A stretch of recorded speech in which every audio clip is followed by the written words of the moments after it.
All right. What's up, guys? Can you guys hear me? Welcome to the stream. Welcome to the stream. Welcome to the stream. Let's see what we got here. Let's see.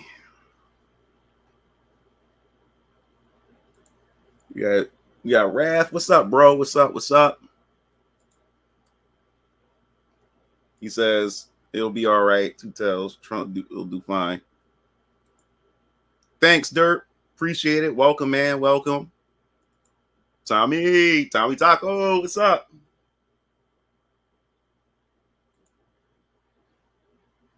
We pulled through. That's what we did. Mingo. We're making the mother of all omelets. Mooga Lord. It's from Junk. What's up, man? What's up? We have the Beard Beast. Fire.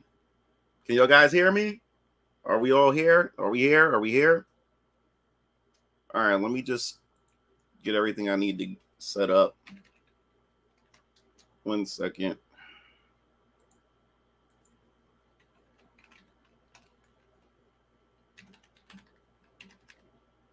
Let's see. We got it. Here we go. Perfect. All right, I'm eating dinner. Let's see what we got.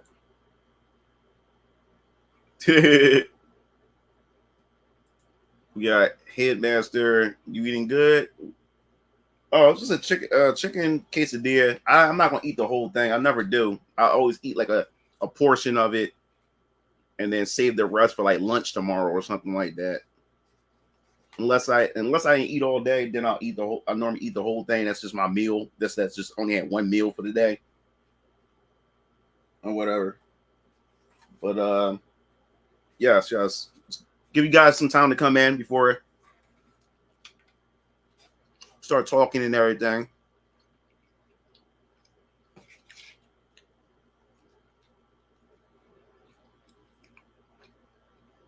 Let me see.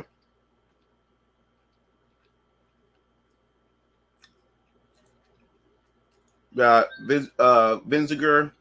Sup, amigos. I'm happy that Trump won. And I want to congratulate you guys because Trump winning means the U.S. has won. Definitely agree. Definitely agree. We're going to be okay, everybody. We're going to be okay. Don't let the media scare you guys. We'll get into all that in a second. Say a landslide from heaven. What's up, Cole? Our boy Cole here.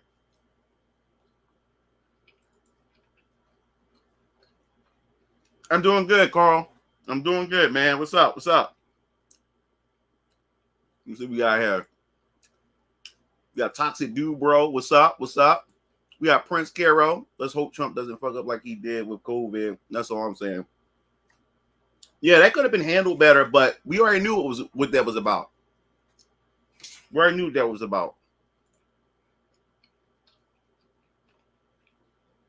And he said PS pro life. Captain Brands is be cracking me up, y'all. Demonic said, let's make gaming 2007 again. Vinziger says that, by the way, have you heard about the woke is considering Latinos white adjacent? They always do that when they don't get their way. The Asians are white adjacent now. They made Asians white adjacent, Latinos white adjacent. They always do that, man. Because crazy to think, if Trump won 4 years ago, they would have been better off because now not only did Trump win, reps have the House and Senate as well. Said it before, said it again. The universe. Yeah, I said this. I said this on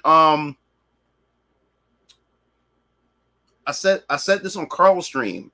What I said was that it was meant for Trump to get cheated out of the 2020 election. And in my personal opinion, this is just my y'all would call a quote unquote conspiracy theory.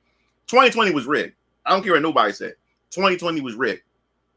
Biden got 81 million votes, and the greatest president over Obama. Like, come on, man. Like, come on. Ballots came out in the middle of the night. When Trump was ahead, and then they pushed the election. It's supposed to be called election day, not election week. And that's what ended up happening. Trump is ahead, then we go to sleep, then the next day we wake up, oh, all these ballots come out of nowhere. And Trump could have definitely, if he would have proceeded, I'm pretty sure that he had every like safety measure in place to expose the fraud that was going on. But to me, in my personal opinion, I believe that he allowed them to get away with it. And the reason why I said this is because the best thing that happened for Trump was for him to lose 2020. You know why it was good for him to lose 2020? Because now people can compare Trump's administration to the Biden and Harris administration. Because if Trump would have won 2020, we would have to deal with the next 4 years, a continuation of the next 4 years of slander from the media, lies from the media, and all this other type of stuff, which people would still have this notion and this delusion that Trump is this tyrant, that Trump is going to put everybody in shackles and put everybody in internment camps and all that bullshit.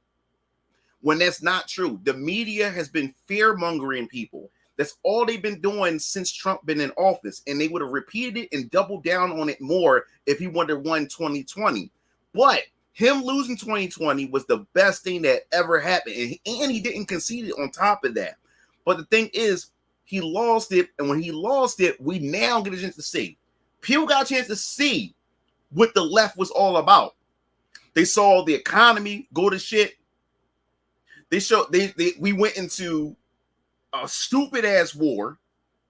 And you have to remember, every time, and the thing that always crazy and boggles my mind is when people say if Trump win, it's going to be the end of democracy. We're going to be having endless wars and all this other type of stuff. Wait a minute. Did y'all not forget that Trump was in office in 2016? Remember when Obama said that if Trump get into office, we'll be going to war with North Korea? What did Trump fucking do? Trump made peace with Kim Jong-un and was the first president to step on North Korean soil, and then he invited Kim Jong-un to step on South Korean soil, right? And the news downplayed that. No other president accomplished that. Trump accomplished that. All Trump did was set peace deals, but the mainstream media would kept fear-mongering you and telling you that we're going to have all these type of wars and all this other type of stuff. And that was a bullshit lie. Remember the other lie? There's good people on both sides. And then of course, I've watched the full context of it. And he was never referring to the white supremacists because he condemned them in the actual full footage that CNN and all the other mainstream media outlets had hid from you guys because they knew that you wasn't smart enough to go find the information yourself and see everything in full context. Because they was calculating, they was counting on your gullibleness. They was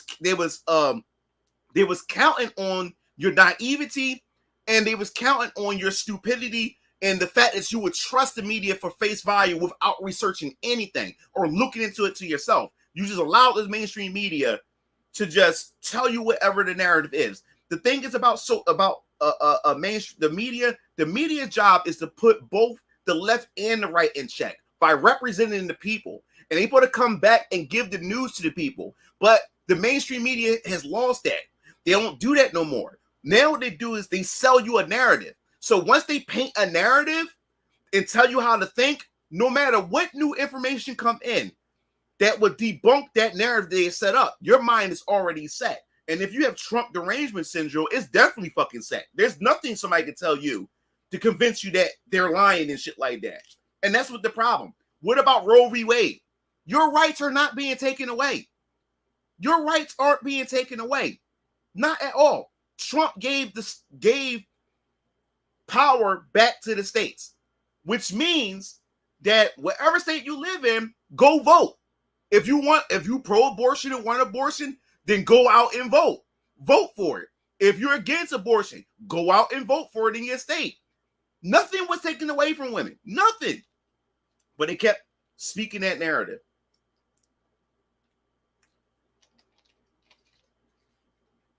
What about Russia collusion?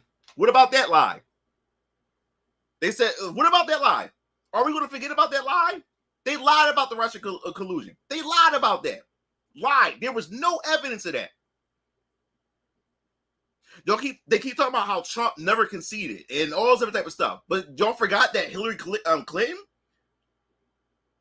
You forgot about Hillary Clinton. Hillary Clinton said after she lost that there was some cheating going on. There had to be some cheating. That Russia, she was the one that put the whole Russia thing out there.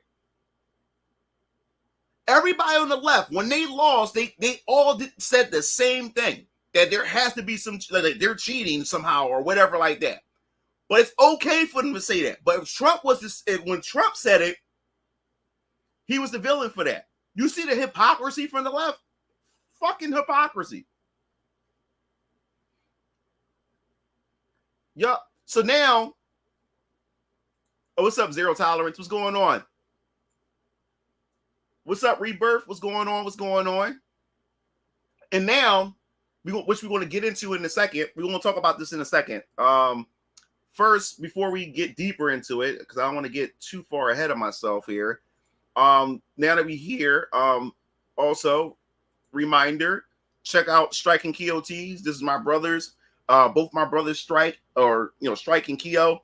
They got their own t-shirt company. We do custom tees. So whatever design that you have in mind, you can go to them and they can put it on hats, mugs, nylon tote bags, tumblers, like mouse pads, wallets, sweatpants, hoodies, hats, beanies. They do it all. So definitely go check them out. As well, we're stationed in Philadelphia, South Philadelphia to be exact. And if you live in the local area and you make an order, you can even drive to the studio to pick up your package instead of waiting for us to ship it off to you. You can just come by. So you get a chance to meet me and my brothers and stuff like that. And that's something you want. And also, if you definitely live close by, we'll even drive and deliver your order to you. So definitely take that under consideration, as I said before. And on the store, you can also make purchases to the shirts that we also made.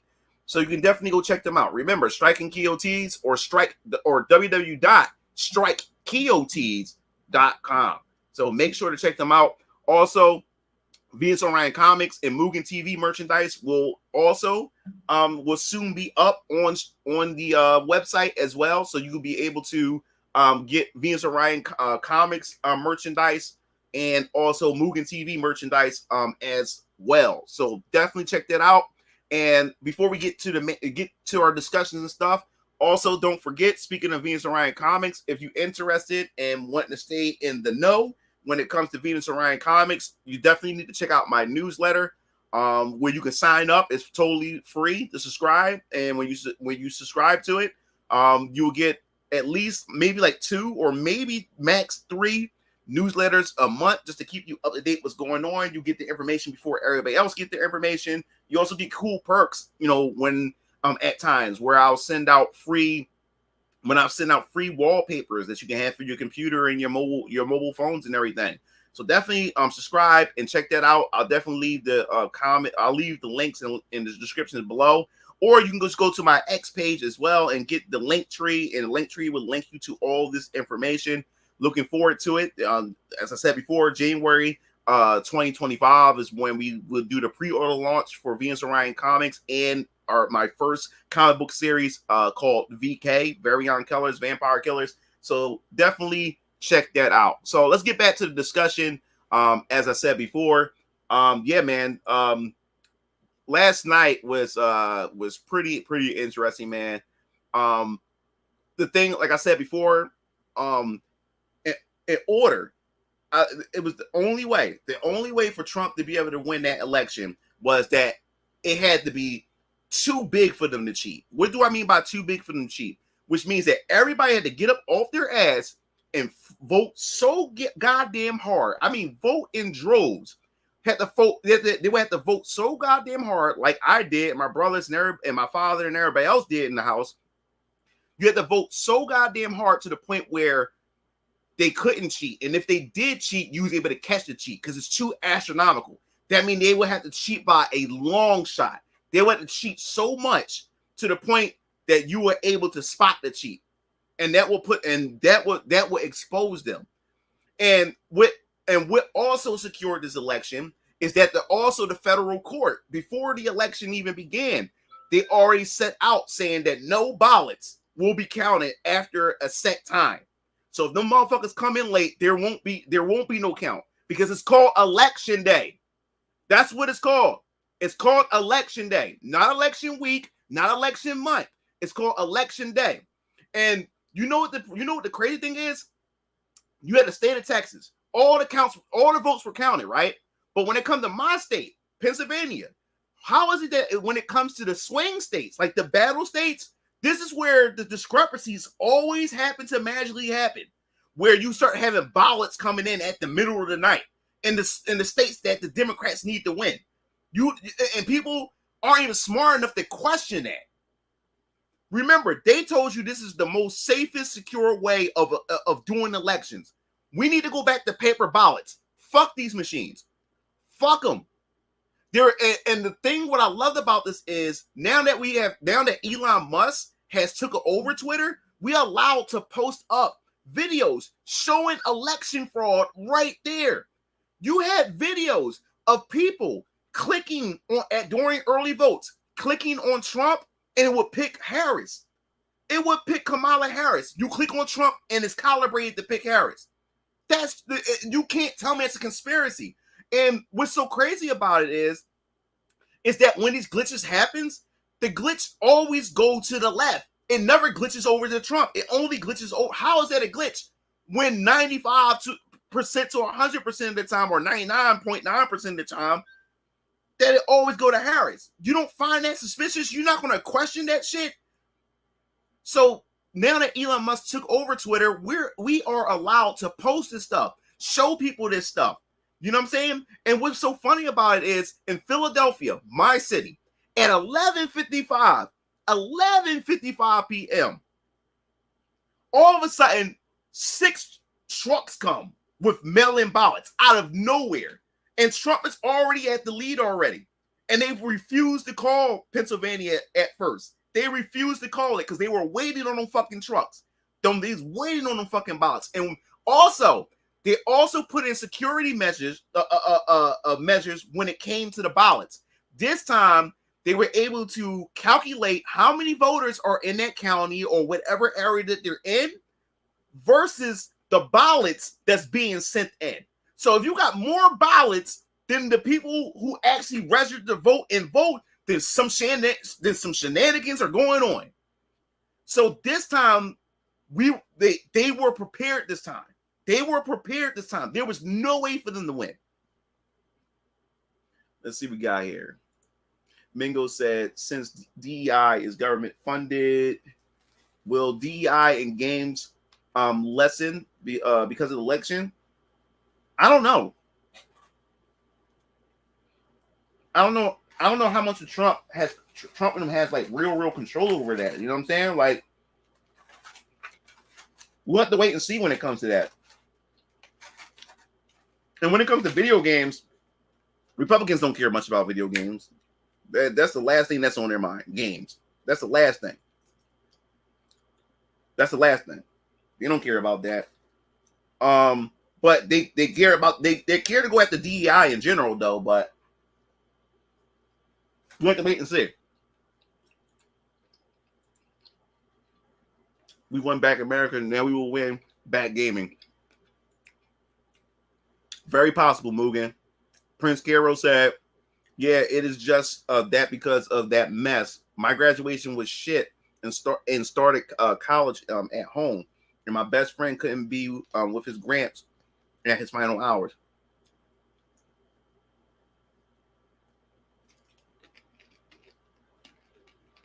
Yeah. And you know, and we're gonna go visit a lot of this stuff. Let me go through these comments first, and then we'll continue. Vinziger said, I won't because I don't need the mainstream media. Time for the independent media rise, save America, and take over the world. The black face of white supremacy. Toxic says, do you think losing every swing state, the popular vote in both the House and Senate will help these people see that they lived in a bubble of lunacy? I don't. Yeah, Toxic is right. If the left still doesn't understand how people are tired of this bullshit, Trump destroyed this harpy. He destroyed Kamala Harris. We took over the House, and we just started dominating. So it goes to show that people are fucking fed up. People are fed up because people seen the lies, and we're gonna talk about it in a second. It says, I hope everyone had a great time last night. Great day. Yeah, dog. Carl says Biden was the most popular president ever. Liberals just hate women. Dog. That's the crazy part about it. He was in a very, very long time. Donald Trump is like in a very long time, a Republican who got the popular vote. So not only did he body her with electorates, with electoral votes, he also bodied her when it came to the popular vote. That's fucking crazy. And the code said, this whole Donald Trump in America waking up to the nonsense should be a fucking movie, bro. I agree. What's up, Calvin? What's going on? What's going on? Tommy Taco, Asman Gold said, imagine if he's Sutton lost right now, January 6th, it'll be November 6th. Vindiger said, by the way, Mugen Lord, I just want to ask, when will you, Venus Orion comic, Ripperverse, Big Man comics, etc., start coming to Mexico to spread your gospel around? What do you mean? Like the comics or like visit? What do you mean? 1 second.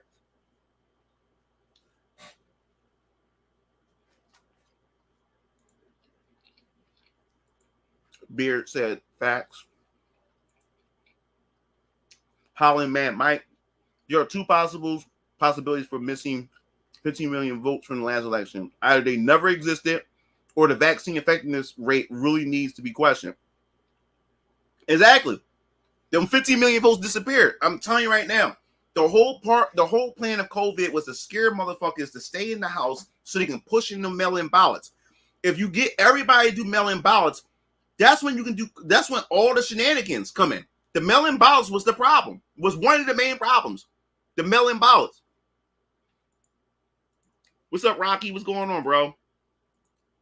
Mugen, you better use the upcoming tax cuts and refunds at their fullest. Government is about to be a lot nicer to small business. Oh, that's what, bro. You don't understand right now how I'm feeling, because I'm looking at it from a business person, because I got a small business, which is Venus Orion Comics. You gotta understand what this means. Like, it wasn't meant for me to release VK, because the whole plan was to have VK out this year, was because the book was finished around May. The campaign was supposed to be ready in September, and y'all supposed to have the books in your hand by December. But because of the promotion that I had to do, the marketing, all the business stuff I had to do, that shit cost a lot of money. I had to get all that in order first and set all that stuff up first. Pay for the promotions to get my artists to do the artwork and stuff. All that shit cost me money, and it was unrealistic. It was unrealistic to me to try to get it out that soon. So that's why I had to push it to January, because now I'm wrapping things up now, guys. Everything is being wrapped up right now with Venus Orion Comics, preparing for the pre-order campaign. We're wrapping things up. We're almost done. I'm working on the teaser trailer to VK, which is supposed to be up sometime in December to prepare you guys for January, because the teaser trailer is going to give you the actual date and what day of January where the pre-order campaign and stuff will be up. So yes, we're wrapping things up. Things is winding up and stuff like that. So yes. So it was meant for me. It was meant for me to wait until 2025. And for small business owners and stuff, I think this is going to be a great time and everything. I think it's going to be a great benefit towards me as well in Venus Orion Comics. So that was another thing too, man. It's like all the cards or all the dominoes was just stacking and aligning for me. You know what I'm saying? Let's see. And we have Rav. He said they tried to kill that man and everything. And yeah, we're gonna talk about it. He said I'm waiting on the Trump rap album. Let's see. Toxic 2020 was also done under ridiculous COVID restrictions and right after the last minute, highly illegal changes to the election process. Yes, and people talk about democracy and the Constitution and stuff. That to me, man, that was very unconstitutional. All these last minute, right during as we got close to election, they just changed all the election rules. You know what I'm saying? Champloo Gaming W. Rocky says Trump wins. Now he's back at the White House. Retribution begins. He's at rig like Kobe in a hotel room. I love Brad way he's saying, yo. The Amish were in record. Yeah, I can't remember that man's name. He's Amish, and he's able to convince 180,000 Amish people, I think, to go out and vote in PA. Oh my God, man! Like, props. You know it's bad when the Amish had to come out. You know it's bad. The fact that he's friends with Felon must though, I think the whole villain arc. What makes friends with Felon Musk? What makes Musk a villain? A felon. So I only voted for Trump because I don't want to go to war. Trump knows how to negotiate at least. The left, getting Barack Obama to shame. Yeah, shame black for Harris, and their biggest mistake that caused more people to black community. Yeah, we're gonna get into all that. Osmond said, "Sup, I don't have Twitter, but I heard of the meltdowns. We're gonna go through the meltdowns in a second. It's crazy. Yet looking at the exit polls, I can already predict, and other black men calling that who will be blamed. Yeah, of course, I'm gonna blame black men." Plus the 12 million voters back in 2020, people are now asking about that. Yeah. They still haven't learned shit. Kemp Vong said, hello, Mugen and everyone. What's up, Kemp? They're saying Trump cheated now. Yeah, they're all saying Trump. Now, everything that they accuse Trump of, now they're saying Trump is cheating. Kamala shouldn't concede. And all this other type of bullshit. That's what's so hilarious. DJ said, oh, what's up, DJ? What's going on, bro? What's going on? We got Vanish. Cheers, and we are back, man. Super stoked for Sanity being back at the table. Oh, wow, Daniel, I appreciate the $20 super chat. Thanks, man. I appreciate it. I appreciate it. I'm trying to catch up with everything, guys. I'm trying to catch up. Infern, my thoughts on today being the day Kirito cleared as Sword Art Online and the day Trump wins 2024 election. Universal Tree, Blue Goku, Active Skill, Doken, original soundtrack, Victory Sound music plays. Tommy Taco says, I actually found a bunch of those logos from 19 years ago. Xboxer, congratulations, Americans, for taking back your country. Greens from Colombia. Welcome. ZL Entertainment. I was watching the Cartier family's live stream on that last night. Dragon says, hey, feminists, fake gamers, and tourists reading this, learn this lesson the easy way or the hard way. Your choice. Let's see. We have Loyal. Loyal said, let's go. We got Urban Shots. Oh, that's my pops. That's my dad. Yo, let's go, Trump 2025. Is that Osmond said their mistake is to take the win away from Trump in 2020 because that made so much people hyper aware. Yeah, we're gonna talk about all the things that messed themselves up. I agree 100%. We need to go back to paper ballots and voter ID. And Ted Cruz said, how come in Texas, such a big state as mine, how come we were able to get the votes done so early and effective, and yet you have a smaller state compared to what Texas is? You have a smaller state like mine, Pennsylvania, compared to Texas. And some reason it's taking all fucking night. That makes no fucking sense. You have to question that. Dark Riot Arts, my family and co-workers are completely unhinged right now. The media needs to answer for destroying. Yeah. He said, bro, I never knew about this. This is why I love listening to your streams, bro. If more people knew about the glitch cheating in the voting system, the Democrats would have been super exposed. Yeah. Like we did it. Ruined by the internet. Hola, hermano, ¿cómo estás? Oh my God. Yeah, man. All right, so let's go. All right. Yo, Lord Blaze, what's going on? Bob using Glacier. How y'all just got here? I'm happy right now since Trump won. Let's go. Hope things change around here. All right, let's now I caught up with all the chats. Let's start talking and start discussing right now. So what I'm going to do is let me go to my bookmarks real quick because I put some stuff in a folder so we can just laugh at some things, look at some things and stuff like that. That's what we want to do right now. Let me take this. Let me open another tab so we can have all that. For starters, we're going to talk about this, where I found funny. we're gonna talk about this. What I found funny. All right. Let me go to let me put this on real quick right here. All right. This is what I find funny. This right here. So you know the women. You know the women right now, like the lefty liberal women, they're losing their shit right now. They're losing it. Because they all bought into the lie that the mainstream media had drilled into their heads about abortion, women's rights to choose, and everything.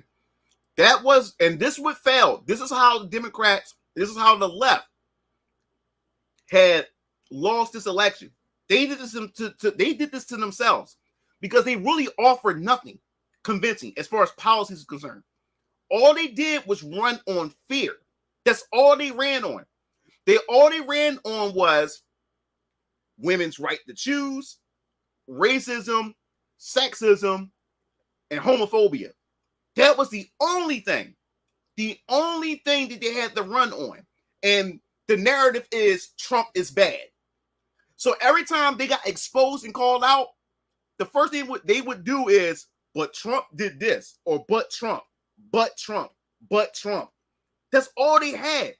They had no strong plan. They had no plan at all because they thought that y'all was stupid enough to fall for the rhetoric that they were spewing out in 2020. That's what they thought. They thought they was able to spew that same rhetoric in 2020 on top of what they have done with the shenanigans with the mail-in ballots. Now that they realized that they couldn't do the mail-in ballots that they used to because no one's falling for the COVID grift, which we'll be talking about as well. But once they realized that they couldn't do that, it was just like they start doubling down on falsehoods, doubling down on misinformation and everything because they knew they was counting on you guys to be fucking stupid. They would literally lie in your face. They will literally lie in your face and tell you that no, that's not happening or whatever like that. But people seeing it out in the real world and say, no, this is happening. But yes, all right. So this post right here. So in this post, this chick was saying that Seethe, she says, ladies, I'm being so for real when I say this.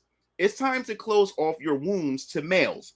This election proves now more than ever that they hate us and hate us proudly. Do not reward them. You see this feminist rhetoric, this feminist bullshit that they just keep putting out. So I had pretty much quote tweeted it on my channel, on my X page, and I said that men have been walking away for years now. Closing your womb off at this point is not going to make men crawl back. Our population's at a decline anyway. You're just adding to it. And the funny part is, if you're rallying women to close off their wombs, that what that also means less abortions. You see how stupid some of these chicks sound when they say shit like this. But men right now don't give a fuck anyway. So, they doubled down on this. So I also retweeted this stupid shit right here.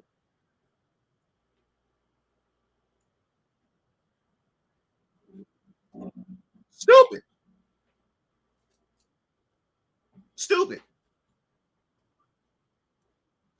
Look,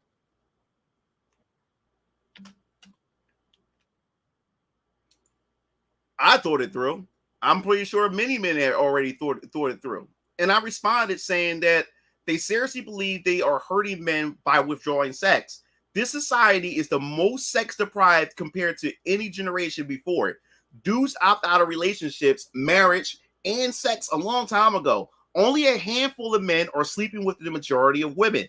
You are practically sharing the same men. You create this dynamic, not men. So when women keep saying that, oh, we're going to teach them about withholding sex, you've been withholding sex from men anyway for the longest time. Our population's at a fucking decline.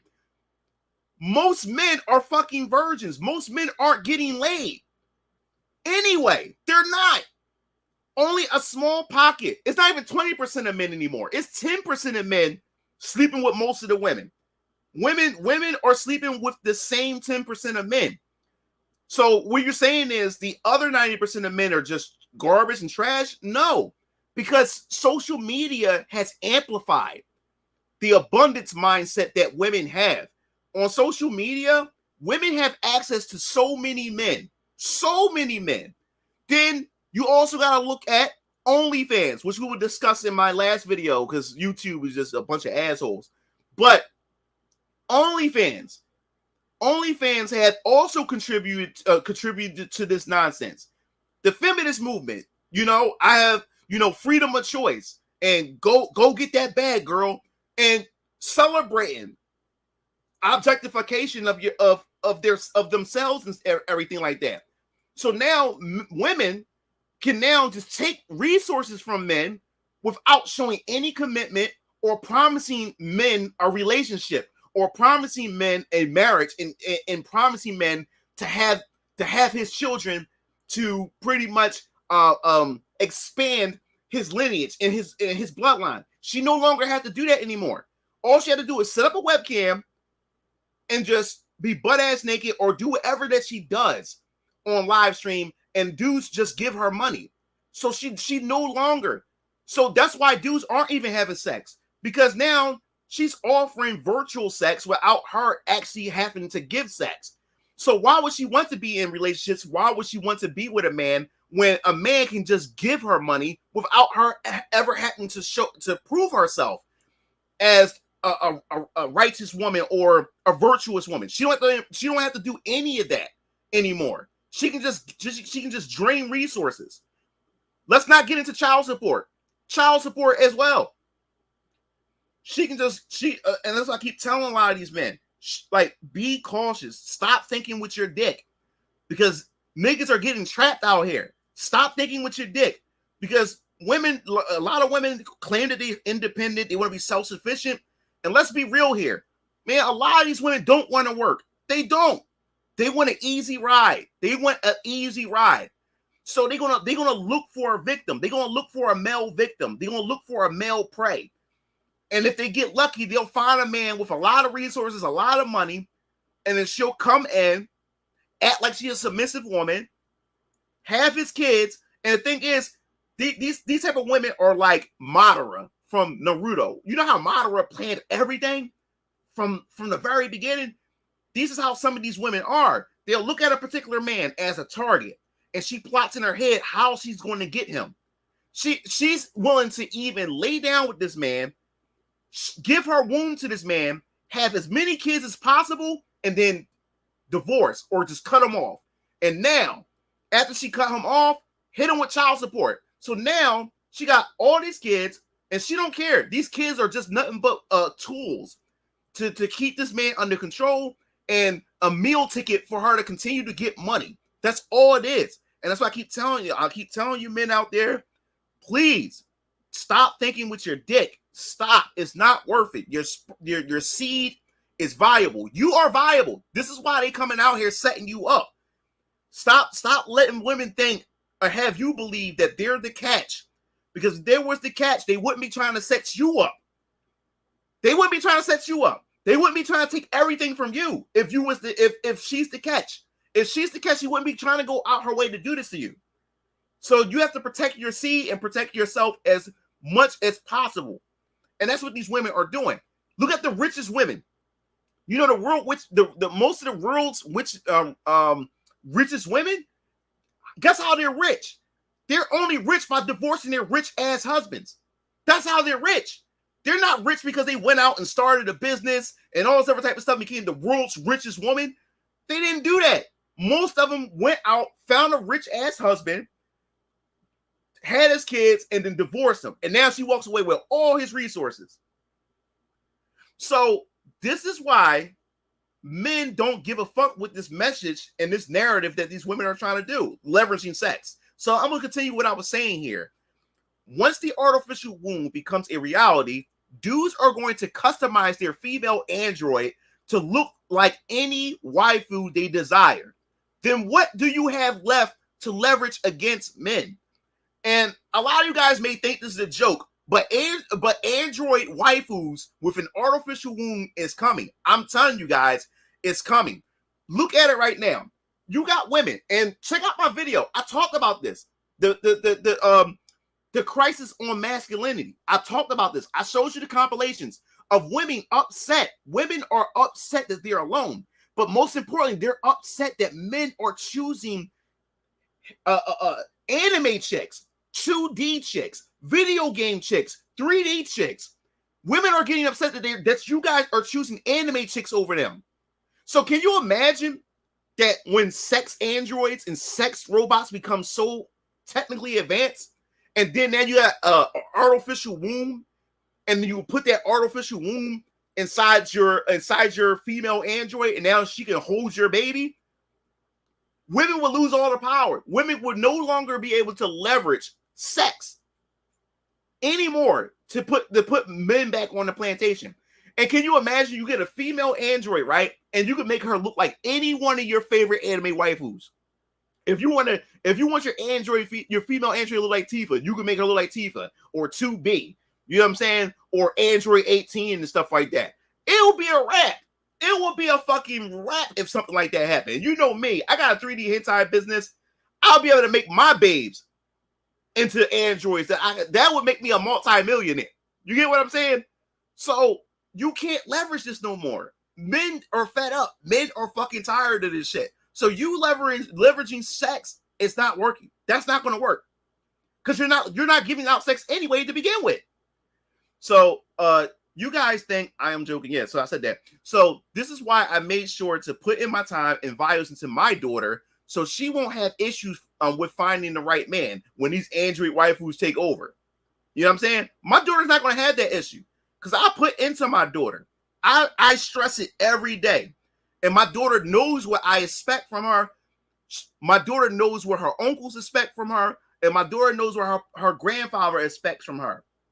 That's why my daughter's not in the mess that all the other teenage girls, girls her age, are getting into, because she knows what I expect from her as her father. And the best thing you can do for your daughter is when your daughter doesn't want to disappoint her father. That's how they get out. That's how they stay out of fucking trouble. Not wanting to disappoint their fathers. This is why fathers are fucking important. This is why they're fucking important. My daughter knows about OnlyFans because now she's a teenager. I tell her about these things. The YouTube videos and the dances that these chicks be doing on these shorts, on these YouTube videos and stuff like that. These OnlyFans chicks. And I showed them the consequences that these OnlyFans chicks are going through. Not be able to have a stable relationship. Dudes don't want to marry them, or they have kids and now their kids are getting bullied. I show her these things on these YouTube videos, showing her what these women go through, and I show her, yo, this is what would happen if you go down this route. And because my daughter has grown up around nothing but masculine men, she wants a masculine man, and she's getting to that age now that she's liking boys and all this other type of stuff. You know what I'm saying? And me as a father, my goal is to try to be an example for her, to be a symbol for her. So she know what to look for in a man because I made that example for her of what a man is supposed to be. And this is why fathers are important and shit like that. So yes, I don't hide this stuff from my daughter. I show my daughter this stuff on these YouTube videos about what these women are doing. And I explain this stuff to her. So when she sees this stuff, she knows how to pick it out.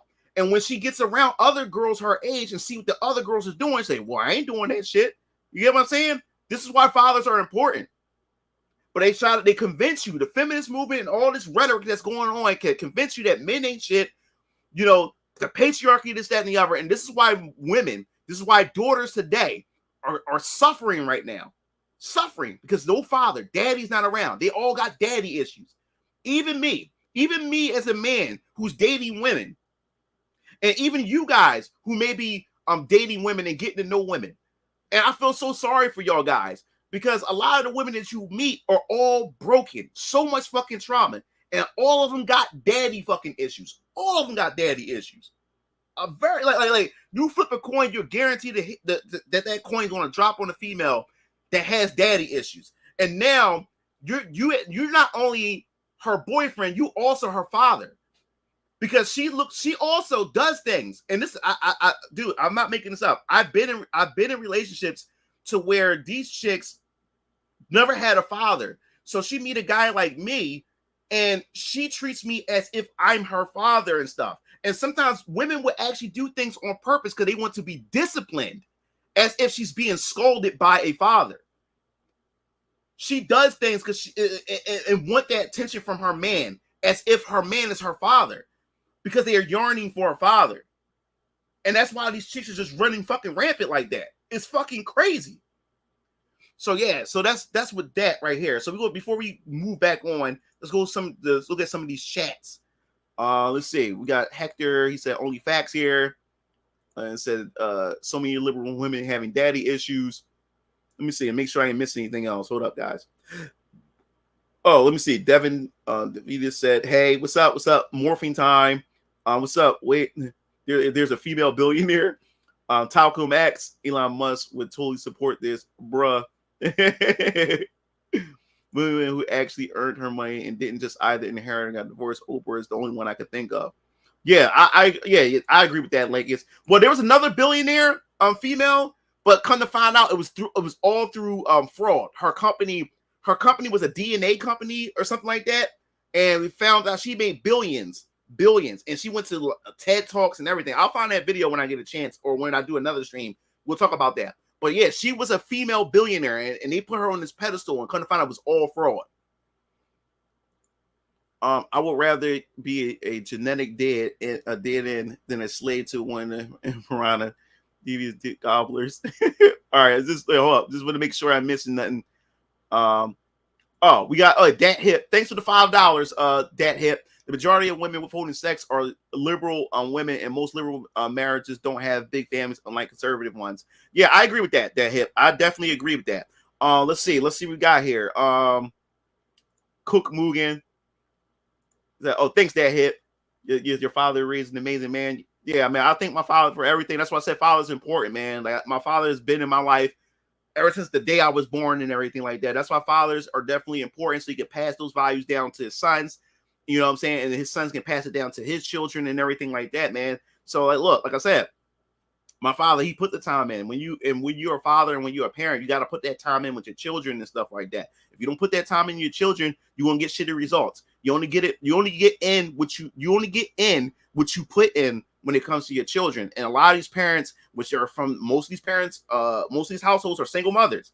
And a lot of these single mothers, man, today, dog, they're still trying to go out and be young, just like their daughters. And that's what's going on right now. A lot of these, even our old heads, even the older women, and that's sad to say, that's in their 60s right now, are still acting like going to the clubs and acting like they're young women when they're not. And these older women is supposed to pass that knowledge to the younger generation of women of how to conduct themselves as a woman and how to capture a man and keep a man and lock him in. These older women, they just lost the plot. You know what I'm saying? So a lot of these women are walking around just doing their own fucking thing, and they're failing at it. All right, so let's see what we got here. I'm ruined by the internet. From my experience, if you treat a child like an adult, they become an adult. Yeah, man. Like, my daughter is very mature for her age. As I said before, when I talk to my daughter, she's older now.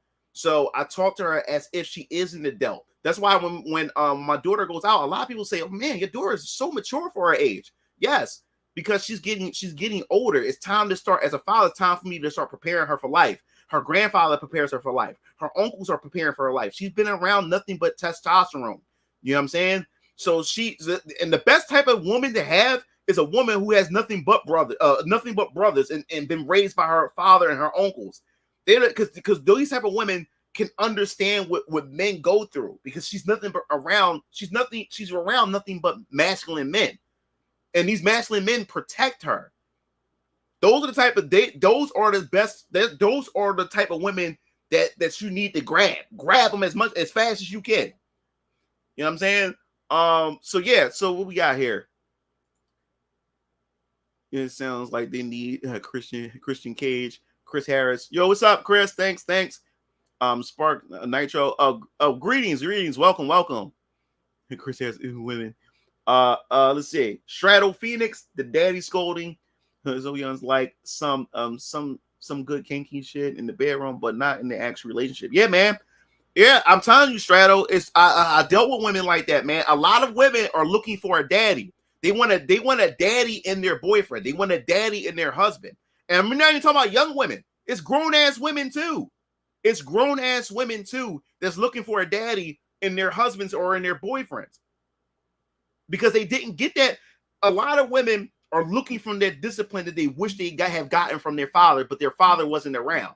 So when they meet your punk ass, sorry to say, when they meet your punk ass, they load all that shit on you. They load it on you. And what's so sad about it is some women don't notice that they're doing it. Some women don't even notice that they're doing that. That's what they're doing. And don't have a daughter. And this is where the other dynamic come in. If you have a daughter and you have a girlfriend and you're a single father or you have some children, those women will get jealous of your daughter. They will get jealous of your daughter and stuff because she also is jealous of the relationship that you have with your daughter, how you hug her, how you say you love her, and you spend that time with her. And she wants that same type of love that you give your daughter to her as well. Like, dude, I'm telling you, man, it's like that. Do not think for a moment that it's not like that. It's like that. People are hating on Putin and the tiger and the hippo for eating a Trump cake, which was a joke on the internet about being a prediction on the internet. Elizabeth Holmes. Life will change. Oh, life will change. What's up? What's up? Life will change. What's going on? Welcome to the stream. Maddox, don't forget about the simps. Yeah, the simps too, man.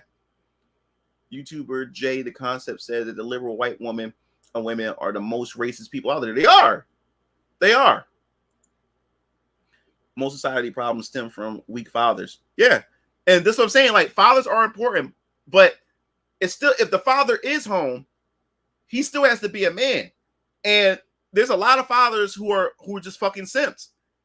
They crumble at their wife. They crumble to the floor and worship their wives, or worship their baby moms, or worship their girlfriends, where she controls him. She dictates everything. She rations sex to him. She withholds sex from him. So now he's in a sexless relationship. And now she uses that sex as leverage. So if he gets out of line or out of pocket, all she do is withhold sex. And now he's a slave to her or whatever like that. So that's another thing too, when you got weak ass spineless men. And that also comes from single mother households as well too. That also comes from that. A man can't be raised by a woman. They can't. They can try, but they can't. They can't. So now this single mother raised this man to a man that if she was his age, she wouldn't be attracted to. So his whole life, he's surrounded by estrogen, feminine energy. So now he ends up dating women who's just like his mother, who bosses him around, who dictates his life and everything. He worships his mom. So now he's looking for attributes of his mother in the women that he meets. And he ends up with the same woman that's just like his mom. And she controls him. So now she has his children, and now he has sons. And his sons end up being just like him, a spineless man. And the cycle continues. So let's see. The Democrats deserve their laws. They prioritize illegal immigrants over American citizens. Exactly. Yo 24. You were thinking of the Ronalds. I'm glad I'm not like these people and have had my dad in my life. Good. That's good. Women who try to act like men are annoying and vice versa. Exactly. Morphing time. Honestly, at this point, I prefer to date 50 plus women. Younger women play too much. Older women play just as much too. If not, they play more. Like, you're not safe. Like, older women, dude. When COVID happened, right? Most of the divorces that's going on is from older women. You think getting an older woman is going to change shit? No. Getting an older woman ain't going to change shit. Most of the stupidness is coming from older women. Most of the men that I know in my life that's going through divorce are older than me. They're my old heads. They're like 50, and some of them are like 60 years old, going through shit with their wives. And they've been married so long, but these older women fed into that narrative. And these older women would divorce their husbands, and then they go out thinking that they're young, thinking that they're going to be sleeping with a bunch of men, and they find out that no one wants to sleep with their old asses. No men want to deal with their old asses. So then they're like, damn, what the fuck did I do? I divorced my husband. My husband been with me since we were young. And he was gonna stay with me until we die together.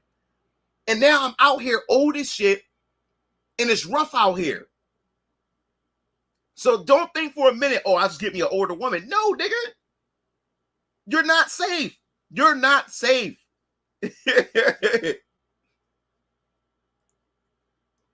I'm pretty sure there's some younger men out there. Yeah. And this the thing. Younger men and older women, those relationships don't last that long compared to an older man and a younger woman. Those last longer because it's biology. Most younger women likes older men because older men represents a foundation. Especially if he has a set of foundation in place and security. Older men represent security. A woman wants to feel secure when it comes to finances and all those other things. This is why younger women go after older men.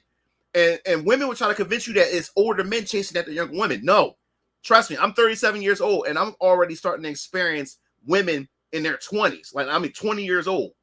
20 years old. The youngest is 19. That is just trying to swarm at me.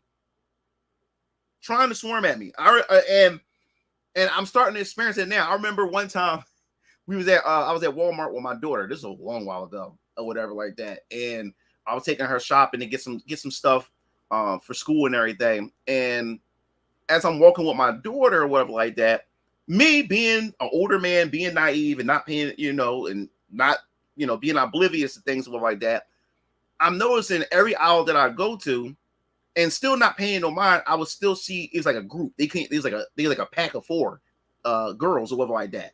I noticed that every aisle that I walked in with my daughter, those same girls. And when I say these girls were jailbait, these same girls, as I'm taking my daughter shopping and stuff, same girls kept being in the same aisle or whatever like that.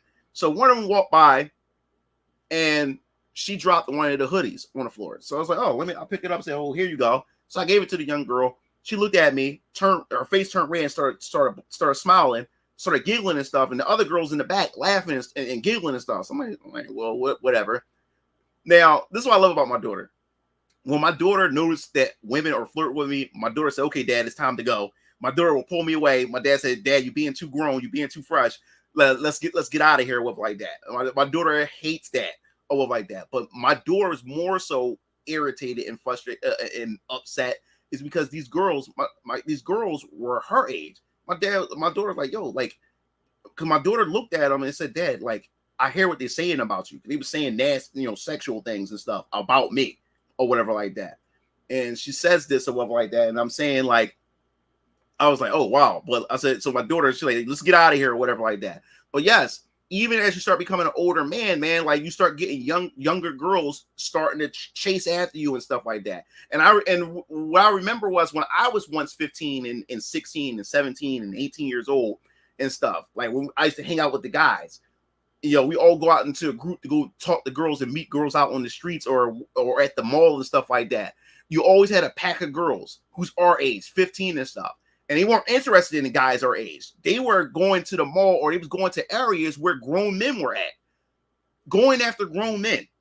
So that's why you also got to be careful and stuff. But yes, as you become an older man, and the thing about being an older man, it gets better, especially if you have your foundation set as a man. As you get older and your foundation is set, you can go up or you can go a little bit below. That means you can date women younger than you legally. I ain't talking about that illegal stuff. I'm talking about legally. You can legally date women that are younger than you, and you can date women your age or older than you. Men gets more options as he gets older, especially if you set your cards right.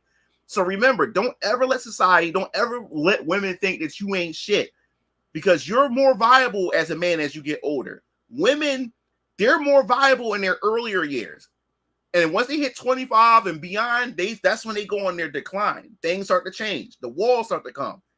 And the thing is, There's nothing wrong with a woman getting older. I love older women, especially an older woman. What I love about an older woman is when an older woman has class. I love classy older women.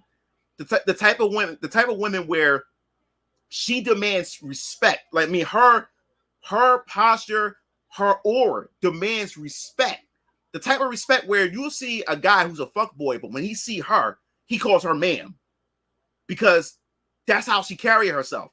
A man knows when a woman has dignity, and a man knows when a woman has respect for herself. He approaches her differently. Compared to a woman who's a thought, men approach thoughts all the same way. But when a woman has some type of value to her and respect to her, he changes up. He had to change up his whole strategy. He has to approach her differently because she's not going for that shit. Those are the type of women you're supposed to grab up. So yes, I love older seasoned women when they got their shit together and they're feminine. When they're feminine, that's more important. When they're feminine and got their shit together, I think older women, they got the advantage on younger women. But a lot of these older women even got that shit no more. So if an older woman is acting like a younger woman, you might as well get a younger woman. Why would I get an older woman with more baggage? She won't change her ways, and I got to deal with all the trauma that she dealt with. When I can deal with a younger woman, and as a man, your job as a man, God ordained men. Our job as a man is to imprint our woman. And what do I mean by that? Mold her. That's our job as a man, is to mold her to be the woman the suitable woman that we want her to be for us. That's the whole goal. And younger women are more moldable, and you can imprint her. That's the another reason why that dynamic of an older man and younger woman works, because he's able to mold her. I'm talking about legal women, legal young women. I ain't talking about minors. So let's get because people will try to clip that dumb shit. But what I'm saying is legal. I'm talking about legal women, younger women, because they're easier to mold. And if you got a good woman, younger woman on her that has her shit together and her mindset, right, you're able to mold her and she'll follow you and shit like that. But older women, she's set in her ways already. She's been around with a bunch of dudes. She's been in and out of marriages and stuff like that. She's done. Now, I'm not saying that it's impossible for her, but 9 times out of 10, it's over for her. Let me see. Let's see what we got here. Can't even get married out of the country now because passport bros effed it up. It's a shame too, because I wanted to get a wife from Africa. Well, you see, this thing about the passport bros, man. Let me tell you something about the passport bros. Let me tell you something about them. 1 second. Let me take this off for a second. Let me tell you something about the passport bros. See, let me tell you something, guys. My grandmother always told me this when she was alive. God rest her soul. When she was alive, when I used to go to my grandmother's house, I love my grandma and my grandpa. They both gone now. I got one more grandparent left, but all my grandparents are gone. Got one left. I got a grandmother on my mom's side. She's the only one that's left as far as grandparents are concerned. But grandma, the one that passed away, she always had this famous saying that she always say to me: wherever you go, there you are. What does that mean? What does that mean? Wherever you go, there you are. That means, what that means is, if you don't got your shit together, or if you're a shitty person or anything of that sort, running away is not going to change the problem. Because if you are the problem, and if you call yourself uprooting from where you're at and going to a new location thinking that you're starting over and stuff, the problem's still going to follow you because you're the problem. You're the problem. So what does that have to do with the passport bros? Wherever you go, there you are. Meaning that if you wasn't getting bitches here, and you haven't evaluate yourself to figure out what it is, because like I said, it's not just women who are shunning, who are just pushing men away. There's some delusional men out there. Men can be delusional too. There's delusional men out there who think there's nothing wrong with them, that they don't need to get their shit together. So you also have to. So there's men out there who got poor hygiene. They don't brush their hair. They don't brush their teeth. They smell their odor. Their body odor is just fucking suck. They don't brush their teeth. Their teeth is yellow as fuck. Their breath stink. Also, they fat as fuck. Just like women can be delusional. If you fat as fuck, how do you expect a woman? How do you expect to get a woman who's a 10, or a goddess, or a nice looking, attractive, fit woman, feminine woman? How do you expect to get that if you yourself have no traits or qualities that say that you deserve that? You want a fit woman, but you fat as shit. You're not working on yourself, but you expect her to be all put together. So yes, there are delusional men out there. So with the passport bros, this is what's also going on. If you a fucking geek, if you fucking socially awkward, if you couldn't get bitches here, and you haven't figured out and improved yourself, all you doing is you're just picking up and going to another location, and you're going to experience the same shit over there. You're going to experience the same problem no matter where you go. That's the whole thing to this whole saying. Wherever you go, there you are. And that's what's going on with a lot of these passport bros. A lot of these passport bros that I've been seeing, they're fucking geeks. A lot of them are fucking geeks that don't know how to interact with women. And they think that going over to another country is going to be easy mode for them. Now, the only men who are successful over there are the men who legitimately got themselves together in America, but still doesn't like to deal with American Western women and decides to take his resources somewhere else to deal with physically fit and committed and cooperative women. He's going to get that. So another thing, if you don't put yourself together and get yourself together, and all the women that you've been dating and experiencing is nothing but low tier garbage women, when it comes down to looks, intelligence, and everything, going overseas, you're not going to get a baddie Filipino. You're not going to get a baddie Japanese chick. You're not going to get a baddie African chick. You're not going to get a baddie Brazilian chick. You're going to get the bottom of the barrel of Japanese women. You will get the bottom of the barrel of South Korean women. You get the bottom of the barrel African women because of who you are as a person. If you're getting the bottom of the barrel over in America, you're going to get bottom of the barrel over here. You're not going to get the best of those women overseas. So you might as well stay where the fuck you at. And the thing is about these passport bros, because the passport bros is not a new thing. Niggas been going overseas for a long time. It was just the best kept secret. It's like Fight Club. You don't talk about Fight Club because of social media. Just like how social media affects women, it also affects men as well. Because you have with social media, how social media affect men is that social media create this fake facade for men, this fake bravado, this fake alpha male image. And this is what it has done. It took weak men and make weak men appear to be alpha men. And that's also the problem with social media as well. You got men out here who are weak as fuck, flexing as if that they're virtuous men. You know what I'm saying? And high value men. And now there's a bunch of men that's throwing around high value when they're not high value. You get what I'm saying? So I understand what women are saying on that side of things as well. Because there are delusional men out there. And we also have to acknowledge that. Because these men are falling down the same trap as these pink pill women. These feminist women and everything with the rhetoric. These men are falling through the same thing. But on the male side of stuff. So yes, if you don't got your shit together, you're not going to get your shit together overseas. You won't get the most low tier woman from those countries. You're not going to get the best of those type of women overseas. And the problem with social media is these dumb fucks, these new generation passport bros, they go on social media like that one black dude. He had to leave Brazil, I think it was, or Thailand. No, he moved to Thailand. He had to leave Brazil, I believe it was. Because this dumbass nigga, he goes over there and he films the women. And, he's showing off to his viewers and stuff, like how easy these women are and all this other type of stuff. So guess what happened? The men in that country felt some type of way about that. The men in that country said, yo, you're not going to come here and exploit our women like that.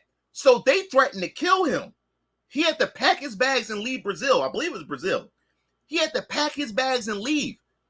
And he moved to Thailand. And now he moves differently now. And that's what a lot of these dudes are doing. And also, what's ruining it for Passport Bros is now these foreign women are noticing and seeing it on the internet now.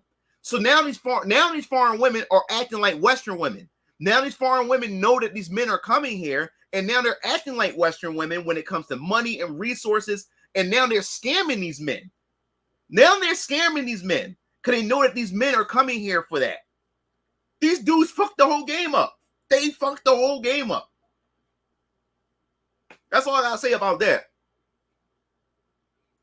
Out of the topic, but I'm curious how you feel about Review Tech USA shutting down his channel. We'll talk about that in a second. Code. We ready for cheap gas prices, bro? Yeah, I'm ready for that too, man.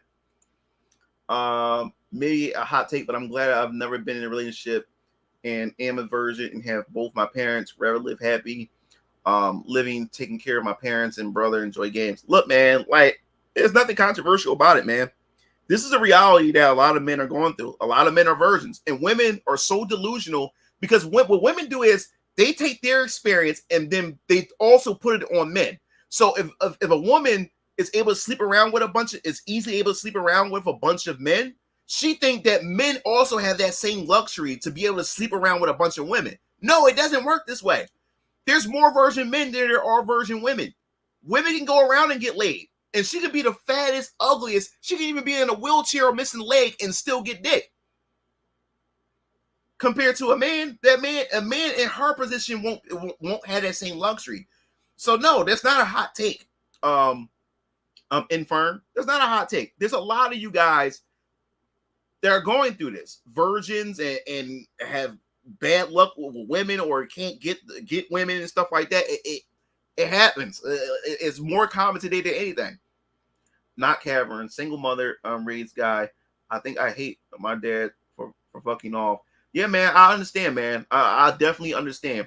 Definitely understand that. And what you also have to understand too is find out. I would say look for your dad. And the only reason why I'm saying this is because I've witnessed my cousins, I witnessed my friends who didn't have their dad in their life. And I learned that a child is going to seek their father or want to seek their father. And a lot of my cousins, a lot of my friends had, once they got of age, like 18 and 20, they went out looking for their dad. They went out looking for him. And when they found them, guess what? They started finding out some things about their dad. Some of it is not nice, but a lot of it I heard is that, the mom played a part in why the father wasn't around. The mom played a part in it.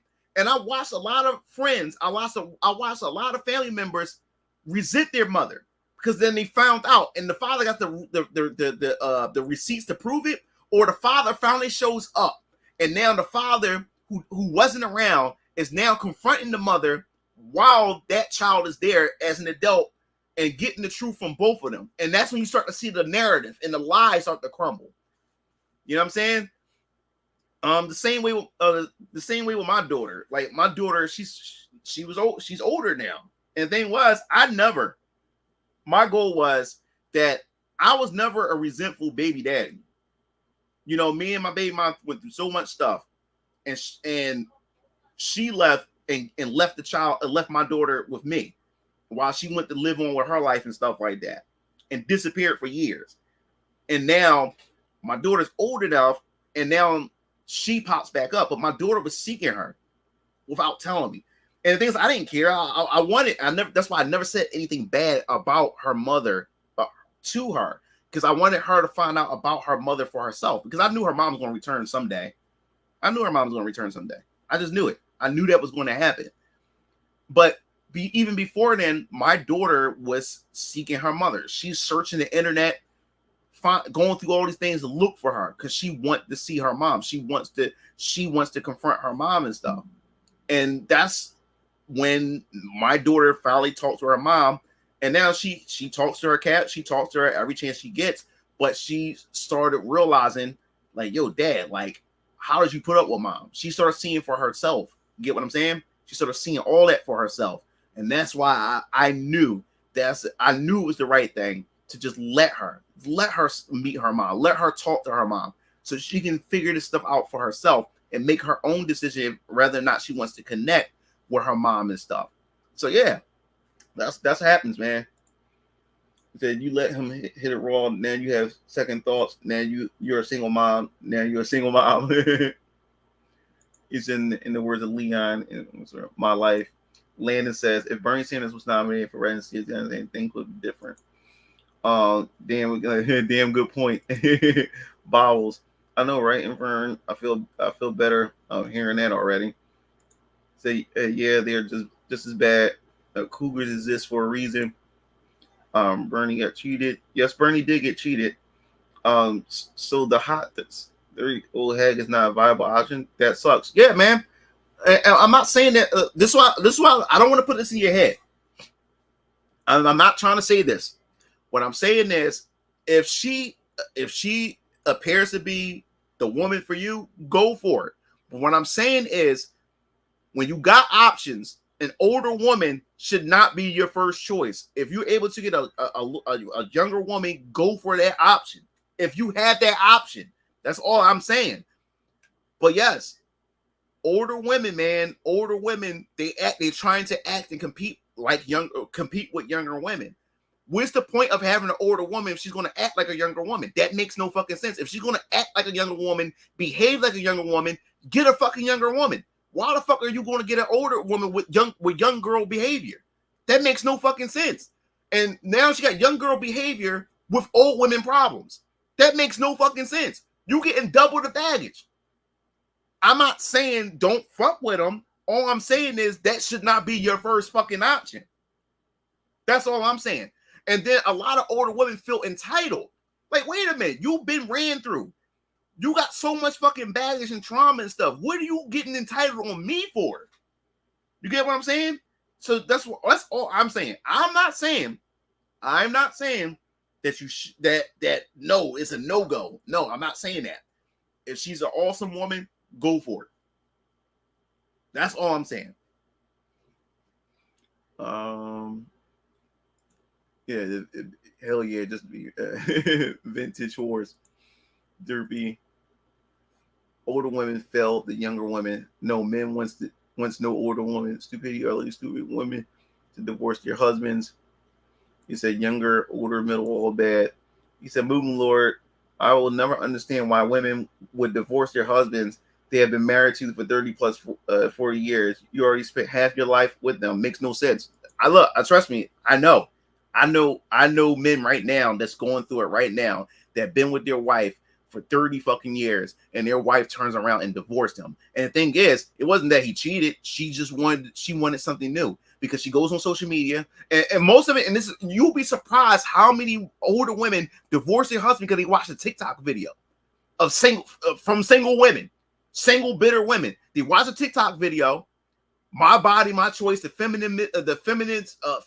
feminist rhetoric, and all this other nonsense. Women are easy to influence. I keep telling you guys this.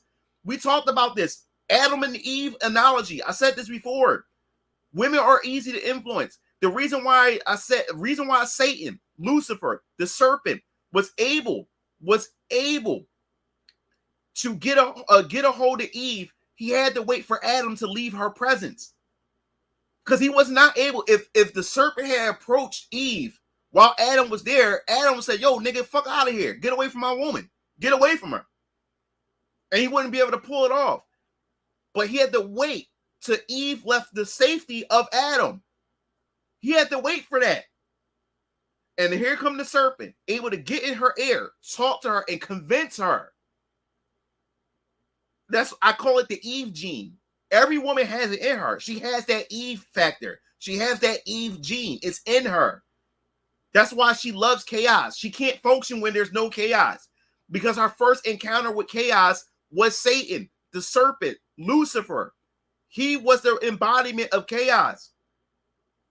So since she was the first to be introduced to chaos, that's why she can't get away from chaos. She needs chaos in order to function. She has to have some type of chaos in her life in order for her to act and behave a certain way. That's why you see women who get in relationships with men, with good men, who don't put them through all the hell and stuff like that, and she gets bored of him. She gets bored of him because he brings no excitement. She don't want her man to cheat on her, but she wants that idea that her man could possibly be cheating on her. You know how crazy that fucking sound? She wants the idea. She wants she wants to go through the emotion and the idea that her husband is cheating or her boyfriend is cheating. That's what makes her feel alive. That's what gets her emotions going. That chaos. She wants that. She don't want her man cheating, but she wants that feeling as if her man is cheating. That is fucking sick. And that's why when she don't get that, that's what she end up doing, cheating or divorcing him. Because that man, her husband, was too boring. He wasn't giving her that chaos that she wants, that she desires.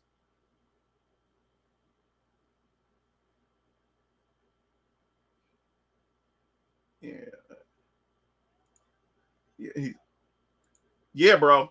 Yeah, I stay away from the reason why I stay away from 19-year-olds and 18-year-olds because they can lie. It's easier for them to lie about their age.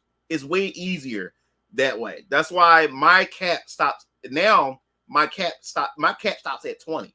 Like 20 years old. I don't do 18 or 19. I don't do 18 or 19 for the fact is that those girls can lie about their age and can actually still be minors. So 20 is where I stop. Like the lowest I go is 20 years old. I don't do 18 or 19 because I don't trust it. Those girls can literally lie and actually be 16 and 17 and 15 and shit like that. Don't want to gamble that.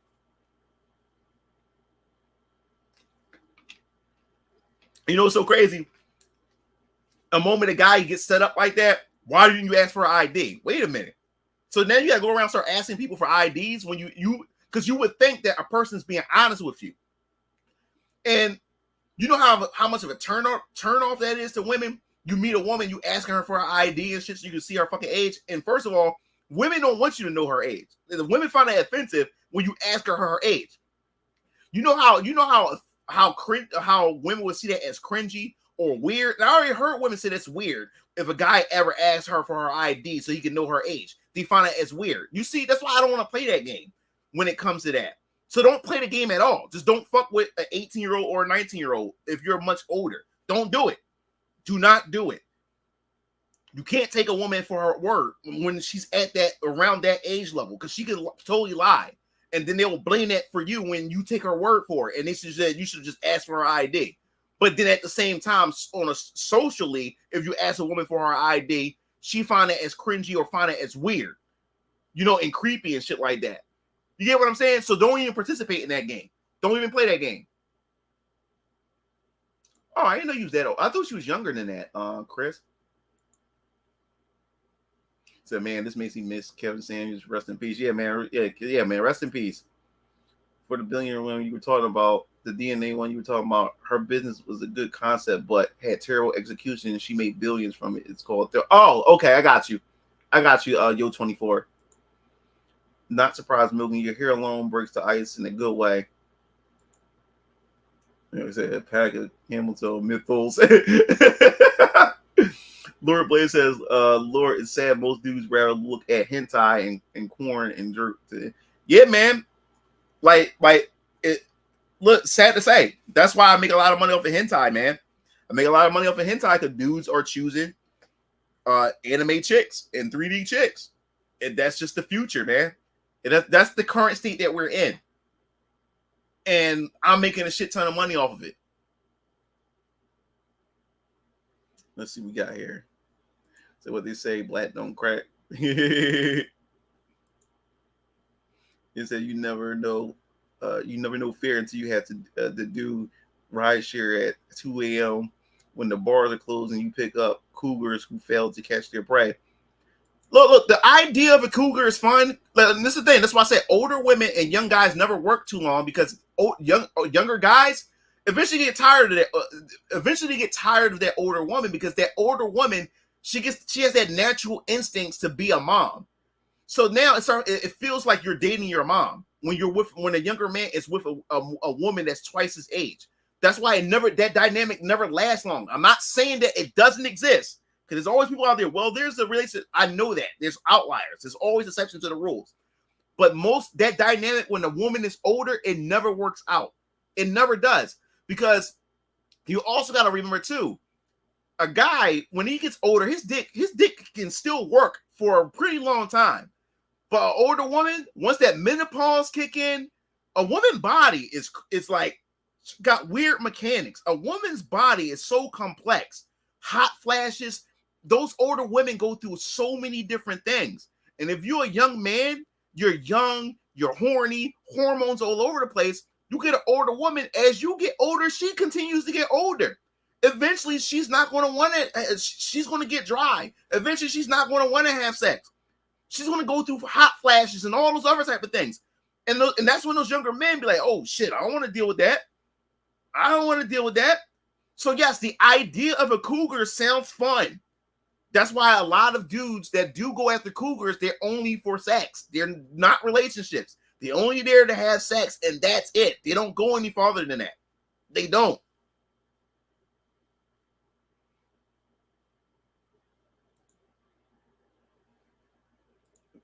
It says, watch the ones that found God. That's the new trend. Yeah. Well, older women always do that shit. Older women always do that shit. They always happen to find God after they fucked up so many times. They found God. They born again Christians all of a sudden. And now she wants you she wants you to treat her as if she's like a fresh virgin chick. Like, get the fuck out of here with that. Entertainment. Boogie Lord. What's up, Cammy? Ran the streets, had 5 kids, and found God. Yeah. That pack of Newport port short skirts. Why not find them after the first? Some people gotta hit rock bottom first. Well, guess what? I agree. Some people gotta hit rock bottom, but guess what? I'm not gonna be the one to pick you up. You ain't using me. Hey. And then I'm had the nerve to say who get what want kids. So your grandma was very wise. Thanks.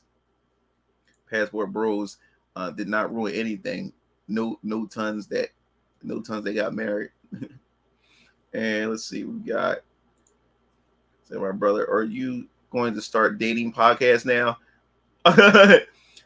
Well, I have a red pill channel. I just don't use it. Like I don't really use it like that. He's not lying. He's not lying. People at cons looking like they never groom at all. Yeah, man. Like I told you about them Smash Brothers tournament. Niggas don't believe in soap and shit. I was fat as when I was a wrestler. He said, "Don't bring them here. They're gonna leave your ass as soon as they get here." Yeah, man. You gotta be careful of that too. Gotta be careful of that. But eventually, all the men have to hit the Iron Temple. It says there's definitely 2 type of passport bros for sure. Yeah, definitely. I agree with that. Let's see what we got here. We got Roderick Black.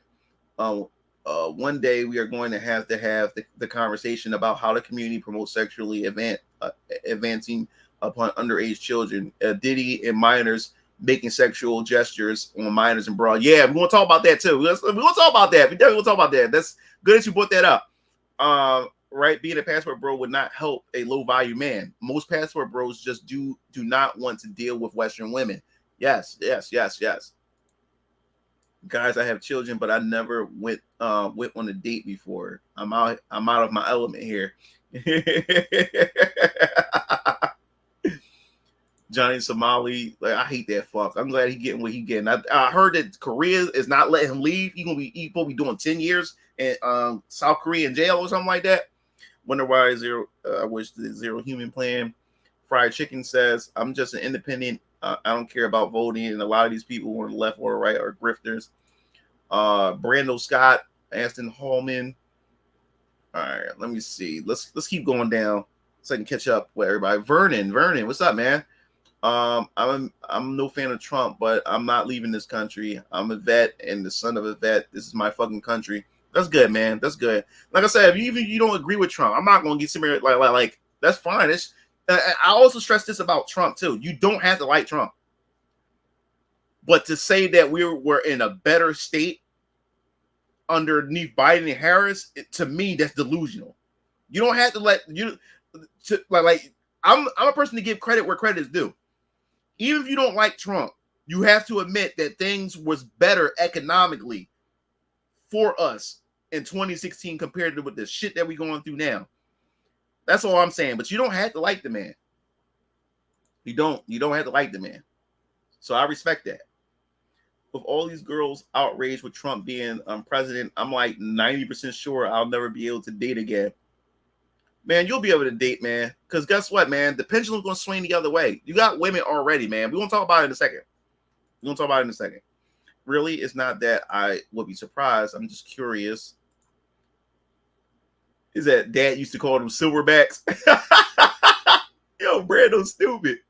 No offense, but I don't think anything will change under Trump. I think the 2028 president, that's your opinion. I respect it.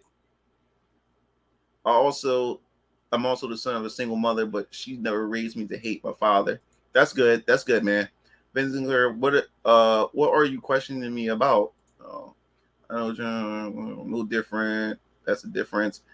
Broad, you said a lot of guys, they don't understand that you have to be willing to walk away. Whenever you are willing to leave, you're able to gain the most. Yeah, man. Walking away is very important. And the thing is, a lot of guys don't walk away is because, I'm gonna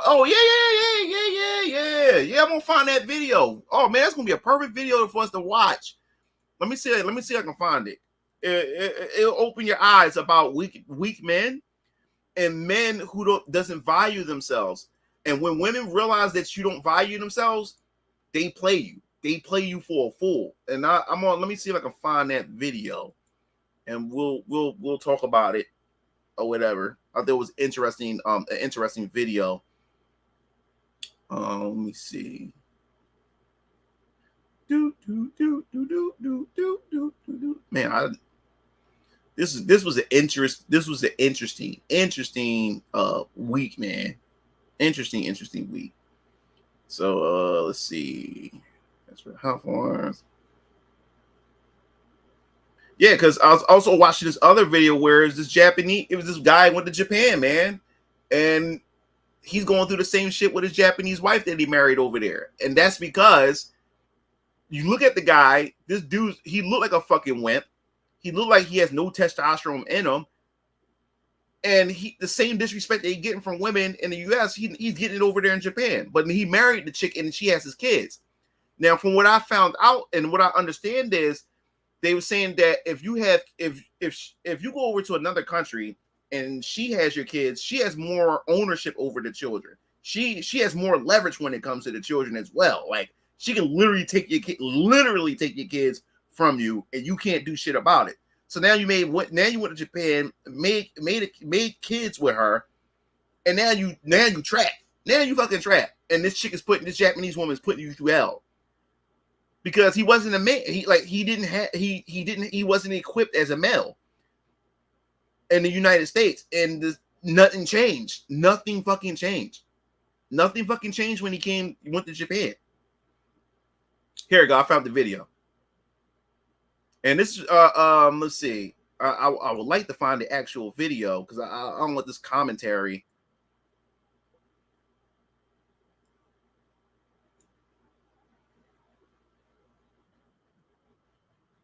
All right, so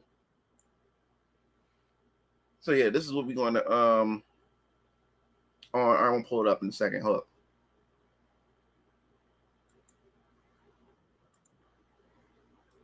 Pause it. All right, here we go. Let me bring it up. So this is a lesson for you guys to learn. This is mediocre tutorials. You can go check out his video, his channel and stuff like that. But he's reacting to another video, and this is very important, guys. And like as a man, you have to learn how to put your foot down, because if you don't put your fucking foot down, then women are going to take advantage of you. Even your wife is going to take advantage of you. Your girlfriend going to take advantage of you.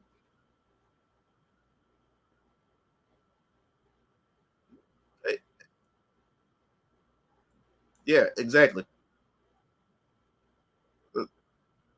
Here we go. Now, also, you gotta pay attention. You gotta pay attention to this whole how the dynamic between the wife, um, and the husband is. How they communicate with each other.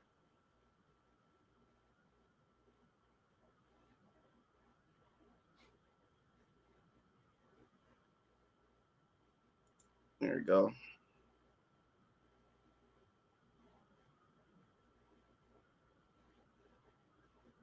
All right. Oh, well, hold up. Let me see. Let's take it over. We gotta take it here. Take it all the way back.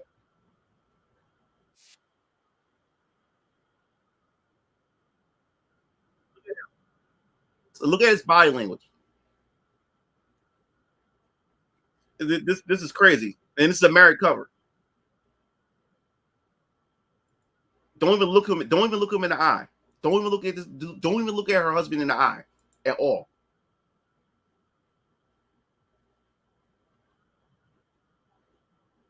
Now check this out.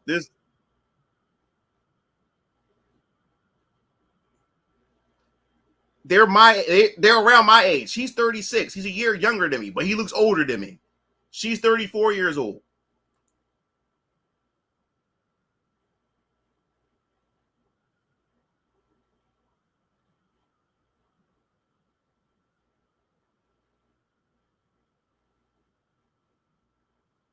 Oh, you said you can't hear the video?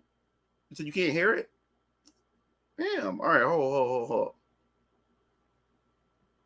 right. 1 second, guys. Wonder why you can't hear it.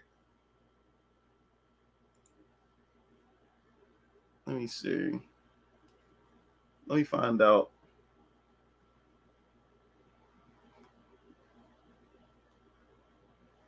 No sound. I can't hear the video. Most times. Well, let me figure this out. This is something. I'm still testing out this StreamYard. I wonder why there's no audio. Did you guys hear the audio from that Twitter video? Let me know. Let me know. Yeah, it said 26 in the video, but he's not 26. It says 30. He's actually 36. That's a mistake on their end. He said no, it was completely mute. And what about the Twitter video that I showed you guys? Did that give y'all sound? I want to make sure. Because like I said, I'm using StreamYard. So I'm not sure if there's any extra things that I need to do. 1 second, guys. 1 second. Can y'all hear this video, or can you hear me in general? Let me see. Let me know. The Twitter is mute. All right, so it has to be the okay, yeah. All right, let me see something. I probably know what that is. Let me see. Let me see something. So maybe the browse, maybe when I hit share. What up, guys? So let me see something. So maybe I have to so maybe that's what I have to do. Yeah, I'm gonna figure this out. Hold up. Is that the case? Let me see.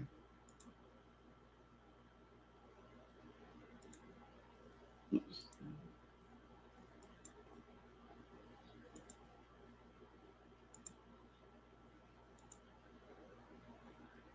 All right, let me see. Let's see if that works. Hold up. Can y'all hear it? Can y'all hear it? Correct. Okay. Well, okay. So very much part time, I'm assuming.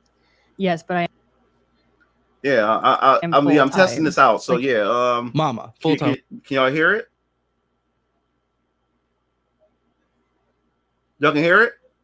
Oh, No so flight tonight. I'm full time hours. You're getting okay. How many hours are you getting on these weekends? It works now. Okay, so all right. So I'm thinking what happened here. Yeah, what I'm thinking is with StreamYard, I shared my screen. I shared the browser, so it doesn't play the sound, even though that I'm sharing the browser itself. So now what it appears. So what I'm thinking is, I have to share that individual. That fucking sucks. Because with OBS, it just plays it. So then I have to pick that individual tab, that wherever that has the video on that tab, it will only play that audio from wherever that tab is. That kind of fucking sucks. Yeah, well, I just ran into this because of mediocre tutorials. Okay, so what kind of lifestyle are you guys living? I just made another loan, got my broke done, but it was like 14,000. Why 14,000 for the? I was gonna tell him. But you didn't, so I don't give a. It's not really a good feeling to have that. Look at this man. Look at his posture. Look at his posture and look how he looks. You can tell this man has no backbone. You can tell this man has no spine. And look at her. You can look at these two. You can tell that she was an ultimate upgrade for him. That she is like that she's above him as far as sexual value or whatever like that. Compared to him, this dude looks frail, scrawny. He looks like his posture and everything doesn't exude confidence at all. So when you look at her, you can tell that this chick. I wouldn't be surprised that this chick is cheating in everything. When you look at, and she don't even look him in the eye. Back, I think you would understand why I did it, so I didn't figure you were going to be mad. Listen, saggy lift. All I care is their finance. Now check this out. Hi, my name is Megan. I'm 34 years old. My name is Garrett. I'm 36. We live in Houston, Texas. And this is Financial Audit. Thanks for coming over to Austin, guys. So what do we do for a living in Houston, Texas? We'll start with you. I'm a flight attendant on the weekends, and I stay home with our 2 kids. Yeah, so she's a stay-at-home mom. She's a stay-at-home mom, but she only work on weekends as a flight attendant. During the weekdays. Correct. Okay. Well, okay. So very much part-time, I'm assuming. Yes, but I am full-time. Mama, full-time mama. No flight attendant. I'm full-time hours. You're getting okay. How many hours are you getting on these weekends? Now I want you to pay attention to how this chick. You can tell when a woman is lying because as she's talking, the shit just not making fucking sense. Not making sense at all. That's why, and it's sad. Like when you talking to your woman, listen to her. Listen to everything that she says. Because women always slip up. They always contradict themselves. When it comes to a woman, try not to interrupt her. Let her talk. Because when you let her talk, she's gonna hang herself. So let that's the thing about us, because us men, we always want to fix problems. That's what we do. We're problem solvers. So when your woman comes to you and she's hitting you with all this stuff, just sit back and let her talk. Listen, especially when it comes to shit like this, because when you sit back and let her talk, eventually she's gonna slip out some shit that she didn't want you to know, because she's talking so damn much. She's gonna slip up, so you gotta pay attention. 32 for the month is what I get. Oh, okay. There are some times where she works during the week. Yeah. So, how much are we making from this? Because your payroll is practically nothing. I make $54 an hour, but I'm averaging my months are 50 to 70 a month. Yeah. Hours? Yes. Oh, okay. What hits your bank on an average month from your pay? 3,000. Okay, well that was not reflected in this last month. We had 600. What was different? Yeah, just lying. She's just lying through her teeth. Just lying through her fucking teeth. And look at him. You look at it. This is a man's face who's fed up, but too afraid to say something. And this is now that he's here on this show. Now he has a chance to finally say what he really wants to say, because he's too afraid to step up to her back at home, because he don't want confrontation with her. So she runs everything. She wears the pants. Look at him. He looks fed up. And he wants to know, okay, what is it that she's doing that I still don't know about? It should be more than the 600. Didn't work as much this Why? month, I probably. mean, yeah. People not flying? I mean, no, I don't think I worked much. I don't work that much in the summer. It's kind of a choice. Isn't that when people travel? Yes, but that's because the kids are home more because there's no school. How old are the kids? We have kids. yes. How old are kids? 2 and 4. No, I Two don't, and I don't four. watch Okay. regular. It's my Yes. first time watching. Why less in the summer? I just don't think I worked much in the summer. Yeah. Why? Because she likes to take off. Okay, but our spending seems to be maintained. Yeah, Yes. not making sense. How much you guys think you spent in this last month? When really only his income came in. How much you guys think you spent in this last month? Oh, 12,000. I'd say probably around there. Pretty damn More. close, 11,764, but only God damn. 8,677 came in from your paycheck. So how are we maintaining the same level of spending if we're not working? I'm confused.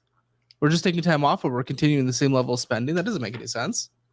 We start dipping into our emergency fund towards the And look, what did I tell you? Like, the face that she's making is a face that a daughter would make when she knows she's in trouble with her father. Look at her. She won't look at him. She won't look at him. She won't look at him at all because she knows she fucked up. And the problem is she's spending so much fucking money. He's not being a fucking man to say, yo, babe, you spending too much fucking money. What the fuck are you doing? What are you doing? He's not putting his foot down. So that's why she's always going to keep doing what she's doing. This is a behavior that could have been stomped out. But you know why he won't do it? Because he know that he lucked up getting a chick like her. She's blonde hair, blue eyes. She's not a bad looking chick. I mean, I've seen better, but she's not a bad looking chick to him. Compared to how he looks, she's an upgrade to him. So he won't stand up for himself because he's afraid that he's going to lose something like that. end of the month For what? to cover some purchases that pop up. A lot of Please Oh, fucking ass. sign the petition and urge Congress to make a Purchases that pop up, i.e., what gave you that tan, i.e., going on vacation. Yeah, that's an emergency. We take from an emergency fund to go to islands and stuff. It's an emergency. no, that was planned out prior to Oh my god. a lot of the last minute knickknacks or impulse spending that happens. Emergencies. That'll I be thi- pulled out of our emergency I think I savings.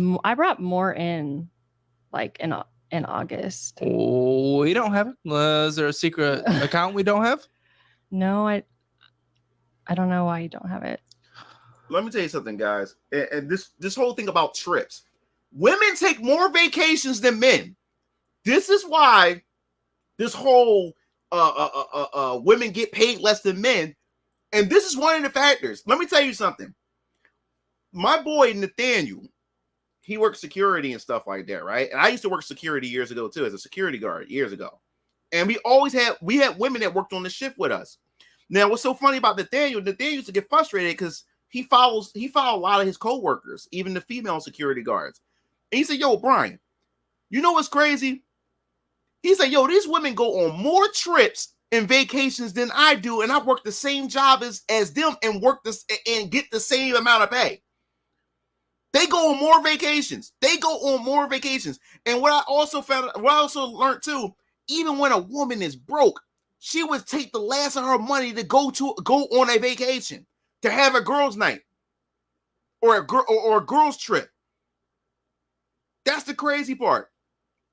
And now this man is suffering through it because she wanted to go on a vacation that he really couldn't afford. And his simp ass went along with it. $14,000 for this trip. Unless I don't really remember why I didn't work very much, but it just seems off. The number seems off. That's what hit. That's at least what hit. Okay, what do you do for a living? So I work in the oil and gas industry. Yes. He's a Texan. Okay. Yeah, and he works. So when he said oil and gas industry, I know this motherfucker make money. He makes money. He makes money if he working in that industry. I know he's making money. But guess what? What do you make? Right around 120. Wow, that's great. That's okay, good so that's money. help sustaining. We live in Houston, definitely energy town. Okay, what is your position? I'm a kind of a drilling fluids specialist tech. I work in-house for one of the major offshore companies. So do you get down and dirty? I worked offshore for 10 years. Yeah. And since we had kids, moved back working in the office now. Okay, how long have you guys been married? We just celebrated 6 years. So guess what? This man makes over $120,000 a year. That's actually good money. You gotta understand. Most men on average only make up to 30 to 40K in their entire lifetime. So if you make 120K, you're in the top bracket of men. You're in the top bracket. You're in the top bracket of men. So the problem is none of that money means anything if you got a wife or you got a girlfriend or a woman in general who just spends through your fucking money. It means nothing. That money means nothing. It means nothing if she's constantly spending your fucking money like that. Oh, very nice. Okay, so a little different than most married couples on the show. One, you've been married a little longer. A lot of people are kind of newlyweds on the show. And two, your guys' kids were within your marriage, which is and got kids. Maybe the first time that's ever happened on this show. Not that either way is bad or good. I don't give a but it's interesting. It shows that, you know, maybe you are a bit more planned. And the weird thing here is there is retirement here. That's the weird thing.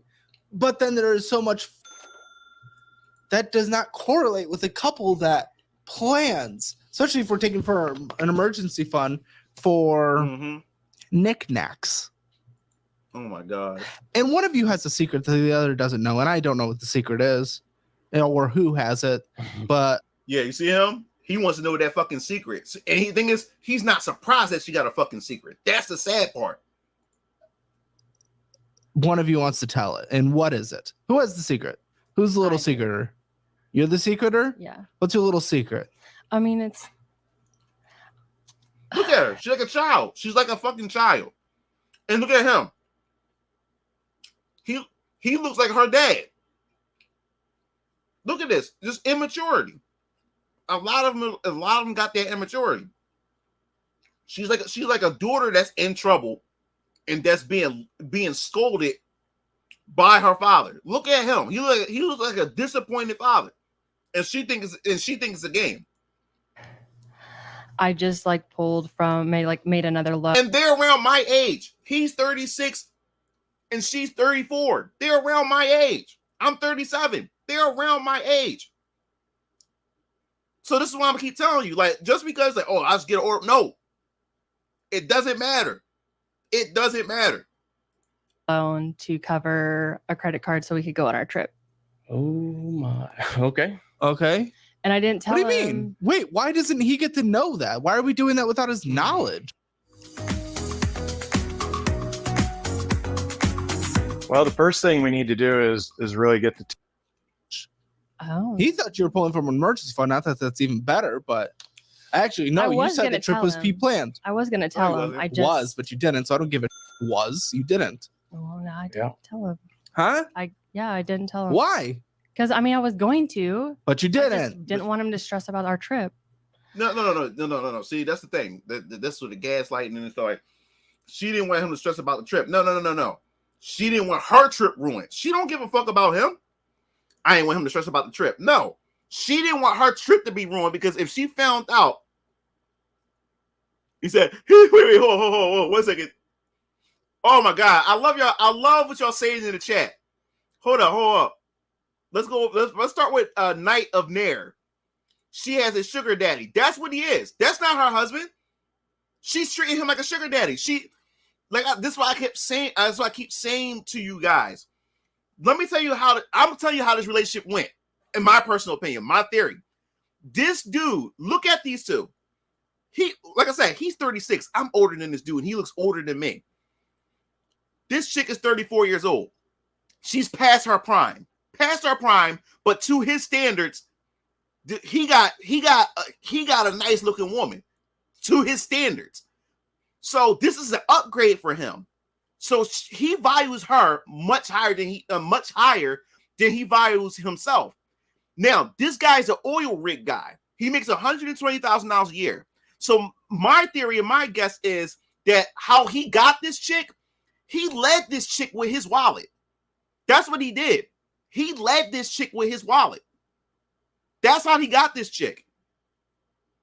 And now guess what she's doing? She's spinning through that shit. And just like Knight of Mirror said, she has a sugar daddy. That's what this is. And I'm laughing right here. Met said, I feel sorry for Luigi, bro. He do like Luigi. What's going on here then? What's up, Dev? Double? He said Luigi's always playing too. Y'all niggas be cracking me up, yo. You know, so Landon said, who's she? Peach? Yeah, she look like Peach. She like Peach. A live action Peach. This is why men are opting out of relationships. Yo, what's up? To Neo? And they have 2 kids. Yeah, he's fucked. He is fucked. This is a man that's stuck in a relationship. This is a man who got a woman who is essentially a gold digger. You might as well say she's a gold digger. She spends all his money. And the thing is, $120,000 is enough. It's enough to support a family that he has, his size. But none of that money means anything when you got a woman that's just buying shit and spending shit and act like a fucking kid. And they're the same age. This is not a young girl. He's 3 years. He's 2 years. 2 years older than her. So she's not a younger woman. He's 2 years older than her. And she's acting like this. And guess what? This is a man that is stuck with her now. You think he could divorce her? No, he can't divorce her. If he did, that's why all the old heads, me growing up, all my old heads always told me it's just cheaper to keep her. Because you had women saying there, if men is tired of women so much, why don't you just divorce them?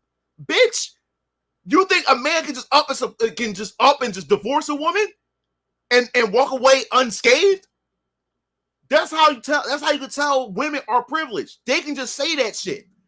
Because when a woman walk off, she walk off with half his shit and more. He can't just walk off. So what these type of men would do, they just tolerate it. They just work it out. And these type and you gotta also understand too, when a man know that he's stuck, in order for him to keep his sanity in the relationship, he will go out and cheat. Because if his wife's not going to give him what he needs and wants out of her, he's going to get it from another woman while stay married to her. And especially if he has kids, he will rather go out and cheat and get something that his wife is not giving him in order for him to stay in that relationship. You get what I'm saying? Women will cheat to get out of a relationship. Men who are married would cheat to stay in a relationship. I know it sounds crazy, but the example that I gave you, if his wife not sleeping with him, if his wife is withholding sex from him, but he has children with her, and there's really no other type of problems. They have problems, but it's not crazy problems. So if she's not giving those things, he will step out of his marriage to get it from another woman. Because as long as he get it from somewhere else, he's willing to stick in there. He's willing to stick in there for his kids. So that's what I mean by a man will go out to cheat to stay with his woman, while a woman will go out to cheat to get out of that relationship with her man. Because with a woman, when she goes out and does what she does, a woman, she gets emotional attachment. See, when a guy goes between a woman's leg, he's dominating her. She's submitting to him. Sex is all about submission. When you sleep with a woman, she's submitting to you. She's opening her legs to you. She's submitting to you. So when a woman go out and cheat, she's submitting to another man. She's giving herself to another man. That's why men don't take and 9 times out of 10, men don't take back women who cheat. But a woman will take back a man that cheat. I know it sounds hypocritical. I know it sounds double standard, but that's what happens. A woman will take back a man that cheat is because, like I said, to a man, that is sex is just a function, but his wife still matters to him. He still gives his resources to her. He can fuck another woman and still come back home and love her and give her the world. Like, I know it's a double standard, but that's how it works. And women refuse to believe that's biology. That's why women will always take back a man that cheats, opposed to the opposite way around. But now you're stressing about the trip, even though the trip is already done because you've borrowed on it and now you have to pay it off. You borrowed, you opened it, you took out a loan. What kind of loan? Uplift. Okay. No, Upstart was the loan I took for the card. Upstart, yeah.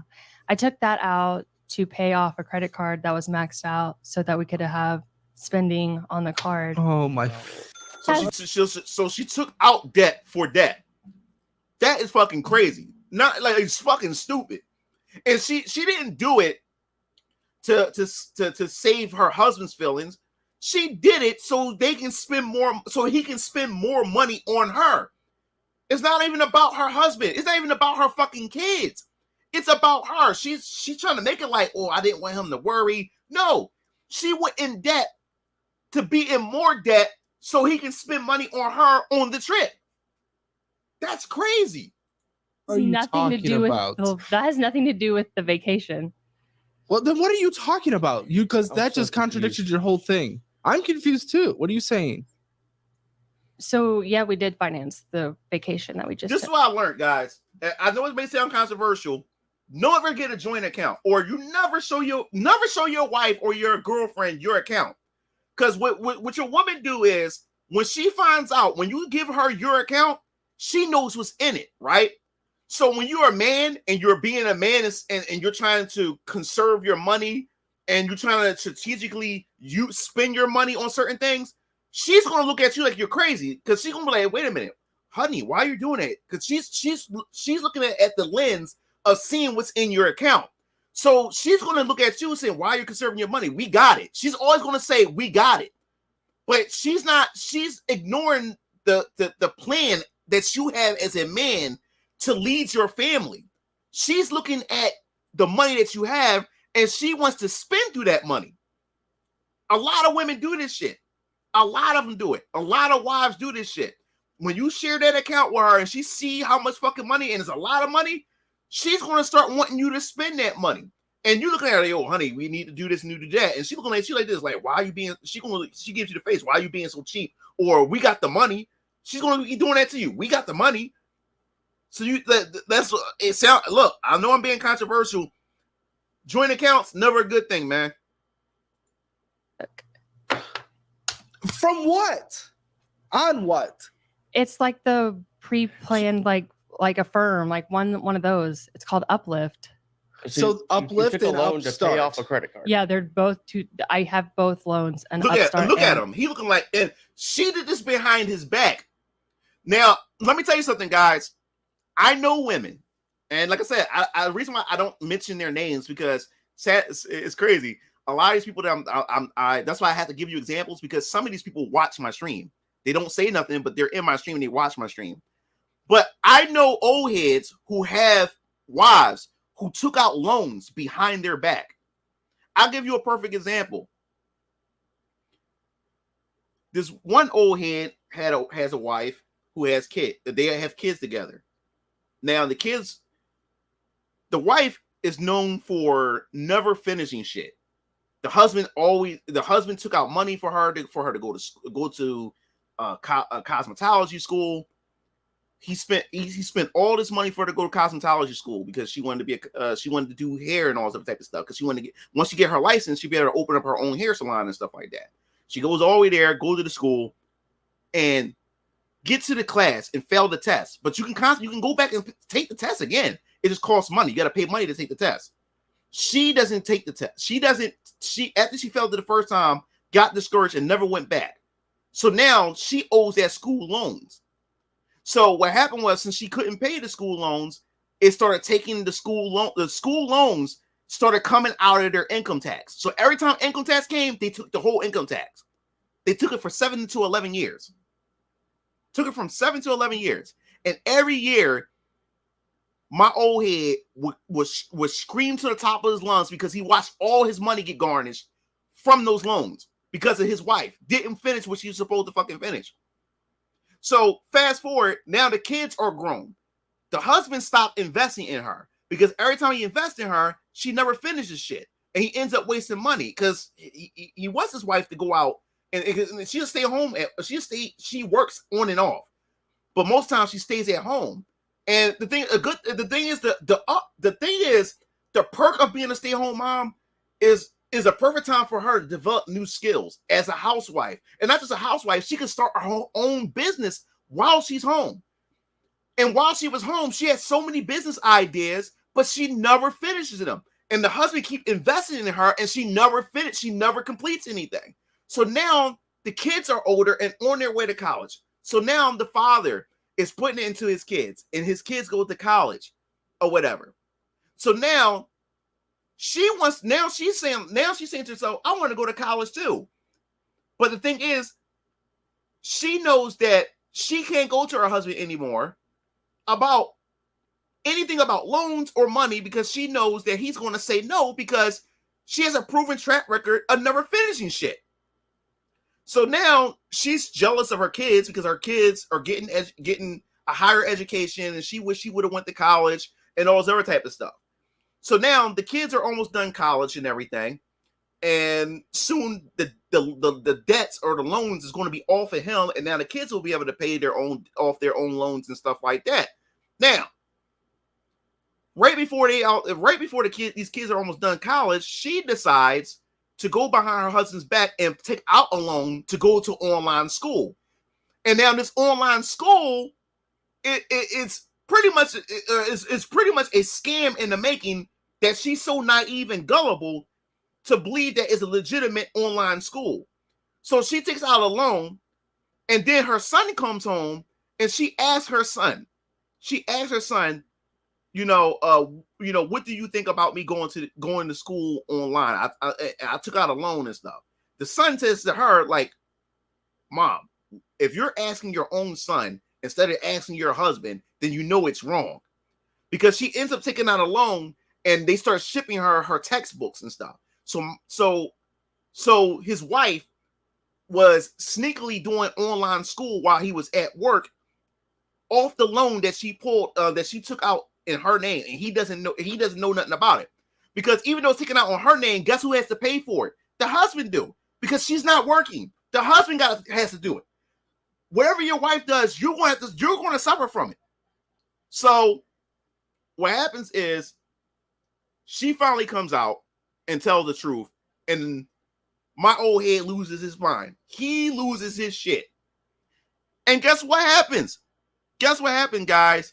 The school ended up closing. The online school ended up closing because it was a fucking scam. Money down the drain. Once again. Oh, what's up, Jay Blue? He said, girls our age dreams of this shit, man. We're toast.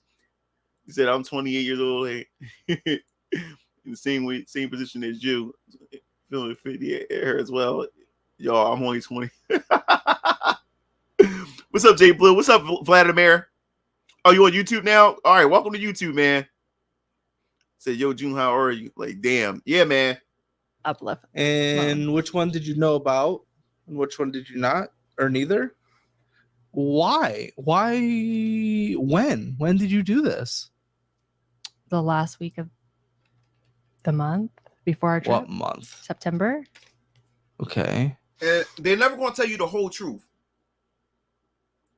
They're never going to tell you the whole truth. She's still you still can't believe her. When you talk to your woman, she's always going to tell you the half truth. She's only going to tell you what she wants you to know. She's never going to be fully honest with you. Even when you see the sincerity on her face, she's not being fully honest with you. She's only going to tell you shit that she wants you to know. And that's what's going on right here.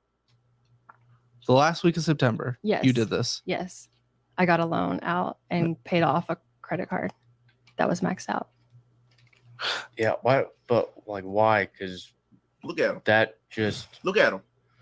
it's got my name too on it, or is it No, just it's yours? mine. Because it's just mine. Look, she won't look at him. She won't look affects at us him. both, and that is not Well, really a you good feeling to never, have like- that go behind my back. You know. Now listen to what she about to say to him. This is how you know she has no respect for this cat. Yeah. But I think you would understand why I did it, so I didn't figure you were going to be mad. well, Understand why you did it. You did it for the vacation. Correct. And are you mad? yeah. I'll say, Matt, I'm pretty disappointed. See, he's still not being honest because he knows that she's going to give him hell when he goes home. This is a man that's afraid of his woman. Because look, when he asks him if he's mad, he wants to fully go in, but he know he can't fully go in because look how she turned around, looked at him for a minute. He had to catch himself because he knows when he go home, she's going to give him shit when he gets home, even though it's her fault. This is a man who's trapped, but he did it to himself. He did it to himself. And the thing is, he went from, yeah, I'm mad, but then he changed it to, I'm disappointed, because that would give him less blowback when he gets home. She's going to look at her face. She's going to give him shit. She's going to cuss him the fuck out when he gets home. That's kind of a big thing. I thought we were. And look, he's not even stern. Look at him. He's timid. He's not even stern in his voice. This is a man who has no testosterone. This is a man who had his balls snipped off, put away and locked away in the drawer. She owns his balls. She owns his balls. Look at him. He has no confidence. Look how he sits. Look how he talks. He looks timid, and he's afraid to express himself to her because he knows that he's going to feel her wrath when he gets home.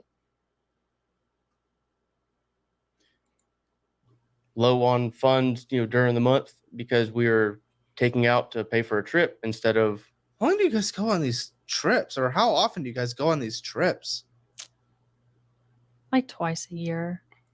Can you afford that? I mean, obviously not if we're taking out debt to pay off a card and then another debt to pay for this trip that we can't pay for. And then you think taking out for an emergency fund for knickknacks.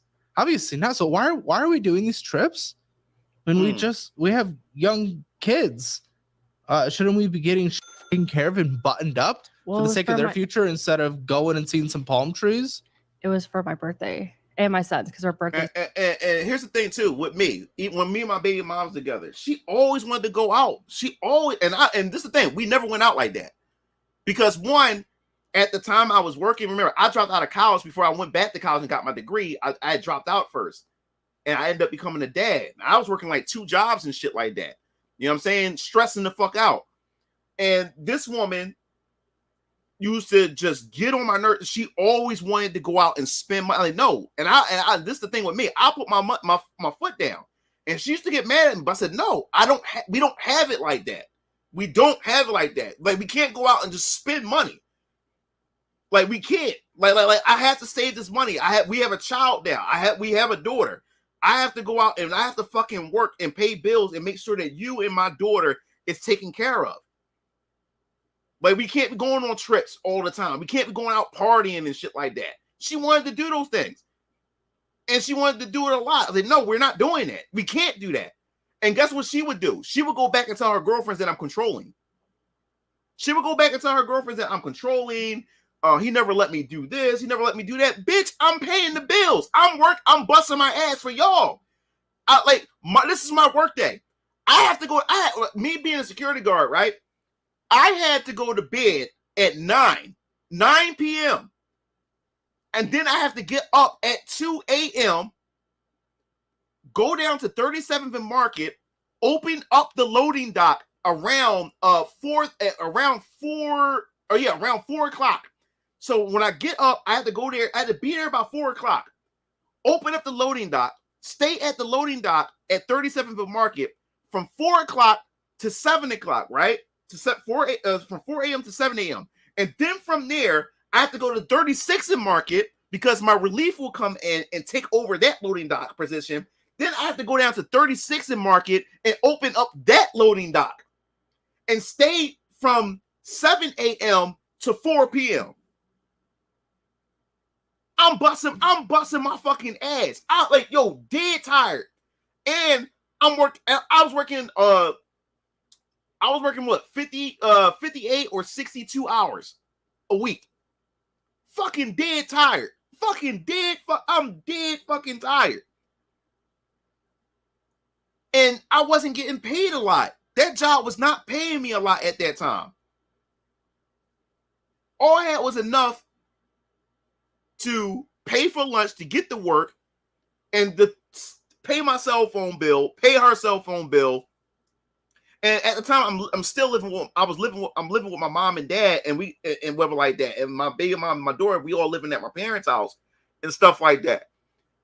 And I'm sitting here like fucking struggling my ass off.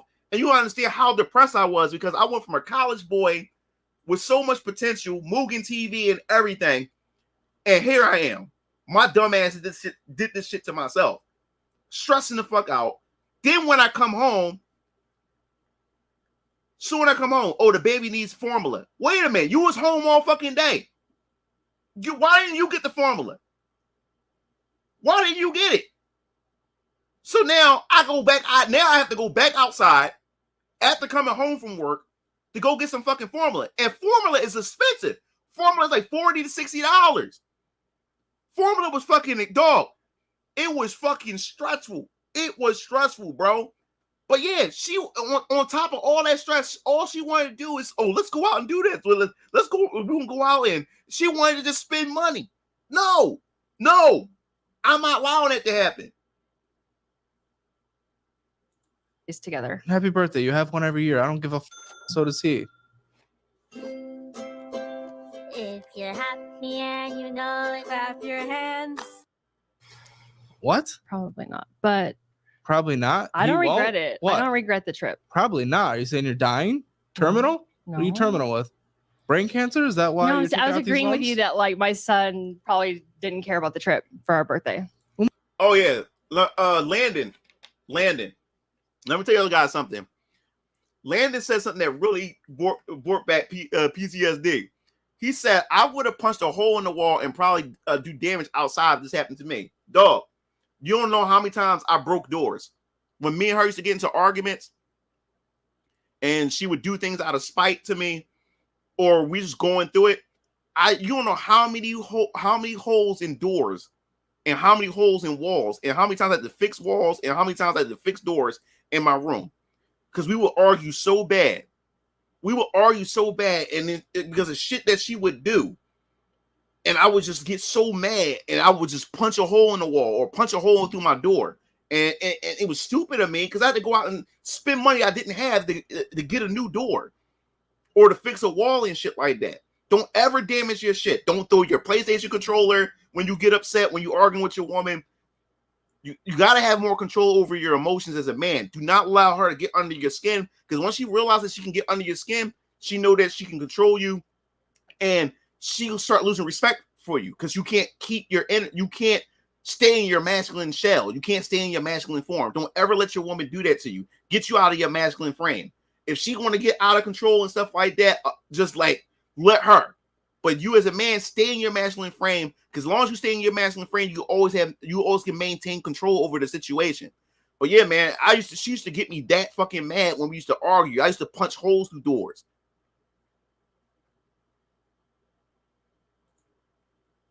It's a personal question. Yeah, like that's just crazy. Yeah. No, the 4-year-old barely passed the age where he's gonna start remembering things. Other than that, the 2-year-old has no idea what the going on. It's basically just a group of cells floating around in the universe. Can't form. Nope. And we haven't been together for. My daughter's 15 now. Yeah, we haven't been together for 14 years. We haven't been together for 14 memories. Well, we have pictures from it. Well, that's good. Oh my! As long as they don't go blind, they'll be able to know they went to a place with palm trees. Oh my God! It seems to be every year we've got a birthday trip They're all in October. What, do you not agree with these? So why are we doing them? Wait, what Yeah, exactly. He don't agree with them. That's why he's not being a man. He's not being a man because he doesn't agree with these decisions. But he allowed his woman to spend this fucking money. He allows it. That's not a man at all. That's a spineless man. What are you doing then? Why I just plan it, I don't and agree he with just them. goes on them. He doesn't. I don't agree with a lot of them. Yeah. Why are we doing them then? And we just do Because it. I like to travel. Cool, but if he disagrees, why do you win? Win. Yeah, you know why she wins? She's bitching and complaining at him, and she's leveraging sex. I guarantee that's what she's doing. She's leveraging sex. That's what she's doing to him. Maybe because I'm controlling. I don't know. Yeah, and she laughed about it. Maybe because I'm controlling, and she's laughing about it. Like, it's fucking funny. This man is going through hell and high water right now. Look at this man's face. You know he's going through it, and she thinks it's a fucking game. He just does whatever. Like, if I have a trip. But she slipped up. She said he does whatever I want. She just slipped up and she caught herself. She knows that. She knows that he does any command that she make, he does it. And that's why she doesn't respect him. This is a woman that doesn't respect her man. He just packs his bag and he's like, okay, where we're going? Like, when we get to the airport, like, he doesn't know anything about the travel or the expenses. He just knows. And you're saying you don't like. Yeah. He doesn't set boundaries. And that's why she's laughing. He's like, and she caught herself. He does whatever, and then she stopped. He does whatever she says. If she says want to go on a trip, let's go on a trip. He said, okay. He packs the bags up, even though he disagrees with it. She knows this about him. She knows that he's spineless. She knows that he's weak. So she's going to keep walking all over him, and he's not setting the boundaries. That's why men, you got to understand how valuable you are. Men equals order. You bring order to your relationship. That's what you do. You got to understand, sin didn't befall man until Adam ate it, because God left Adam in charge. God gave Adam the power to bring order. Eve disrupted that order, but it was Adam's job to bring order back, but he didn't, because he did exactly what this man did. He simped. He allowed Eve to convince him to eat the forbidden fruit of knowledge, and this is why we're in the situation that we're in right now. That is like even if you don't believe in the Bible and stuff, look at these stories as a lesson. There's a lesson behind this. This is what happened when you allow your woman to walk off from your guidance. She does whatever the fuck she wants to do, and guess what? It drags you down with her. Eve dragged Adam down with her because she left the guidance of Adam, and the serpent, which is Satan and Lucifer, came in and was able to bring chaos to their relationship. He represents chaos. Lucifer and that serpent represented chaos. He brought chaos to their relationship, to Adam and Eve, and she welcomed it. She engaged with the chaos. This is why women love chaos. Right now, she's having the time of her life, because right now, this husband is stressing out right now. She's smiling because this is chaotic. She brought chaos to the relationship, and she's smiling, and this is how she's able to function. This is chaos.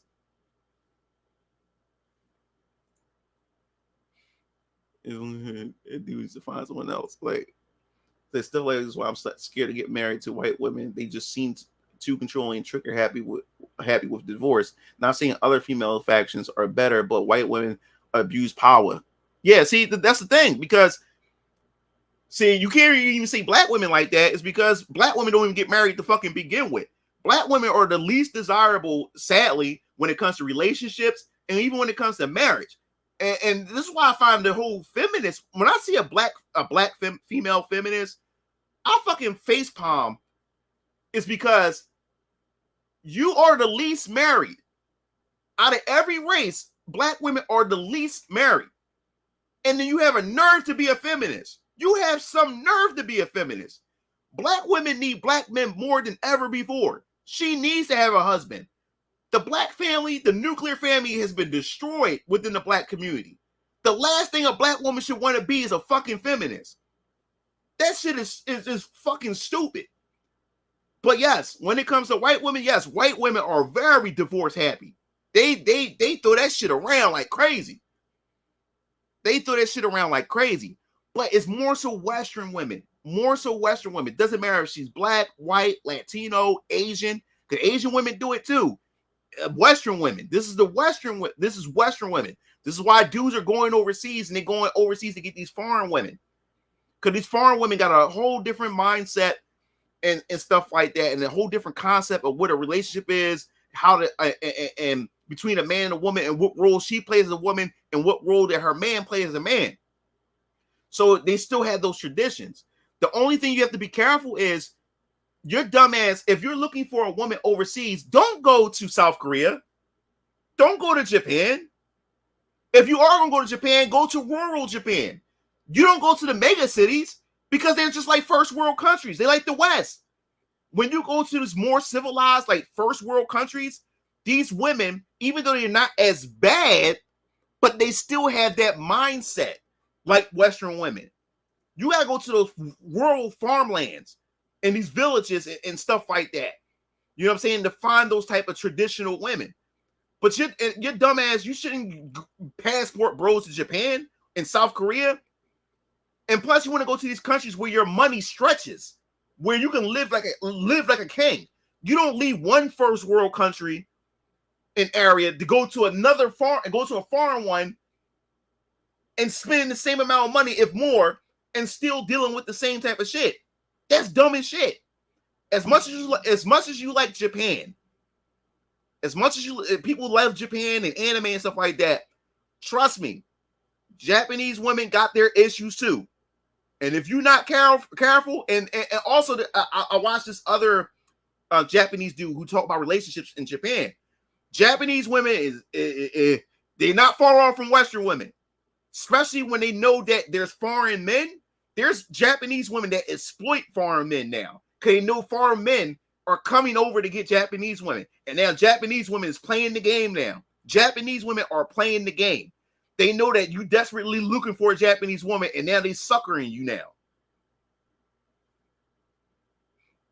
Yeah. So don't stop. I'm saying this to warn you guys. Do not romanticize these Asian countries. Please do not romanticize South Korea. Don't romanticize Japan and China and shit like that. Because you will get duped. I'm saying that shit right now. If you're not smart, you will get got by those women. You will get got. Yo, what's up? What's up, LG? He said, this is so true, dog. And most times their friends gave some horrible advice as a result. So yes, be careful. Like that. I don't prefer. I'd like to be at least consulted. Like, hey, let's take a trip. Okay. Do you guys have conversations about this? Or is no, they don't have conversations because he's not a man. He's not acting like a man. He's not putting his foot down. We just seen him say that, like he doesn't like these trips and this money that he's spending, but he's not being a man and talking about it. He's not putting his foot down. He's letting her walk all over him. Like, what are we doing? We've had this conversation multiple Look at her, times. she's smiling. Why has nothing ever been like addressed? It's a joke, like it's funny. I feel like I could be sitting on that side with you, talking to her about a lot of these financial. Look at him. He has no confidence at all. His posture and everything. It's just so bad. Issues. I'm not the only problem. Oh, look at her. She thinks it's a joke. I'm saying I'm a huge problem, but I'm saying I'm not the only problem. I'm not the only problem. Like, no accountability. She don't want to take any responsibility.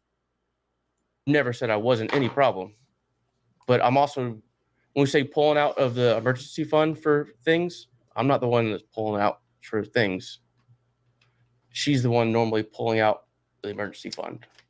So the name of this podcast is called. I do have a spending problem. Name of this channel. I know I do. Wait, hold on, let me get this. Like I know I'm out of control with spending. I'm confused. We talked about Khalib before Hammer. we started That's the filming. name of the channel. Khalib Hammer. You found this show through George Camel. You found George through Dave. You've been through a live event with Dave. You know he'd be against all of this dramatically. You've been on that path of relative being surrounded by there's the just a knowledge couple, of how to not be a dumb money. and yet we are in Slama Dog. So, they're like, coupled. what? They're getting counseling. You obviously just don't care. The vacation's more important than any financial stability or any fixing or any change of behavior, right? It has to be. It's got to be yes, because this is a daily watching financial videos and doing all this on her. Why watch without any action? I'm confused. We might have action for half of the month, and the other half is let's go do whatever we want. Get a little fire into your butt for a moment, and then you're done. Yep. Why do you think it falls off? Because I impulse buy and I funny to her. regret it after. She's immature. She's immature, and she's 34 fucking years old. She's immature. When they get caught in situations like this, all they can do is laugh. This is funny to her. This is chaos. She's loving this. She is loving this right now. And look at him. Look at this man. This nigga is fed up. As Omega Boy said a long time ago, stop simping and get your pimp game strong when it comes to these women. Everyone mispronounced. yeah, my bad, man. They say she's right though. Bro enables her shitty ways. That's what he does wrong. Yeah. No, she's right about that. She is right about that. He enables it. That's why you as a man, you can't. You have to put your foot down. Men is about order. Women, chaos. Men is order. He brings order to her chaos. He has to put boundaries. And that's why, guys in the chat, if you are planning on dating a woman, or if you are in talks with a woman and y'all maybe going somewhere, you have to listen to me. I can't stress this enough. Lay the ground rules down early. And this is where the respect comes in. You have to respect yourself enough. And this is your test. This is your test, guys. See, where he messed up at, the reason why, I'm telling you right now where he messed up. When he messed up at the very beginning when he first met this woman, I'm going to tell you why he messed up. He messed up was because, I'm telling you right now, when he met her, he's like, man, she's gorgeous. She's above, she's out of my league. Because look, technically, when you look at them two, she's out of his league. She is technically out of his league. But he doesn't have enough self-esteem to realize that he is the prize. He's an oil rig guy. He brings 120,000. She brings nothing to the table but her looks. Nothing else. Now, there's nothing wrong with a woman using her looks. She was designed that way. Women were designed to be physically attractive and appealing. That's what brings men and women together, to procreate. Men aren't supposed to look beautiful.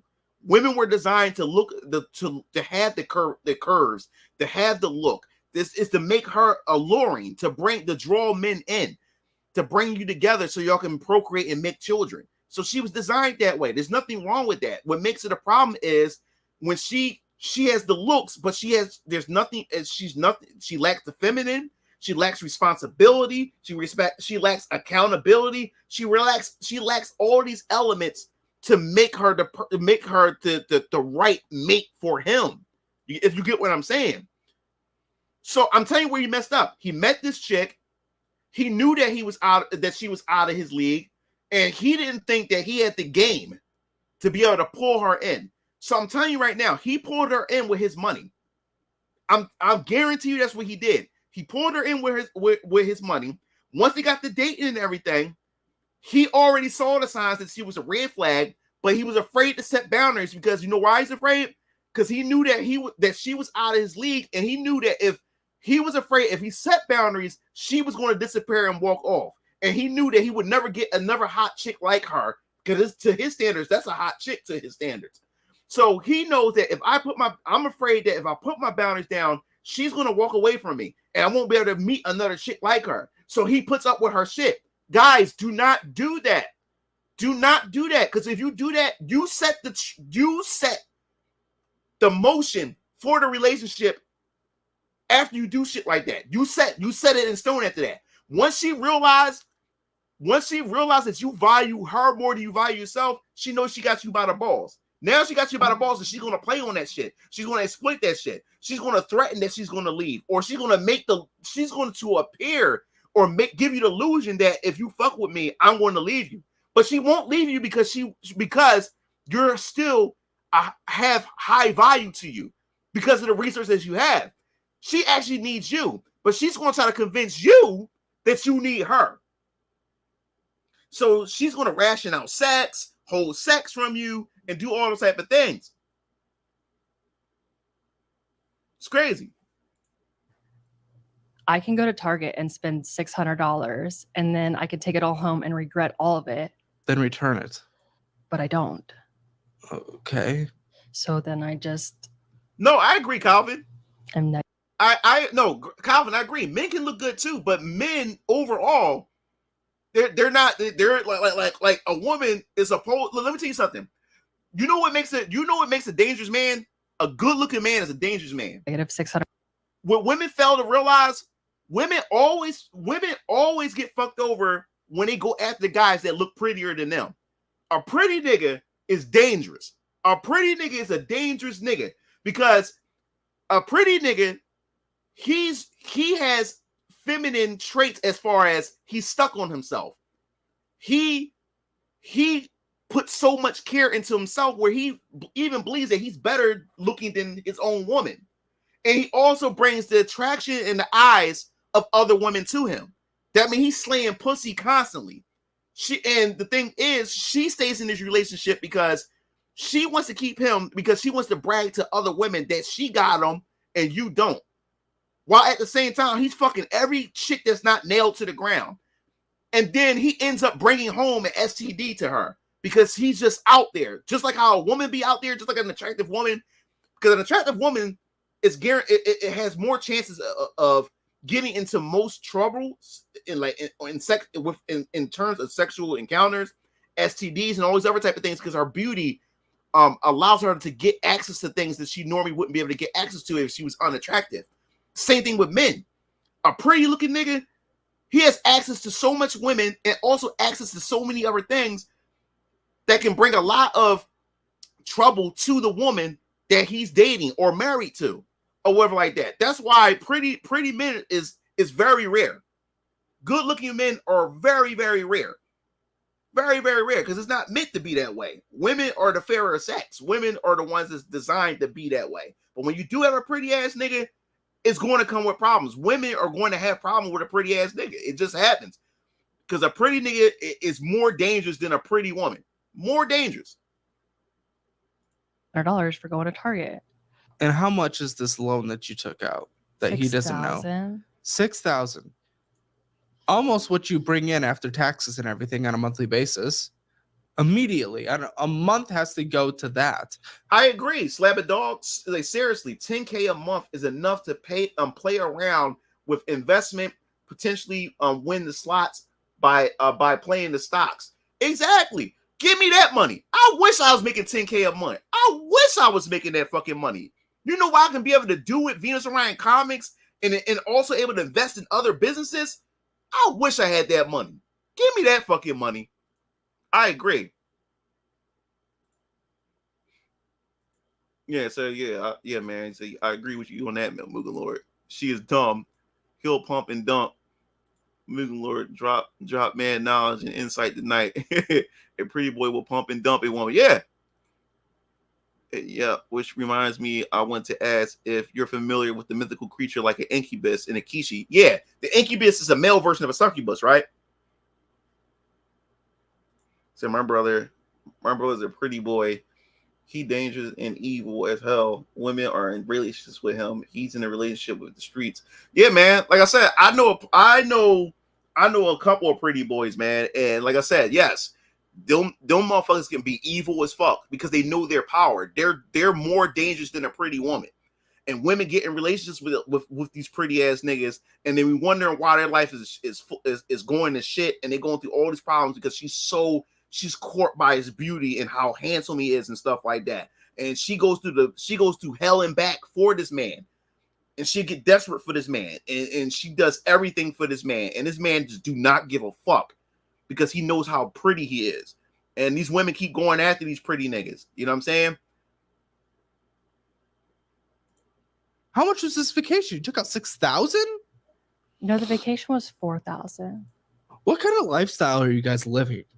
Champagne taste on a beer budget, it seems like. Yeah, that perfectly. Champagne taste on a beer budget.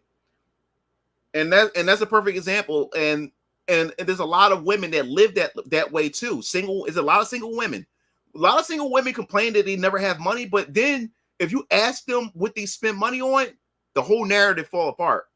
And because there's a lot of women out there who has champagne taste but have bare money. And now he brought on a problem. He married a woman who has that problem, who has champagne taste on a bare budget. That's the problem.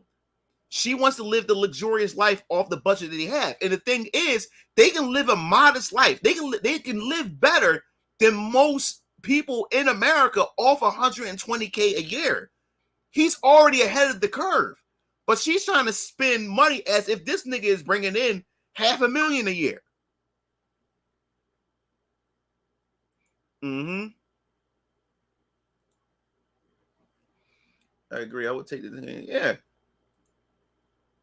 Yeah, man. You gotta snuff that shit out early, bro. Kind of spend when we want to spend.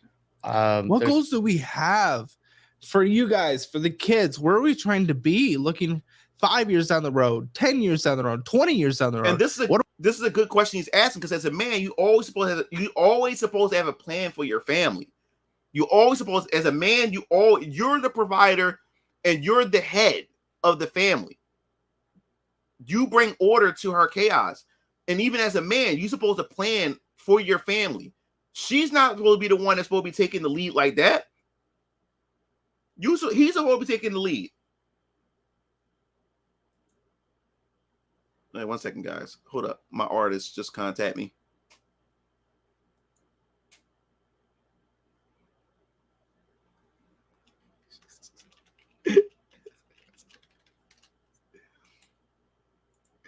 Yeah, but what are we trying to do? Because right now we're just living for fun. Yeah, in the moment. Exactly. What are we trying? Because most women live in the moment.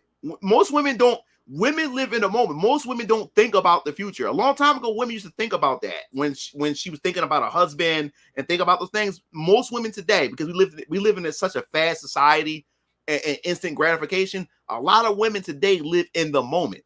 They live in the moment and then think about this shit later. They think about it later.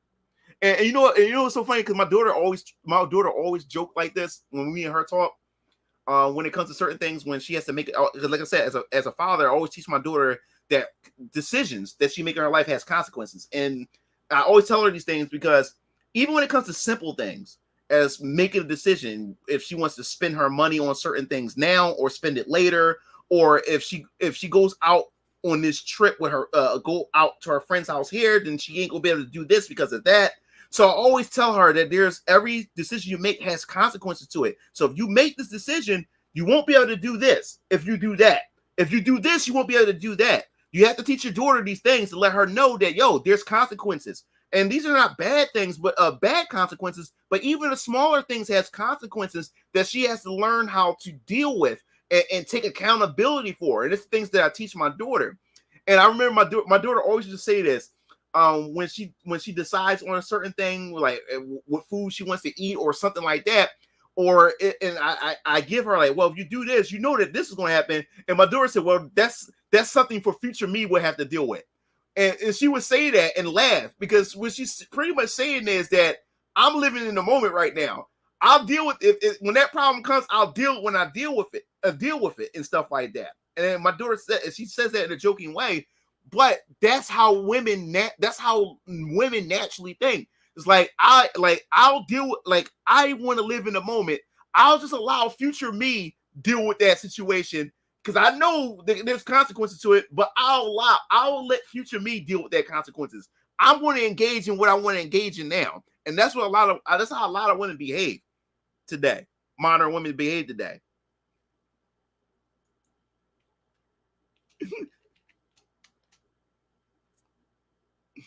Yep. Do we have any combined goal? I don't think we have a goals together. I want a house in Palm Beach. She want a house in Palm Beach. Can you hear that? You hear this bitch? She want a house in Palm Beach, but yet spending all the fucking money that he has. By 40. You see his eyes wide. She want a house in Palm Beach. You see his eyes? Like, Jesus fucking Christ. Yeah. And Are you gonna be able to move? She want a house in Palm Beach by 40. If she's spending the way he's spending his money right now, they ain't gonna make that shit. No, I want a second home. No, she wants a second home, which is ridiculous. Let's talk about something every business. Yeah, but that's all I wanted to show when it comes to that. But yeah, man, this dude, he bought it on himself, man. He bought it on himself because he led with his money. I guarantee you that's what happened. He led with his money. He led with it. That's what he did. That's how he got her. Okay, ruined by the internet. I got a proposition for you to look up there. I'll definitely check that out, Blaze. It's all basically monopoly money to her. Yeah. Taco Max not lying. Yes, it is. That's what it is. It's basically monopoly money to her. Because she works. She only works on weekends. He has all the money. So she sees all that money and she don't think about the consequences because she's not the one going out busting the ass to get that money. So that means nothing to her. She don't care. Oh, what's up, Snake? What's going on? Yes, I'm not doing this to scare you guys because, like I said, man, what we do need right now is men and women to come together. I'm always going to give you the other side of things. I'm not trying to push this rhetoric, women bad, women bad, women bad, women bad. No, there is ups.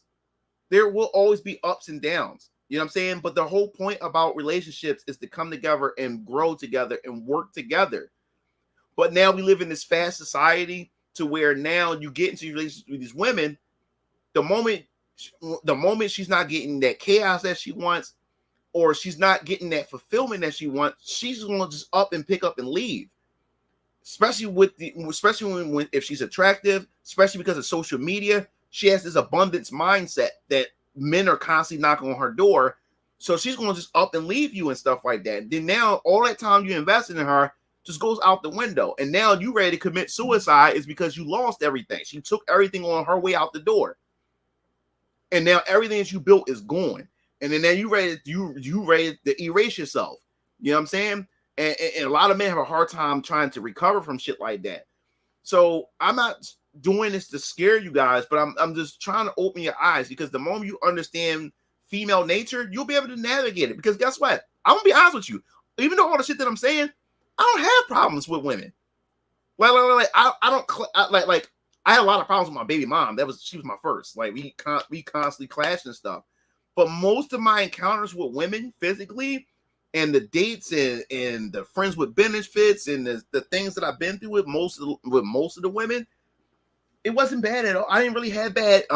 It wasn't really that bad.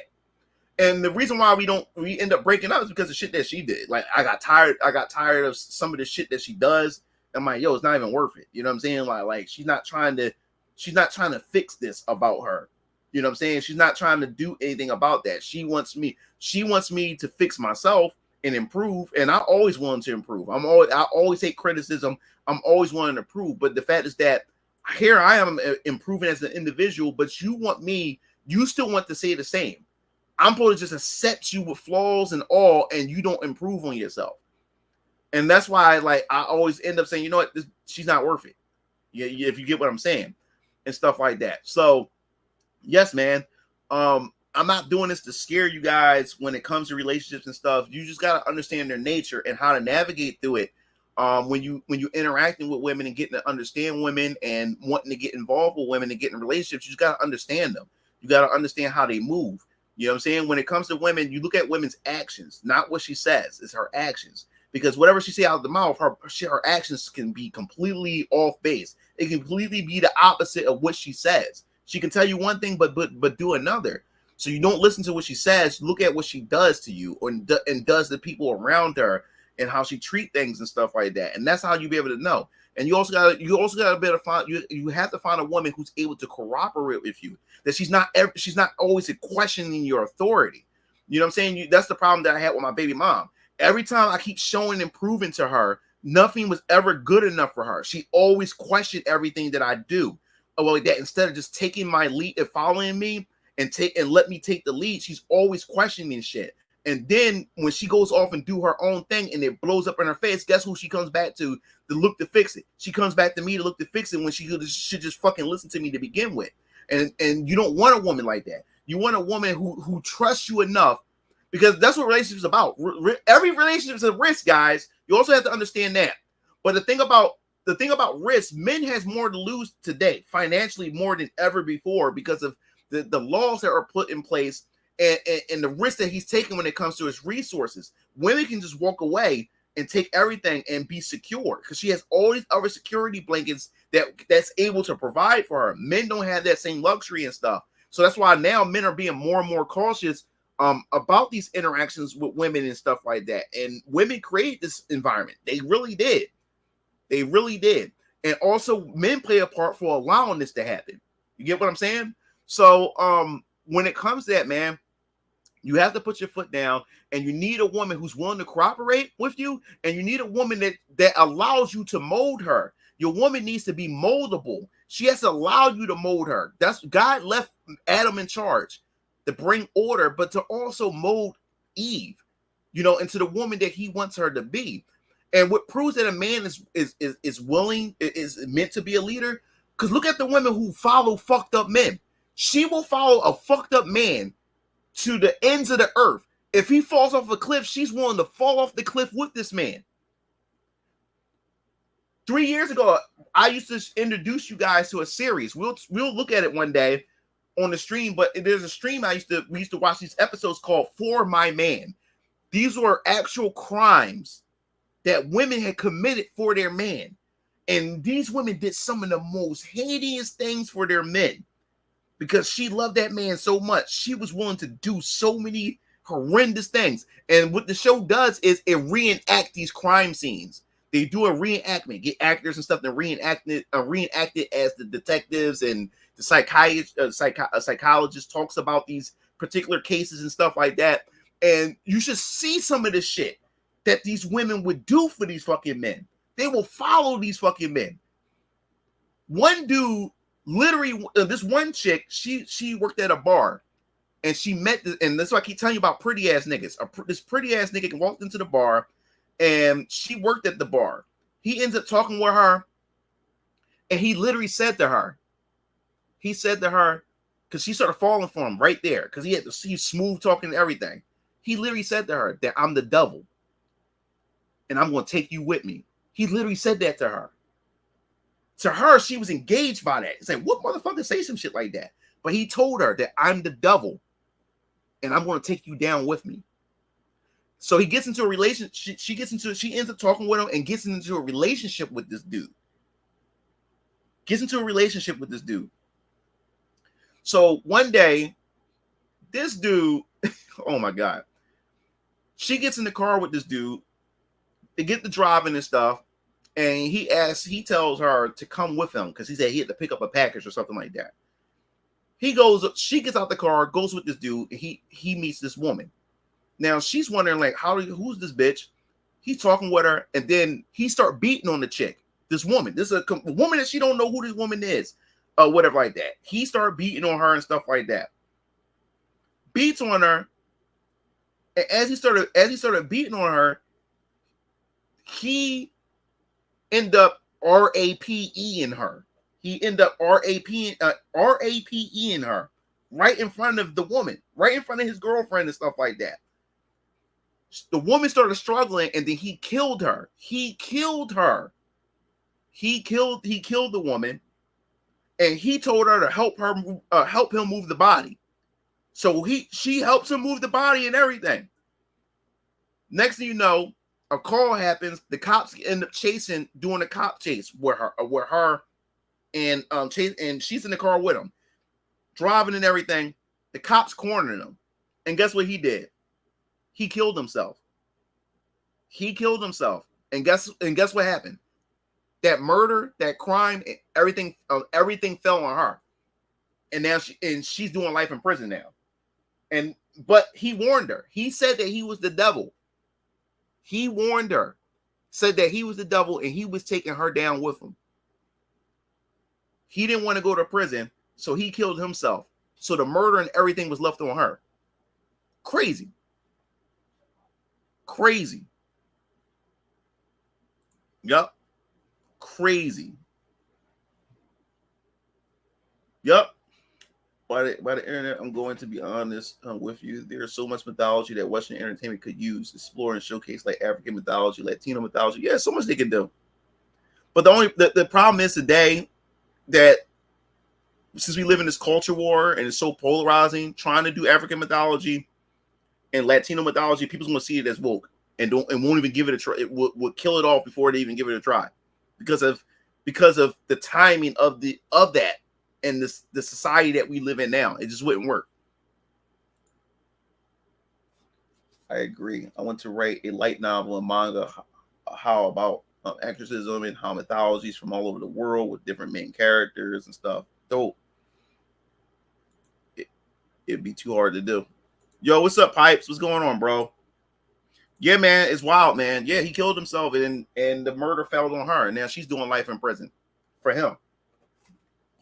Yeah, man, you gotta watch that series. It's a good series, man. And women do the craziest things for men, which shows that men are meant to lead, man.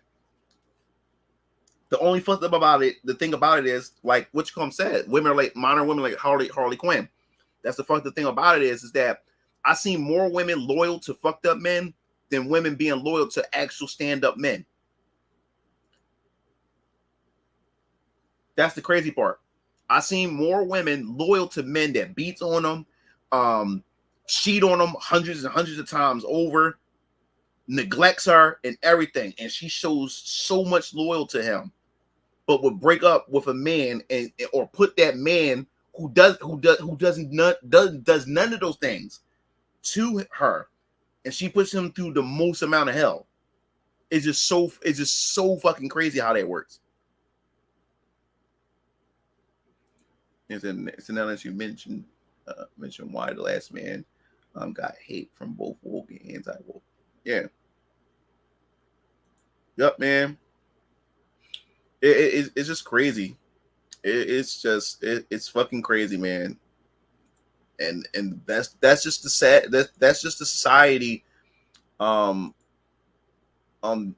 we live in today, man. That's just the society we live in today.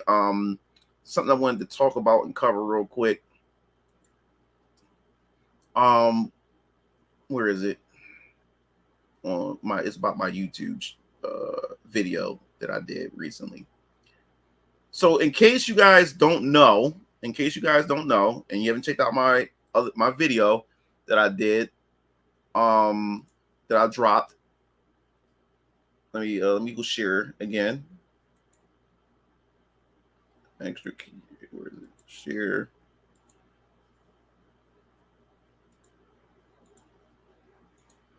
All right. So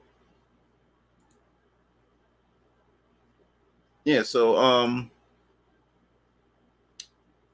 yeah. This I did this video, and it's so sad, man. This video would have blew up just like my first video where I talked about women and Eastern women depiction of Eastern women versus the depiction of Western women. This thing would have blew up just like that because it was trending that much like that. And the sad thing about it is YouTube had age restricted it, sadly.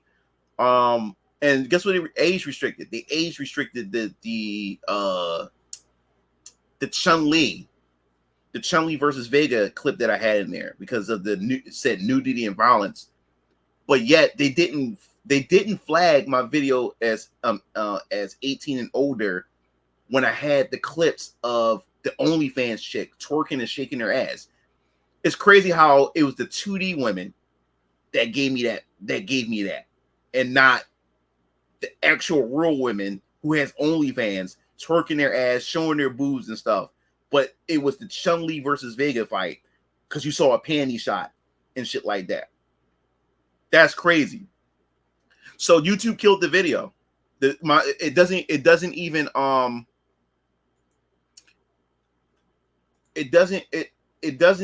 even moving. It stopped at it's been stuck at 2.1K for 2 days because YouTube killed it. YouTube killed this video. This video won't even see. It's restricted. It's age restricted.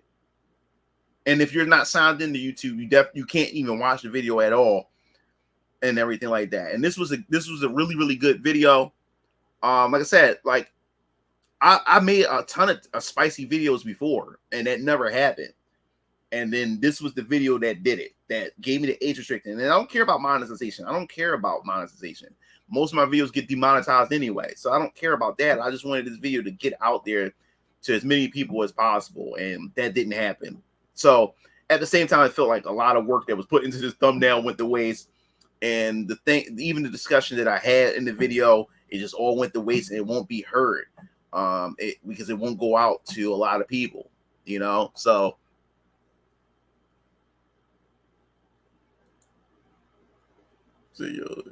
standards. So it wasn't the first guy that liked it. Told me Tanaka. He said, "Yo, I asked this earlier, but how do you feel about Review Tech?" Oh yeah. All right, the Review Tech USA. I don't know what to say, man. It was a dumbass move for him to delete his channel. I mean, that's like literally YouTube history that just went down the drain. He deleted a channel with over 1 million subscribers. Like, why? Why? Said, do you think Vampire Killer will be shunned by the woke, anti-woke? I don't know. I personally I personally don't give a damn what the woke or anti-woke think about my comics and stories and stuff. I really don't, because I'm not making my comics to appease to the woke or the anti-woke. I'm making these comics and stories based on my interest in what I like. And if people happen to like this, if my like and taste happen to align with people who like the same thing, then that's awesome, man, and stuff like that. But this is for a lot of you story writers out there, a lot of you people that want to create your own things and go independent. Do not limit yourself when you go into your creative mode. Do not limit yourself to like, okay, like how can I appease the anti-woke, or how can I appear not to be woke? No, create the shit that you want to create. Create what you want. Create what you want. Create whatever the fuck you want. Put whatever character that you want. If you want to put a gay person in your comic or whatever, that's totally fine. That is your choice to do that type of stuff. If you want to put a chick with the side cut in your books or your stories and stuff, you want to tell a great story or whatever like that with those type of characters, go ahead, do that. That is your choice or whatever like that. Do not let anybody put inhibit and put shackles on your creativities and stuff like that. So when it comes to VK, like I said before, when it comes to VK, man, I'm going to tell the story that I want to tell in this story, and I just hope, and I hope that you guys enjoy the stories that I write. When it comes to Venus Orion Comics, especially VK, I'm really excited for you. Don't understand how excited I am for this book and for the first chapter, because I can't wait to hear your thoughts and opinions in it. It pretty much sets everything up for what's to come. Is going to, by the time you close it, I hope is enough to say, man, I'm looking forward to see how all this is going to come together, or what's going to happen next. You know what I'm saying? That's why I hope that this book will be able to accomplish, to get you curious and to get you excited about the second chapter and see how these character arcs are going to unfold. And as I said before, this is my first time writing the story as a story writer and publishing my first story. So like I said, like, don't I'm not like, don't, I guess say expect perfection or anything like that. I'm definitely going to learn. I'm going to keep going, trying harder and harder with each chapter that I make and put out there. And like I said, my artist Jessica, she's an incredible artist in everything when it comes to this, comes to Venus Orion Comics, that you also want to see the evolution. Like, you think you like the stuff that she put out now. Wait until you start to see the newer stuff that she's been doing. Like the stuff that I'm showing you, she done this. The pictures and stuff that I show you, that stuff been done already. She did that months and sometimes like a year or two ago. So you still haven't seen the shit that we've been up to. And that's the hard part about all of this. But those of you who are new, the book is already done. As I said before, the campaign, pre-order campaign, starts January of 2025. There's going to be a teaser trailer for VK that's going to give you the actual date, the day of January of when the pre-order campaign is going to open. It's called a pre-order campaign on Kickstarter is because the book is done. And the fact is that you guys are putting money down to get a copy of the book, because since the book is done, I'm not asking you to give me money to get the book done. The book is already done. I put the money out myself. I took the risk. So all you guys doing in return is just putting money down to get access to the book. And we have multiple covers. This is the base cover. And like I said, starting at $15. There will be digital. Digital is $5. And if you buy it physical, you get the digital to come with it. Keep that in mind. 4 variant covers. I'm gonna show this again. Cover B. What I like about cover B is the fact is that it's going to have like the face portrait style. So over time, like the value in it is that you're going to have different characters with different face portraits. So eventually you will have a whole line of VK chapters with face portraits of different characters over time. And I think that would be cool, especially that can be among your collection and everything. So yes, this is cover B. This is $20. Each cover goes up by $5. Everybody's most favorite cover, the monochrome cover C, $25. Got Young Rav on the front. Hezekiah, aka Young Rav, on the front. Everybody loved this cover. I love the responses that you guys get for this cover. And like I said, I love the detail that Jessica put, because she even drew the back of Hezekiah. I was not expecting that. So you got the front of him and you got the back of him and stuff like that. So I really appreciate that. And let me see, make sure. Wow, yeah. So yeah, cover C. Everybody, you guys right here, man. There's something about that cover C that you guys like. So yes, cover C. And once again, like I said, like I'm always getting new faces. That's the good thing about this. I'm always getting new faces. So I always love showing you guys these covers.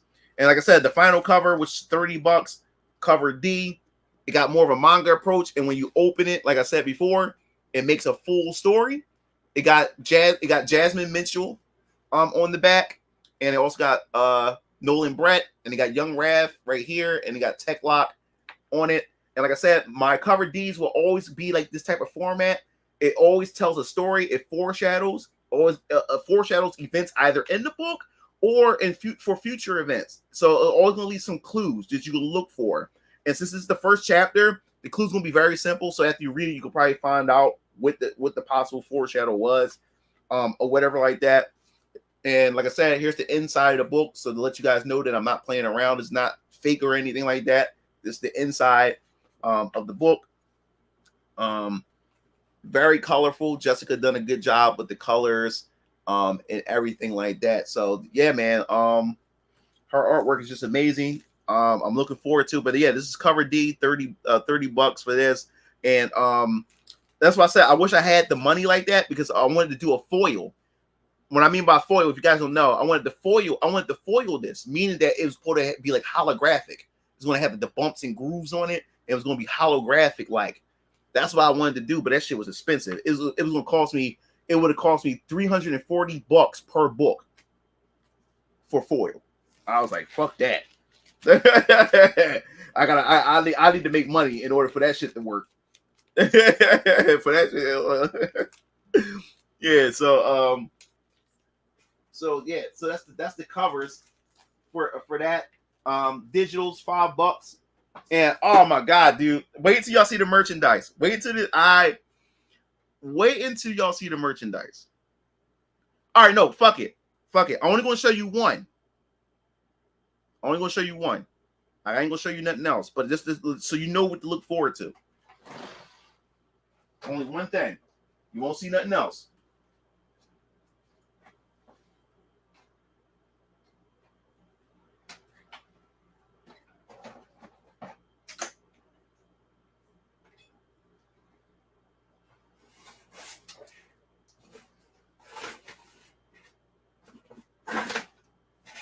Here's one of them.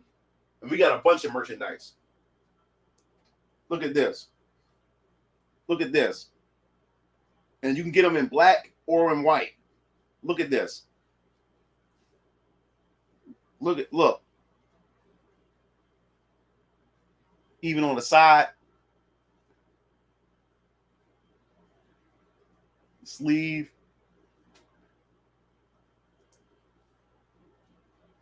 So you get a black hoodie, white hoodie,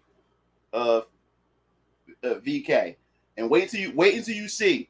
And this is a mock-up. This is just a mock-up version, but this is what we're doing. This is it. Yeah. So I can't show nothing else, but this is just to let you guys know what to prepare for. Got a lot. Yeah. Yeah, from Strikers Kill Tees. Yeah. We making the merchandise. So everything's in-house. Yeah. So don't worry. Y'all didn't see nothing. Wait until y'all see the rest of the merchandise. Y'all gonna go crazy over it. Wait until y'all see it. I can't show nothing else, but I wanted to just let you guys know.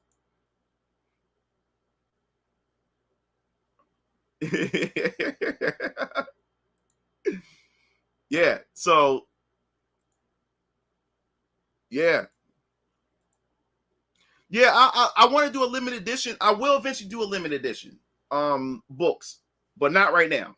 Like I'm spending too much money, man. Like I'm finally at the end, and man, like I'm over 50K of investing that much. I invested over 50K now. So now is about time. I can't do nothing else at this point. Like now it's just the rest is up to you guys. It's up for you guys to come in and show some support at this point. So now I want to write a book. Yeah, so yeah, I have so much stuff that I can't wait to show to you guys and reveal to you guys. And every day, man, every day, I always think about this shit. And I can't wait to January. Man.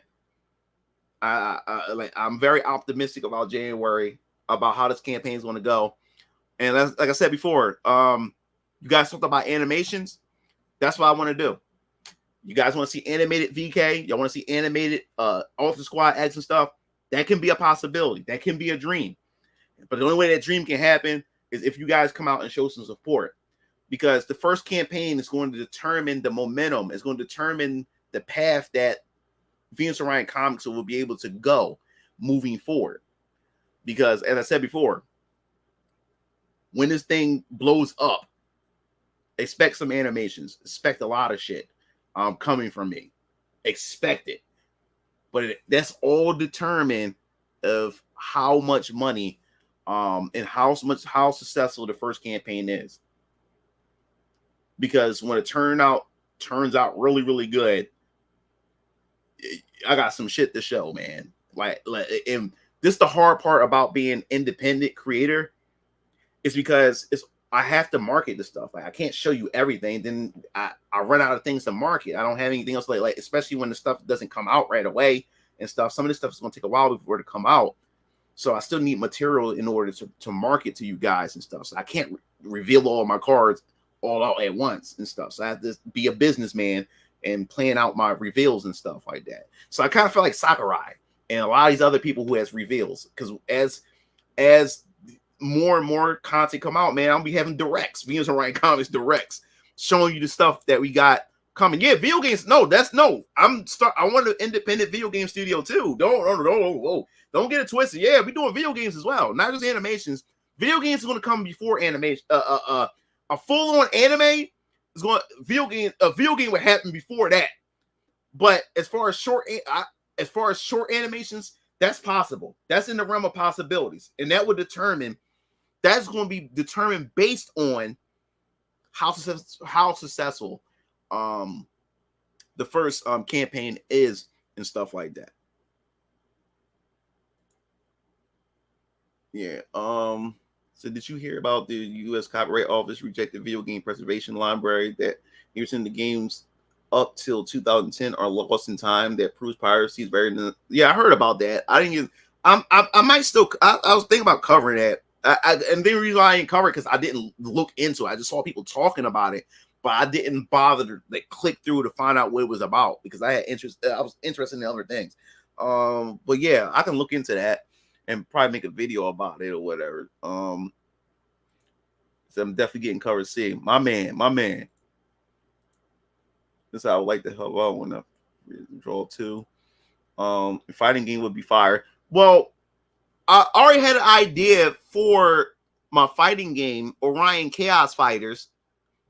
And the reason why it's called Chaos Fighters is a reason for that. You would have to find out about chaos itself within my universe and stuff. There's a reason why it's called Chaos Fighters. And I really can't go into the details of how I wanted to do my fighting game for my Venus and Ryan characters because that would spoil the actual lore that I have within my universe itself. So that's why I can't really talk about the fighting game because that would actually give you some hints to my universe itself. And I would like for y'all guys to discover that as you start reading through it. Do you know how much it would cost? It all depends how much it would cost to make. It all depends. You can get a team. Like, how do I say it? For me, if I wanted to get a game done, I probably wouldn't be able to pay everybody because I'm not paying myself. If I wanted to start a game, if I wanted to do a game right now, I can possibly do. I always wanted to do like an RPG using. I have this thing called Game Maker. I bought it off Steam. You can create RPGs and all kinds of stuff. And I would love to make a game. I would love to put a team together, but like I can pay people, but I won't be able to pay people much because I'm not getting paid. I'm not even paying myself to do it and stuff. So in order for people to get paid, it would have to be based on the success of the game itself when the game releases, and then everybody actually be able to actually see themselves get paid. That's the only shortcoming of an independent, unless we do crowdfunding. If I crowdfunded to get a game done, then that's different. Then that will actually go into paying everybody and getting the game done. I was already thinking about working on the video game, using Game Maker and stuff, and just get a team and work on that work on the RPG to get my Galenia series up and running and stuff like that. I already been considering that. I already got my artist Jessica. She can draw all my characters and stuff, so that's not even the hard part. I would love to do like more of that 90s like sprite based JRPG style type of game, of course with up to date visuals and stuff like that. I would love to do something like that. Find a sprite artist to do the sprites, create the locations and stuff. I'll do the story. I already have an artist already. I'll hire voice actors because I would like to have voice acting during like the specific, when the character, during the character dialogues and stuff like that. I would love to do cutscenes. Then I would need a programmer to be able to program the and stuff like that, like the combats and stuff like that. I would definitely like to work on that. I think that's something I will work on maybe sooner than you think or whatever like that. Because it's something I don't want to. That's a passion I would never lose. Because I started out on RPG Maker. This was started everything. RPG Maker started everything for me. It was RPG Maker because like when my father bought that for me for the PS1, because I always said to my dad, "Dad, it'd be cool, man. I love RPGs and stuff. It'd be cool that there was some way I could make I would be able to make my own RPG." And I remember my dad had PlayStation Magazine said, "Son, like it can happen." I was like, "What do you mean?" And he showed me the page, one of the articles in PlayStation Magazine, and there it was. RPG Maker for the PS1. And I said, are you serious? I said, yo, Dad, you gotta get this game for me. So Dad said, son, when you graduate, I'll buy it for you. So when I graduated from 8th grade, my dad bought it for me. And oh man, I was the happiest camper, man. I was able to that's when I got into doing sprites and stuff as well. They had a sprite maker. You had to create your own sprites and stuff, and you could be able to import it into your games and stuff like that, and create your own characters and stuff. So I wish I would have stayed with the sprite because I was getting better at it. And I probably would have been a sprite artist myself if I would have stuck with it. And I was going to 9th grade. I was in 9th grade when I was really putting a lot of work into RPG Maker and stuff like that. And then by the time I finally got my first PC, and in my senior year of high school, my mom and dad bought me a PC, and I was finally able to get RPG Maker XP.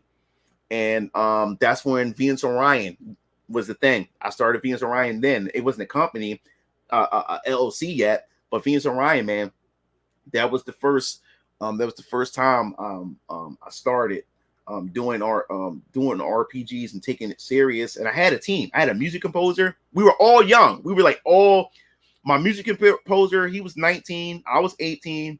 I had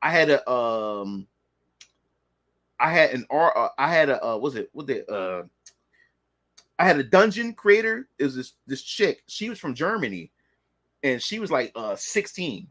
She was from Germany, so she would create my dungeons and stuff like that. I was the story writer. I also worked on the battle, the battle mechanics and stuff like that. I had a little team, and then I had this guy from Malaysia. His name is Jason Cheng. He was 17 years old. Phenomenal artist. At 17, he was doing phenomenal work and stuff like that. And I remember I made a promise to him. I said, one day, when Venus Orion blows up, I'm going to come back and I'm going to bring you to America, man, and have you stay here, get your visa and stuff, and you're going to be working for Venus Orion and stuff. And my artist, Jessica, I mentioned Jason Cheng to her, and she said, have you checked to see if he's still around? And she found him on Facebook. I didn't know he was still around. Now, here's the thing. I sent him a message. He is still not even on red. He didn't even read it. He's not even on red. So that means he's not really checking his stuff or whatever like that. And I also learned that things happen for a reason. I believe he will answer me. And when he answered me is because it was God made it so. Right now, I'm in the midst of getting VK and launch ready. So it doesn't make sense right now to have looking for other artists to add to my gallery of artists and stuff like that until I get finished this. So I have a feeling. And when I seen his new artwork, fucking phenomenal, dude. Fucking phenomenal. If I get him, oh my god, dude, you guys are gonna be in for a treat for Venus Orion Comics and everything when it comes to my other comic series. So now I would have Jessica and Jason Cheng working for me and stuff like that. So that's my goal, man. I want to expand Venus Orion and stuff, but it all started with RPG Maker. I think the company is the developers behind the Dragon Quest series. They're the ones that started the RPG Maker series. So I think that team, man, like if it wasn't for them, I probably wouldn't be where I'm at when it comes to Venus Orion. And then of course, Mugen was the next thing because I love to create shit. So Mugen was only natural for the transition over to Mugen, and then here we go. 3D hentai. I love creating shit. So then when I finally was given tools to be able to create my own hentai, like, man, hell yeah, I want to create my own erotic stories and stuff like that. I just love to create shit. So who would have thought that this is always came back full circle back to this? You know what I'm saying? So whenever you get into any games, I would love to collab with you someday. I'm currently learning how to make games with Lauren. Oh, that's cool. That's cool. That'll be awesome. Instead, I use Unreal Engine to work on game. I feel like game design instead of writing. Have you heard of the new Virtual Fighter? Yeah, I heard that they pretty much confirmed it. There's a rise of Indian. Yeah, definitely is a rise. Playing Marvel Snap. Okay, so OG I started with RPG Maker VX8. That is, yeah. I started with RPG Maker 2003. No, I started with RPG Maker for PlayStation first, RPG Maker 2 for PlayStation 2, and then I got into RPG Maker was it 2003, and then after RPG Maker 2003, that's when I did RPG Maker XP. That was my favorite one. And then that's when I got VX. I bought VX but never used it or whatever. Never used it. And then I bought Game Maker because Game Maker was like $100 and something or it was $200 something, but it was on sale for $60 on Steam like 4 years ago. I had to buy that shit. I bought it just to have it until I decided to get to actually do something with it. What's up, Aegis? Everything's good. I'm chilling. Yeah, just amazing though. I wish it's taking off. Maybe you can do 2 versions of your RPG, one turn-based pixel art and another AAA. Oh yeah, I want to do tactics games. Yeah, I want to do AAA, but yeah, like I'm an indie, so I would like to do a traditional turn-based, pixel art style RPG, and then remake that game into a AAA like budget style when I got the funds to do so. I use Godot because it's free. Nothing wrong with that. That's why I keep telling you guys. I said this in my video. There's no excuse why you can't do anything independent when there's tools out there that allow you to do shit for free. You don't have to spend any money. You can do a lot of this shit for free. You can. So the only person that's holding themselves back is yourself. No excuse. And you have to want to be willing to seek the knowledge. My 3D hentai animation abilities, I learned from nobody. I had to teach myself because I really wanted to do it that bad. So you have to teach yourself. I have no idea. I have an idea of a superhero character, but I have no place for my universe. I can place them in yours. We'll talk about that stuff. Like we'll talk about that stuff. Don't we all want to expand our universe? It's a dumb question, but what's the name of your hentai username? Oh, I know it's not a dumb question. It's Xalas. XALS. Yeah, it's Xalas. XALS. You can 3D hentai beauties. You can type me up on X. I have a 3D hentai. I have a 3D hentai. What you call them? X. And I got safe for work stuff too. I recently did a Urbosa inspired 3D hentai model. She's inspired, so she's not exactly Urbosa, but she's inspired by Urbosa from the Legend of Zelda Breath of the Wild series. I had recently did one of her recently. So let me see. Let me see. 1 second. Preset. All right, let me see something real quick. So yeah, I did a safe for work, so it's nothing to worry about. I shared it. Where is it?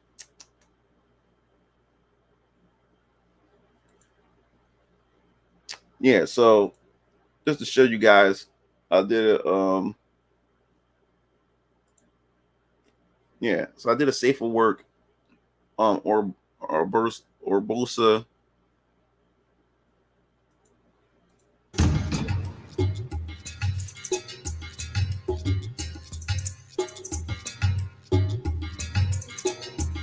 I was working on. I'm proud of her. I can't wait to debut her. I can't wait. It came out fine. Came out fine.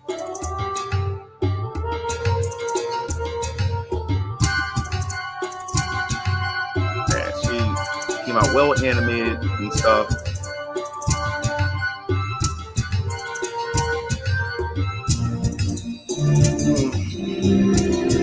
Yeah, so I'm gonna work on more of my. Most of my models are original models. Inspired characters from games, anime, and stuff like that. So,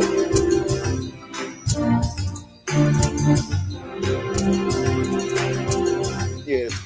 So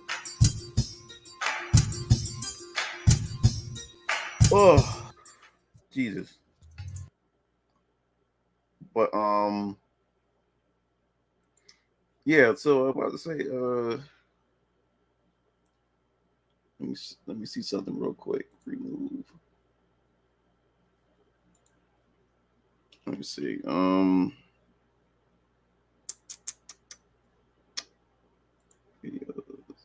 All right. Let me see.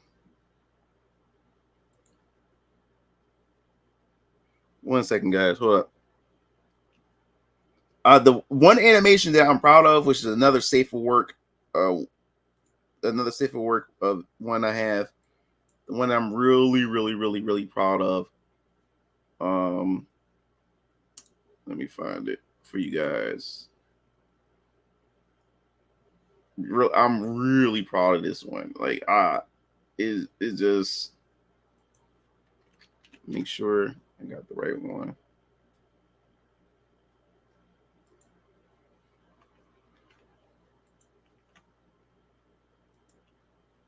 All right, save that there. Pull this over here real quick. Origin series. Let me see. Oh, here we go.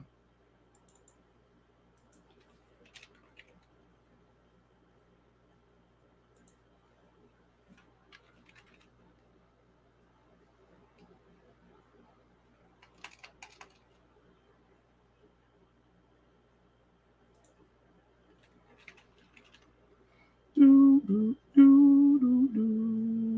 right, 1 second, guys.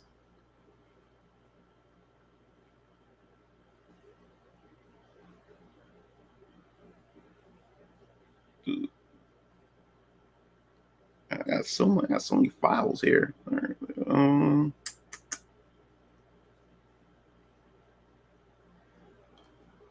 Oh.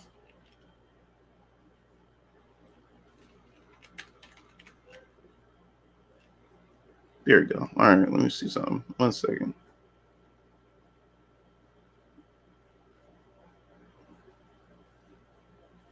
Do do do do do.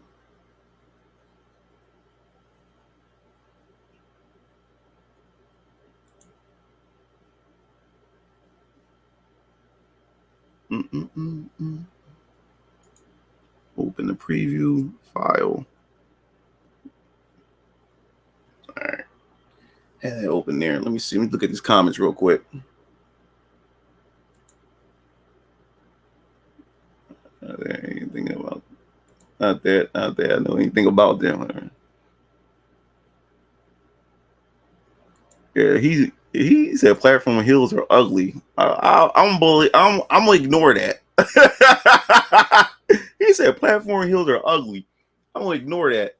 Have you heard? Have you guys heard Square Enix and Wizards of the Coast are teaming up? Yeah, wasn't people complaining that it was fucking AI generator some shit like that? Like it was like they literally like AI generated.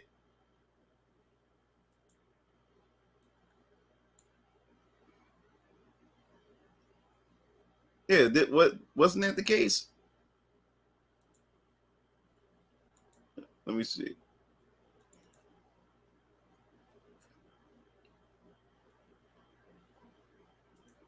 Yeah, all right, let me all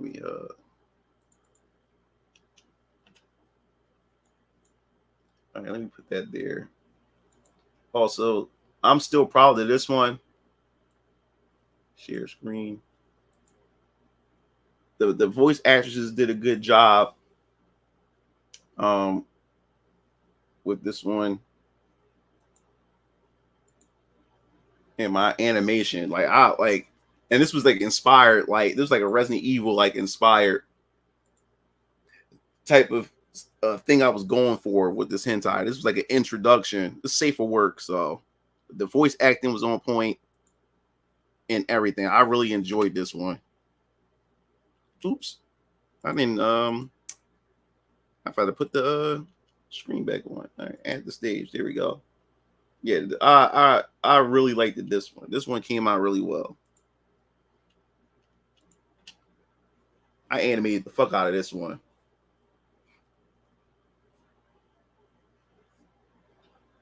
Yeah, that one came out really, really good. That was the intro to that one.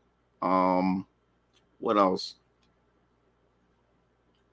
Hold on 1 second. And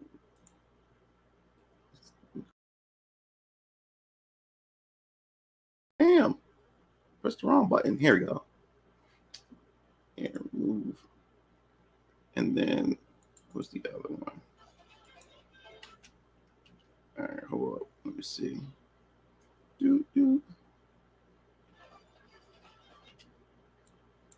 And then I did like a little dance, a little deal. I like the idea. Have you guys ever seen?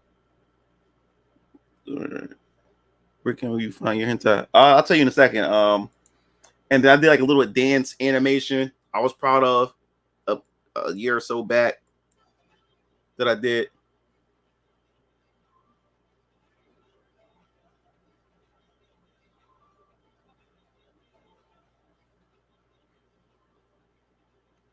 Yeah, I like how that came out. But yeah, so essentially you can find my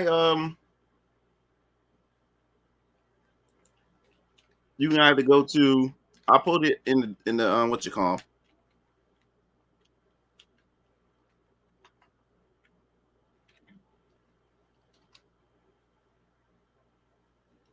here, then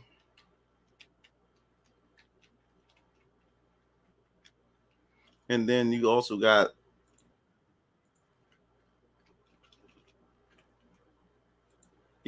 here my clip store, and then you also got my website. Like whatever works. You got different options. You got different options that you can go to. So whatever your fancy is, whatever works for you, or whatever. But that's where you can be able to find majority of my content and everything. I enjoy doing it. You know, this may sound funny, but the best part of me doing the 3D hentai is I love the simple stuff, like lighting. I love lighting. I love the hair physics and stuff, and I love how I love the reflection of the water in certain locations and stuff like that. So yeah, man, like those are the best parts, and I feel so accomplished when I'm able to do the little things like that in my 3D hentai. I've been doing it since 2014 or 2015 or whatever, and been making a shit ton of money off of it. So actually, reels. You said I still remember the Sensei thing way back in the past. Hanoka and Makoto. Oh, you remember that? I'm gonna do a sequel to that. I'm gonna do a sequel to the my perverted Sensei. I'll probably add another Dear Alive girl and another Street Fighter chick. I'm not sure yet. I'm do a sequel to my Juri Han movie, but most of my stuff is all original characters. I don't really do many of the video game inspired characters. I love sticking to my original characters. That's why people gravitate towards my stuff. It's not about how it looks. It's not about how it looks. It's about the fantasy. That's how porn works in erotic erotic type of entertainment is. It's all mental. It's all mental and stuff. Once you can get people to imagine, you got them and stuff like that. That's why people love my stuff, because the storylines. Like me, like it has to feel rewarding. There has to be some story. It can't be just characters fucking and stuff like that. I love to have a story that builds up to that, and then when you get to those scenes, it's very, very rewarding. And you know, and the funny thing about it is, like, once I'm finished making something, I watch it once to see how it plays out, to see if everything is good. I move on to the next thing. I don't view a lot of my stuff. I just make it and move on to the next and stuff like that.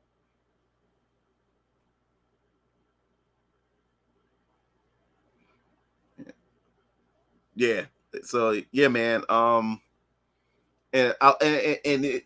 it also allowed me to meet other people as far as voice actors. Like it at first it's kind of weird, because when you hire both men and women, you gotta hear the footage for starters. You got to hear the footage. So it gets kind of like women is fine. Like I said, you don't understand. I got a shit ton. I got folders filled with voice actresses of their voices, of them moaning, sucking on dildos to give that sound effect, or when she used dildos to slide between her boobs to make the wet sloppy tit job sounds and stuff like that and everything.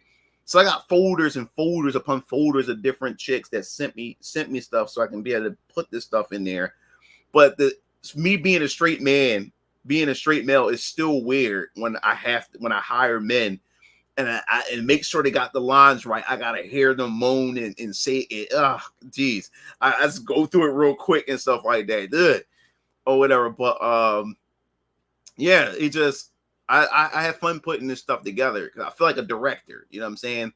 And like I said, I've done, and it's a lot of you guys who know this, but some of you guys are new. I used to have foot fetish content that I used to sell, amateur foot fetish stuff that I used to do with chicks and stuff like that. I used to do that back then.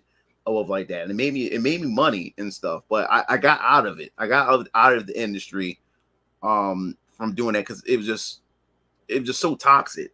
Especially the times I was making the most money, it was during the times before this woke shit and this hard feminism stuff. Because what I don't understand is how sex workers or women who call them sex workers become these ultimate feminists who hate men. You're in an industry that what you're doing is males are your clients, but you hate men. How does that fucking work? And right now, the adult content or the adult industry is in shambles right now. Is in shambles because a lot of dudes are not spending their money like they're used to not only because of the economy, but because of how they're being treated by the women that they're giving their money to do these services, this sex work services. A lot of these women in this industry now do not have respect for men, but they want these men money. They want their money. They have no respect for them. And I know it may sound stupid or it may sound crazy to you guys when it comes to sex work.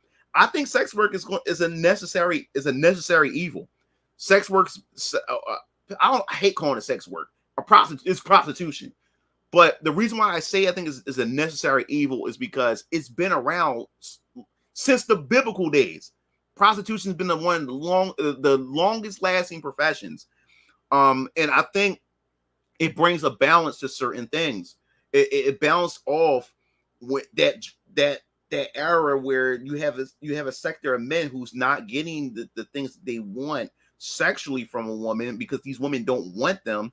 Can you imagine, especially if you're an ugly dude, you like you didn't have the genetic lottery, you're just ugly as shit, and no woman wants to be in a relationship with you. So what is he going to do? What is he going to do? What is he going to do? He wants to be alone his whole life, and he can never experience like the warmth of a woman or a companionship from a woman or the pleasures of a woman. So people just sit there and die? No. If he has to pay for it, then pay for it. I always said this: I'd much rather a man pay for sex than for him to go out and sexually assault a woman because he's desperately in need to fulfill his sexual urges. I'd much rather him go out and pay for it than him to go out and hurt a woman and assault a woman because he can't get his rocks off or he needs that sexual pleasure or validation because he's not getting it. I'd much rather him go to a prostitute. You know what I'm saying? So I need you to record the sound of you. Jalen. Oh my God. He said you don't just do the voices yourself for the guys. No, I have my own avatar in the hentai. So I do voices. Like I do have voices. It's funny. Like you hear me fucking other chicks and stuff like that on the hentai stuff.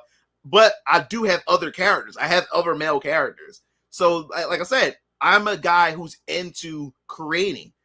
I don't like to half-ass stuff. I like to get into my creation. So I hire other males to voice my other characters. Like I only voice my character, but I get other people to voice my other male characters. So that brings more immersion into it and stuff like that.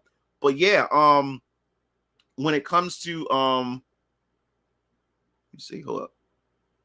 He said humping entertainment is necessary. Bad.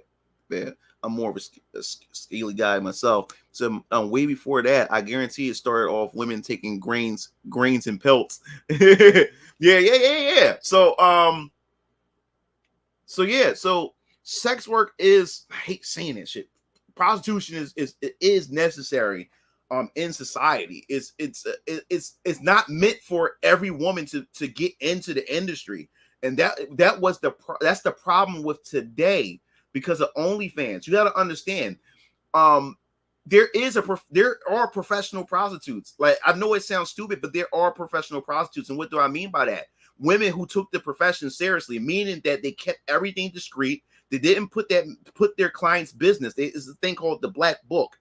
They didn't put their business out there. They kept everything professionally. They had what that man likes, what he wants, and what he desires. And her job was to fulfill that fantasy, to make sure he got that fantasy that he wanted. And then after he got what he wanted, she sent him on his way. He was a happy customer and she was a happy worker. You know what I'm saying? It was a mutual thing. You know what I'm saying? And it was never glamorized. And the thing about it back then, when it came to this prostitution or this sex work, it was more, like I said, professional. These women, when they got into that profession, they knew it was no coming back. That was the point of no return. They knew they weren't going to get no relationships. They knew they weren't going to get married. They knew these things. Since they knew the risk, they knew they were getting into it, and they did it. They did their job to the fullest and stuff. Now, today, we live in this sexual revolution, feminism and stuff. Yeah, you go, girl, this, that, and the third. And like I said, I know sex workers. I'm friends with a bunch of sex workers because, like I said, I was in the foot fetish industry. So I know a bunch of sex workers. I know so many of them. I got some of them. I still got their phone numbers, still talk to them to this day. And even when they come down to the city, they come down to visit and stuff like that, I have my fun with them and stuff like that. But what I'm saying is,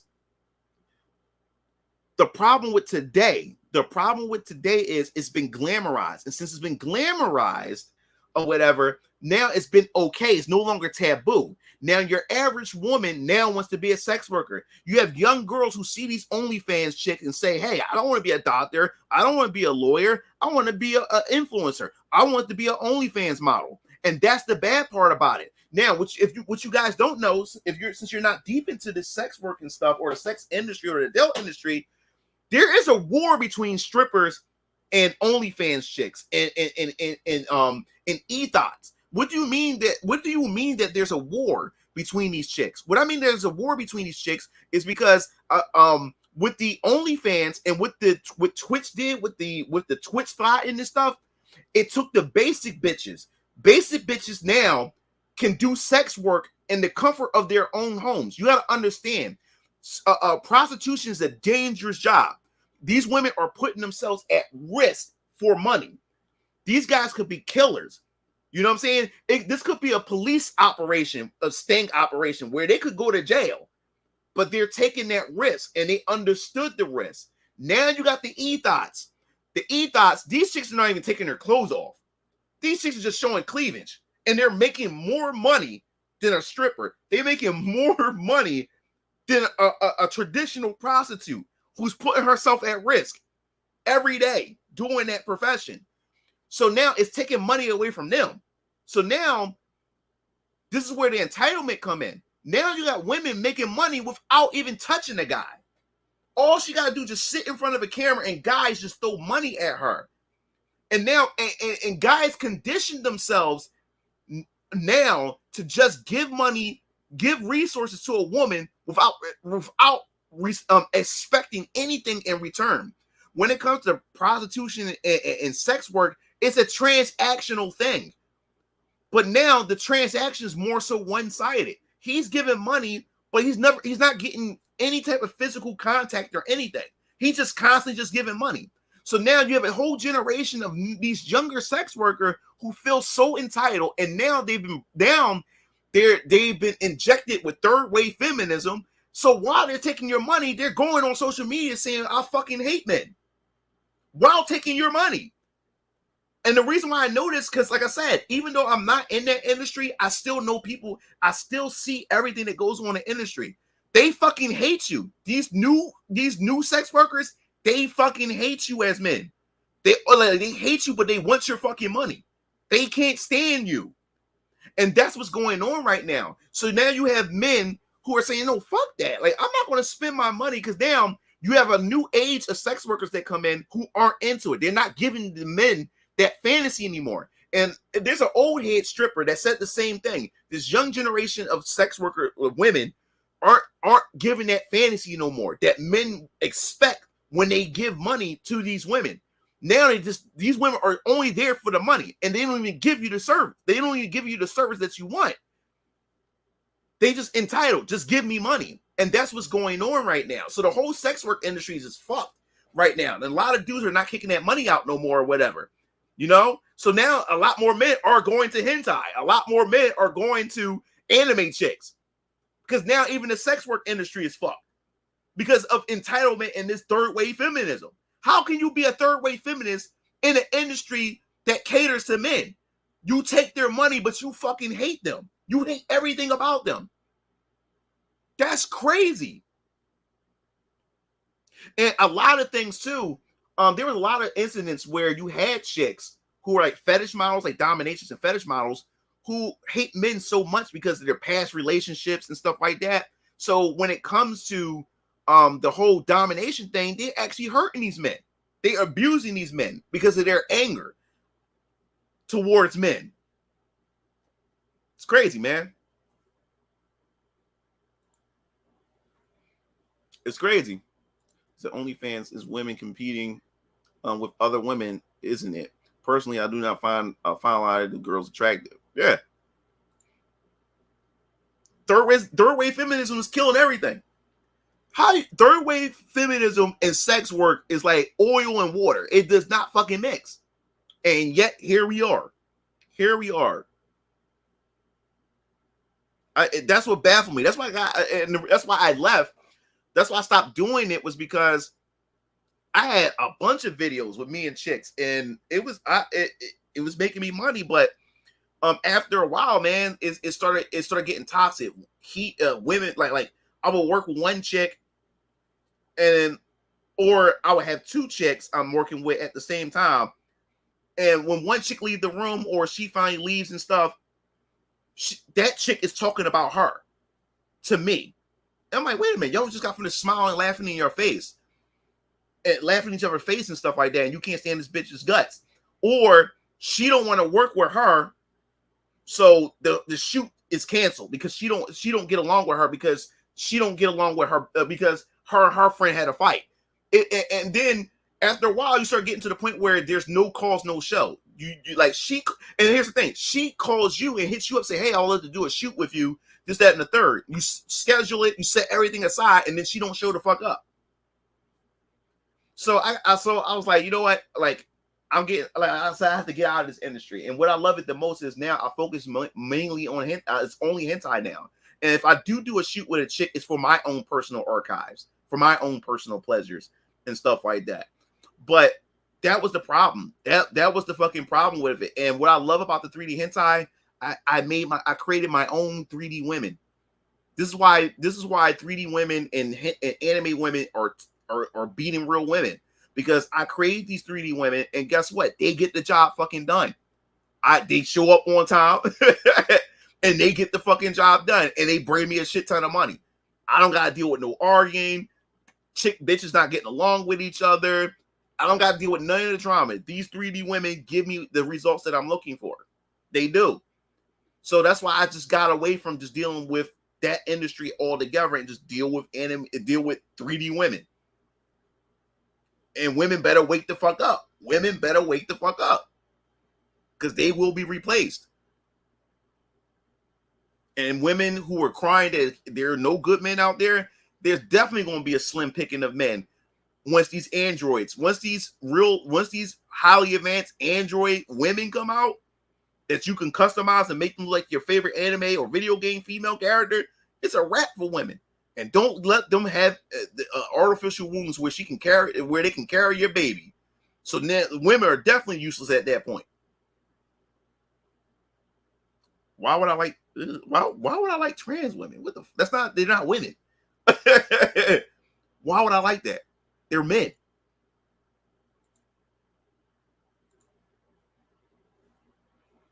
Yeah, sticking with 3D internet sounds like a lot.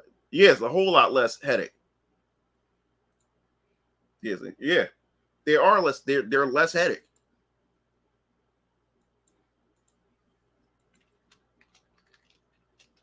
Yeah, they're a whole lot.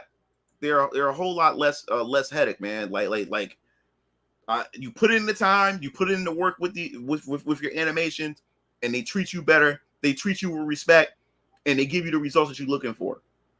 They do.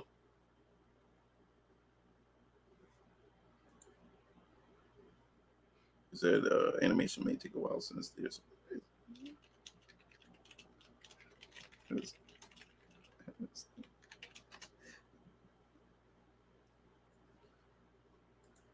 Yeah, and that's why I enjoy it the most. I don't have to deal with any of that and stuff like that, and I have a good time. I have a good time doing it. I definitely have a good time creating the 3D hentai stuff. I love seeing I even had couples message me and email me, tell me how I saved their marriage or saved their sex life because before they get into it with each other, they watch my videos. So I'm doing something for people and stuff like that. So a lot of people look forward to my content and it spices their marriage. And since my 3D hentai focus more on foot fetish stuff, it introduced people to fetishes that they didn't know that they like. They said, "Man, I was never into feet, man, but man, every time you make your content and stuff like that, man, it made me try something out. With my girlfriend or my wife and stuff like that, and she's loving it because it's something new and kinky and stuff like that." So that's that. You know what I'm saying? So I always love hearing stuff like that, and also I would get messages from chicks telling me, they like to play with themselves and all that type of stuff. Like I said, it's a whole different side, a whole different side to itself, in everything. Dealing with that, like I said, this chick named, oh no, I shouldn't say her name. She's an adult chick. I did a video with her, and that was only because she was a fan of my hentai. She was a big fan of my hentai. She's a porn chick. She's actually a porn model who does porn and stuff like that. And I actually did a personal video with her because she hit me up. She was like, "Look," she's like, "I'm a big fan of yours. I've been watching your content, and so I'm coming to Philly next week or whatever like that. I would definitely love to do a shoot or do a video with you and stuff like that and everything." I was like, "For real?" Say, "Yeah." Say, "Oh my God, I just love your stuff." And so I seen that you from Philly and stuff, and I'm be down there. And because she liked my stuff or whatever like that, she came down, and me and her did a private video together for me and everything. So I was like, damn. I was like, shit. So I was like, okay. So yeah, that was fun. Yep. Is it minor porn? I said, no, actually. So you like 2D over 3D? Said moving Lord. Well, you said you made me laugh. So I don't like the idea of hentai having more than two-dimensional. I don't like the idea of hentai having more than two-dimensional today. He said, "I'm just messing with you." He said, "Some of these women have kids." Oh, no. Let me tell you something, dog. A lot of them. Like you know, the most embarrassing one. I felt bad. Let me tell you something. There's two situations where I felt bad. There was two situations that I felt bad when I was in this industry. This one chick I was doing a shoot with, and she didn't tell me. She did not tell me. She comes over, and I had the cameras, I have everything set up. She comes in, and she had a ride. Actually it was like three. It was three incidents, both, and they all three was fucked up. She comes over, and when she comes in the house, no, she comes into the studio, whatever like that. Got everything set up. And she said, "I got the heels that you like and all this other type of stuff and this, that, and the third." And then she told me, "Oh yeah, don't mind the car outside. That's my boyfriend outside. He said he's gonna just wait in the van and stuff until we're done." And then what made it even worse is she had a 5-month-old baby, and she didn't even look like she had a baby. She had a 5-month-old. She just had a 5-month-old baby, and the 5-month-old baby's in the car, and her boyfriend is in the car waiting. I was like, what? I was like, what? These chicks got no shame, and I keep telling y'all fellas, do not be a cuck like that. And of course he's a white dude, because I don't know what's up with white guys loving to be a cuck, especially when it comes to being a cuck to black men. And she was, and like I said, she was a gorgeous chick, and that's another thing that's another reason I had to get out of that industry too, because it also makes you start looking at women differently. Because I've seen some of the most gorgeous women, and you wouldn't expect them to do the shit that they do. And she was a gorgeous chick, and I didn't even know that she had a kid. And she got her man outside with her baby in the van waiting. White dude, white chick. I was like, I don't know what's up with white dudes wanting to be cucks. I don't understand that shit. But I was like, oh, okay, well, let's get this shoot done. And then the second shoot that I did was another situation. We met, we had did this shoot at the hotel or whatever like that, and her boyfriend was in the parking lot waiting. So I'm like, I'm like, yo, what's up with y'all dudes? Like, why do y'all have no backbone? So I see him because she gets out the car. She comes over and give me a hug, and her boyfriend right in the car, and he waves at us as we're about to go into the hotel to do this shoot. I was like, what is going on? What is going on? I'm like, what's up with these white men? I'm like, yo, why are y'all getting cucked like this? What is up with y'all? Yeah. So said for some reason, some of these white dudes for some reason love it. Yeah, definitely don't understand that people being cucked. I don't understand. Like, and I'm not saying that black dudes don't do the cuck stuff. Yeah, you can find some black dudes that may do it, and Asian guys and stuff, but it's mostly white men. Mostly white men is into that shit. I do not know why. And they like it when a black dude is drilling their girlfriend or their boy or their wives. They're into that shit. I don't understand why. I don't get it. So and then the final one was when I was hired to be a cameraman to do this shoot. So me and my brothers, we were hired. I was hired there to pretty much like direct everything, and my brother and them was there like the film, and my other brother was there to snap pictures for the picture sets to put on their website.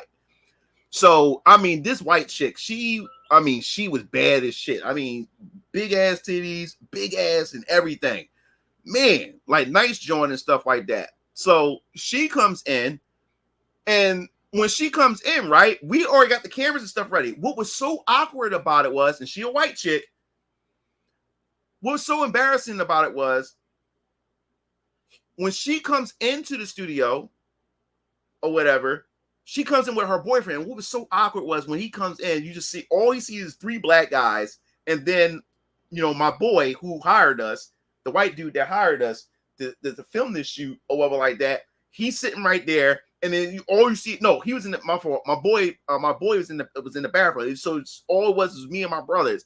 So when he comes in, he stops for a second, and she comes in with a smile on her face, and there's just 3 black guys sitting there. It was so fucking awkward.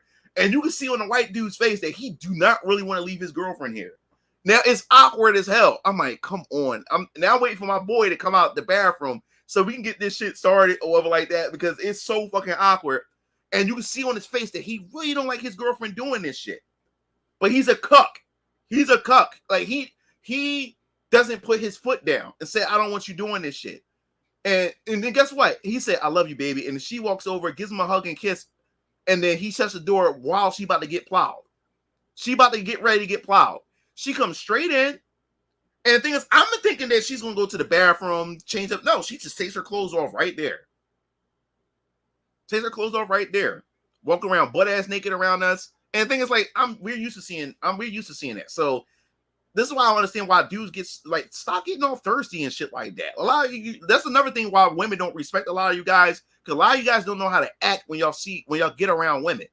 Now the thing was, she started feeling some type of way was because we didn't get like thirsty or excited when she took off her clothes. Like after a while, a naked woman don't do shit. Like you're constant. There's no secret to you. I've seen everything. You know what I'm saying? So she takes off her clothes. She's walking around butt ass naked and everything. So we're filming or whatever like that. My boy who hired us and stuff, we're filming him. And as she's getting plowed, she's looking at me while she's getting plowed, saying, "You want to?" She's literally saying, "Do I want to fuck her next?" I'm like, "What? Like this shit is getting crazy. Like this shit is getting crazy." But it's that bad. It's like, as a man, why would you allow your woman to do shit like that? So that's why another reason I had to get out of that industry, because you start looking at women differently. Like, yo, how do you demean yourself like that? That's why I left that. I said, I can't stay in this industry. Like, you have no respect for yourself. Why would you? Why? Like you're so beautiful. Like you got, like a dude would marry you. He would give you the world. Why would you want to do some shit like this? What do your father think about this? And the sad part about it is some of these chicks is some that we did meet who had fathers. And when you talk to them, you find out that she don't even talk to her father. Like her father is pissed. And there's some of them that do it just to piss their fathers off. That's crazy. That's crazy. I was like, yo, that is crazy. I was talking about the adult industry, Neji. That when I was in the adult industry and stuff, yeah, it said moving after dark. But that's crazy, guys. Like, you would look at these women and say, yo, like she's beautiful. Like why would she do this to herself? Like why? Like, why would she disrespect herself like this? You know what I'm saying? Like find a nice man who would kindly give you the world and take care of you and have a family together and stuff like that. But instead, you want to do this. You want to get jizzed on. You want to get just like get your back blown out by strange men. Like, why would you want to do that? Yeah, man. Like that's another reason why I couldn't do it no more, man. That's another reason why I couldn't do it. That stuff started fucking with my head because I'm trying to make sense of it. And these women regret it later.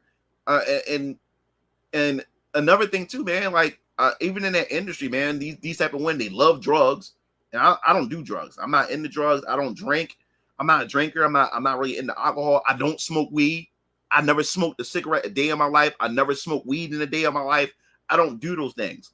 So the farther and farther I start getting into that industry, the more and more you start to encounter that stuff. Like I'm gonna tell you one thing, man. Women love drugs, man.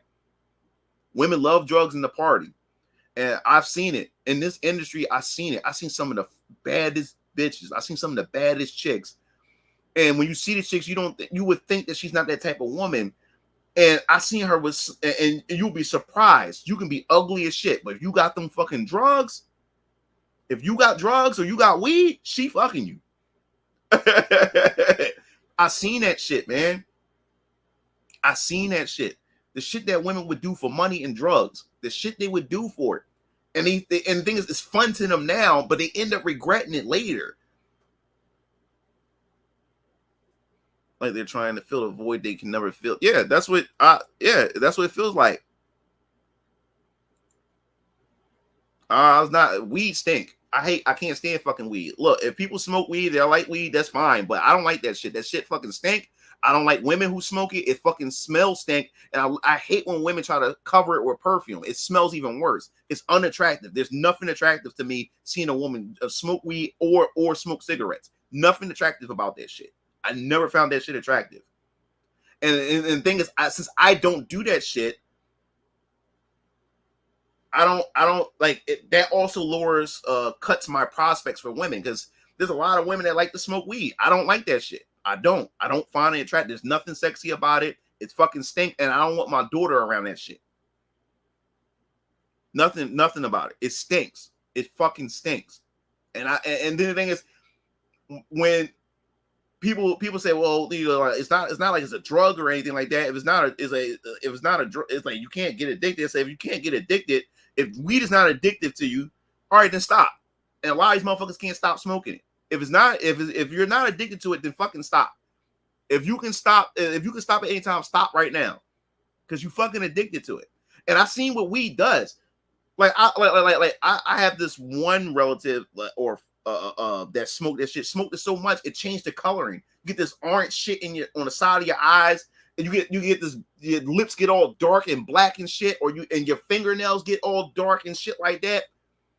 That shit fucks with you. You keep constantly smoking that shit, and it looks even worse on women when they smoke that shit. And even when there's not smoking it, like I said, I have this one relative that smoked it so much, even when he's not high, he looks high.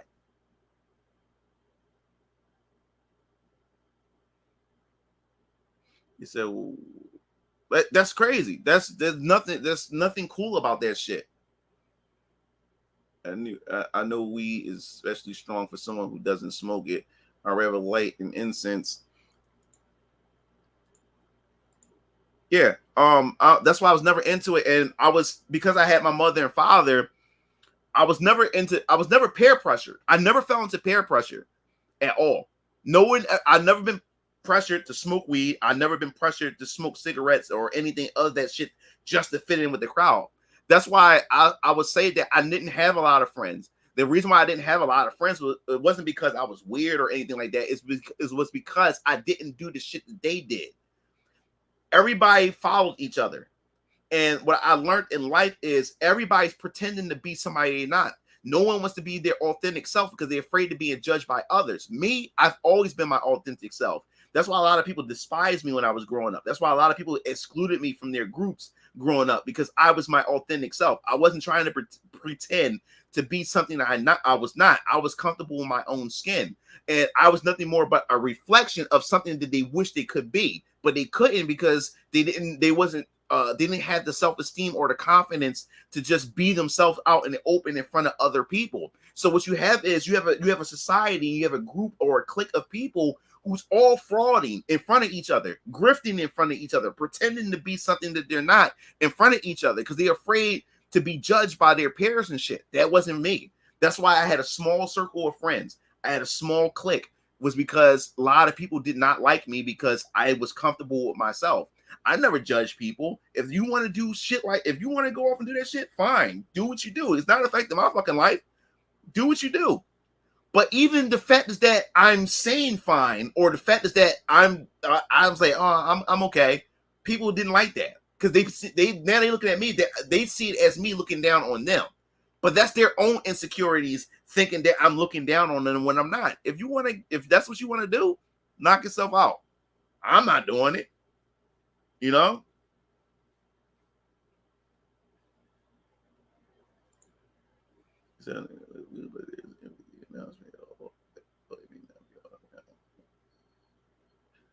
But this will empower a lot of them. I understand your political views, but this is your only empathy or acknowledgement at all that though. It may not be almost minded, but this will empower a lot of them to be outright. People, look, you're going to have outwardly racist people no matter what, MAGA or not MAGA. This shit, like it's going to happen. Like, you're going to have assholes who's going to be outwardly racist. It's always been this way. It didn't change. You got to understand, the technology allows you to catch it in real time. Nothing changed. Things didn't get more racist. Things never got more racist. It's just the fact that we have technology to catch it in real time. Back then, we didn't have cell phones to catch this shit. Nothing changed. It didn't increase or anything. There won't be an increase in racism or outward racism and stuff like that. It's just now you just got cell phones to capture the shit when it happens. That's all. He said, I would say you can be not boring and still do crazy shit, just not drugs or too many alternatives. Yeah, man, like you had people that just that's just into that stuff. I was just never into it, and because I wasn't into it, man, I was excluded from a lot of stuff, and that was fine. And that's what frustrated people, because a lot of people thought that if you, by excluding me, you know how like I showed you with women trying to pull sex away from men, thinking that's going to get men to be upset and gravel at their feet. People thought when I was growing up that if they exclude me from stuff that I was going to beg them to include me. No, it actually pissed them off more that they seen that I was okay with being by myself. That's what pissed them off even more. That they thought that was the only way they can make me bend or have some type of power over me by excluding me from shit. I was fine from being excluded. I love being by myself. I love being by myself. Like, when somebody look, that don't threaten me with a good time. I prefer to be by myself. I love being by myself because I have a time to think.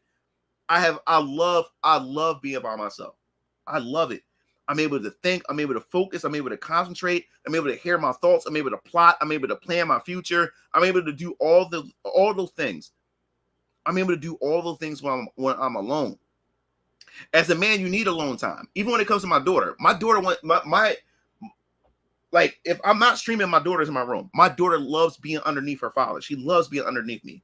But as a time when I'm a man, I also tell my daughter, I said, baby, listen, daddy needs some alone time. Daddy needs to be alone for a little bit.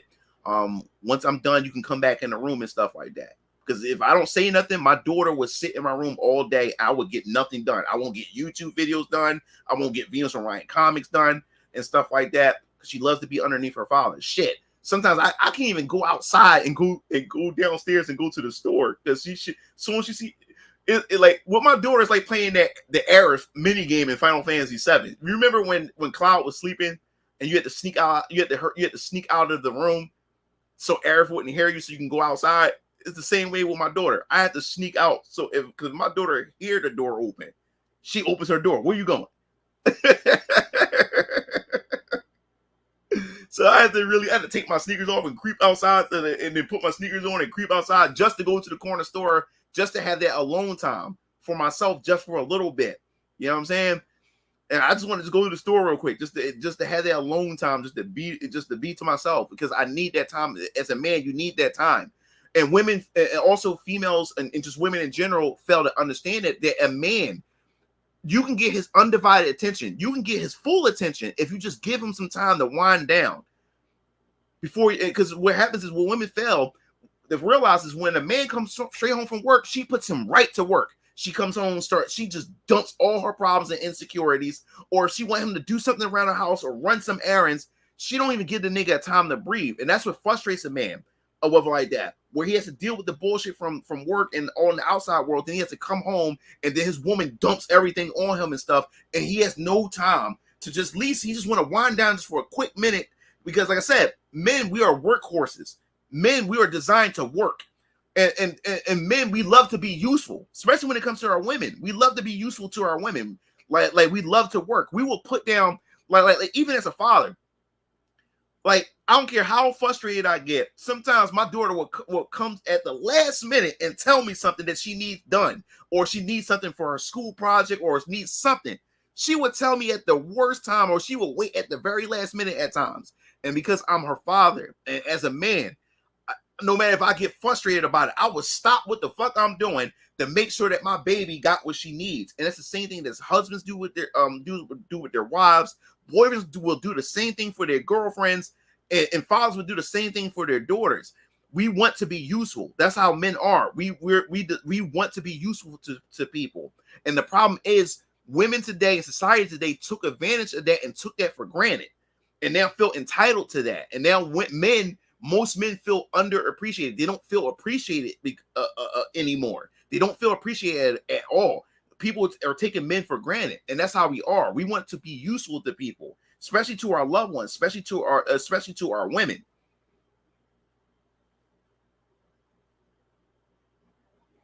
Let me see. Drink from time to time is all right. Yeah, drinking from time to time is fine. Like I haven't drunk anything. I haven't drunk any alcohol. The last time I drank alcohol was 3 years ago. I don't drink like that. That's that's how little I drink. The last drink that I had was 3 years ago. That was the last drink that I had, and we were out with friends or what like that. Nice little social thing at their house, and I was just sipping the cooler and a beer or whatever like that. So that was it, and that was like 3 years ago. Like I don't drink like that.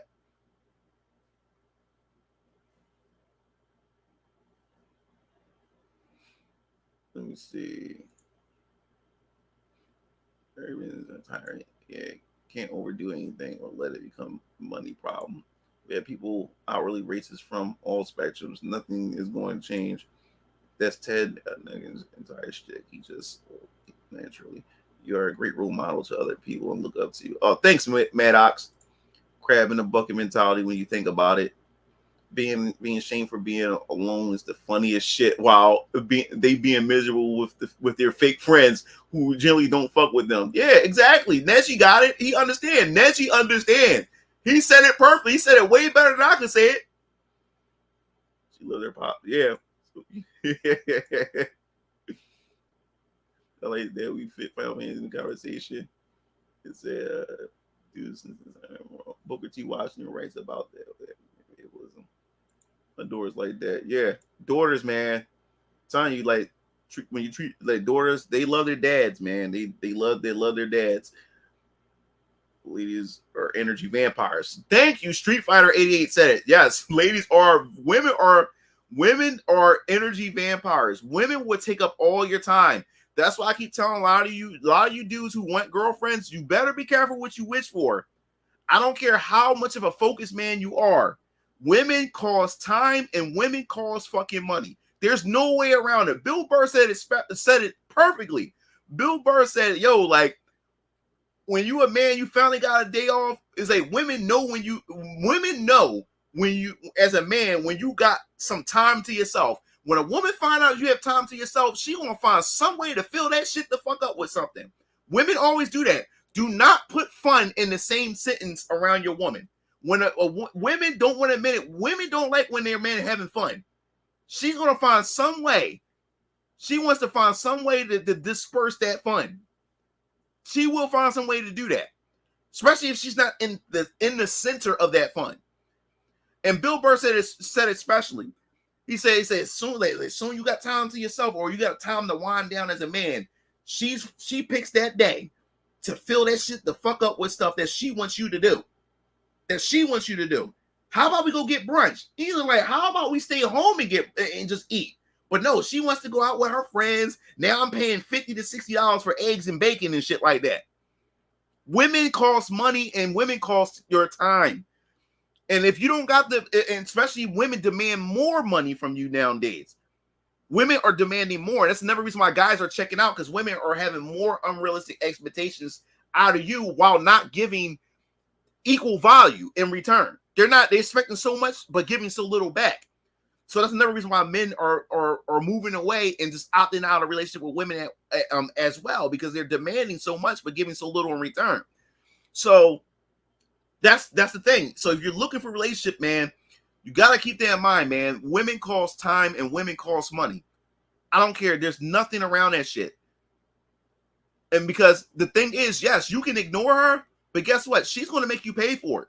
And what do I mean by that? She's either going to cheat on you, or she's going to indirectly do something to let you know, passive aggressively, let you know that you pissed her off. And then when she go out there and make that mistake, she's gonna, and because women are in their feelings and chaos, and they don't think about it. They just go over feeling, off an impulse. They go out and make that mistake because she's upset at you. And then once she makes that mistake, she regrets it later because she once the feelings go away, she started to realize, well, why the fuck did I do that? Why did I hurt him? But by that time, it's too late. Like you don't want to deal with her no more because she went out of her way, all because you didn't give her that time that she feels though that you were supposed to give her. And when a woman gets you back, you can do something little to her, but she would do something way worse in return. It's not even equivalent to what you've done to her. She would go do something way worse, like fuck your friend or something like that, or fuck your own brother, or fuck your dad. You know what I'm saying? Like do shit like that that doesn't make no sense. You know what I'm saying?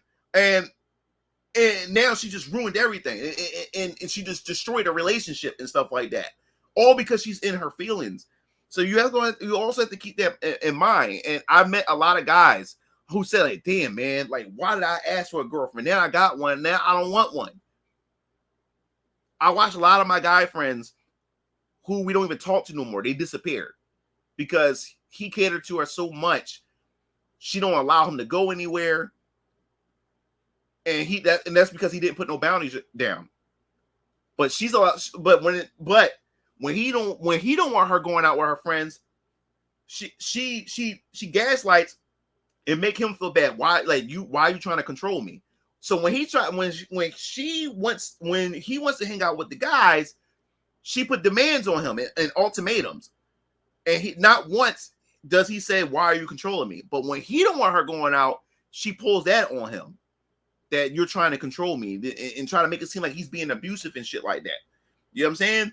So I lost a lot of male friends that way that we don't even talk to no more because she just took his balls, threw it in the closet, in the drawer, and just locked it away because he don't want to man up to her and put his foot down to her and say, no, I'm not going for that shit. You know what I'm saying? You said waiting for that.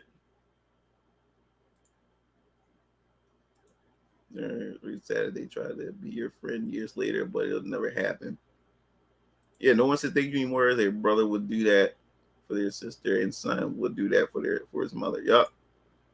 Man, this makes me appreciate my wife a lot more. She's pretty awesome when it comes to letting me do things on my own. Yeah, I haven't had alcohol since April. Once I hit 24 booze, I just turned into straight poison for me.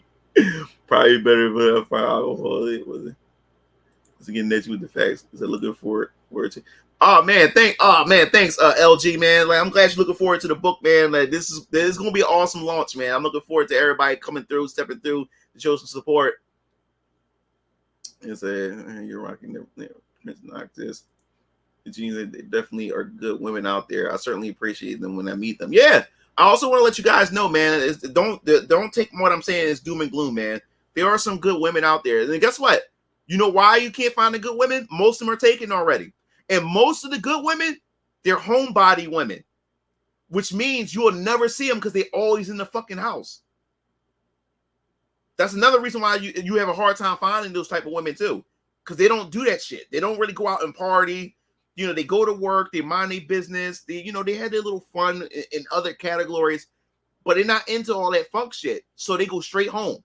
They're homebody women. So most of those good women that you're looking for, them feminine fit women and stuff and everything, most of them are homebody. They mind their business. They keep their heads to the ground, and they're like a unicorn. You have to bump into them one day at a coffee shop or at a library or some shit like that.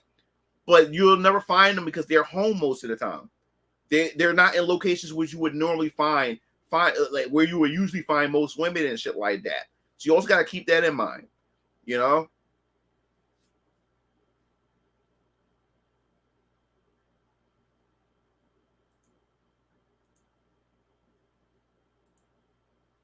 So by the way, that fun is limited to just black people in the industry. You'll see anything play out in Appalachians and stuff. The journey, by the way, is a man's ability to women sometimes just like to sabotage your life because they want to see if they have some control. And then as you get speaking the facts, they'll do even if they get what they want. Not all, but the ones I met. Yeah. No, he's spitting the facts, man. Spitting the facts.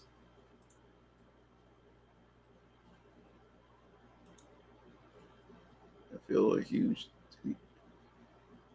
intake with dependency issues.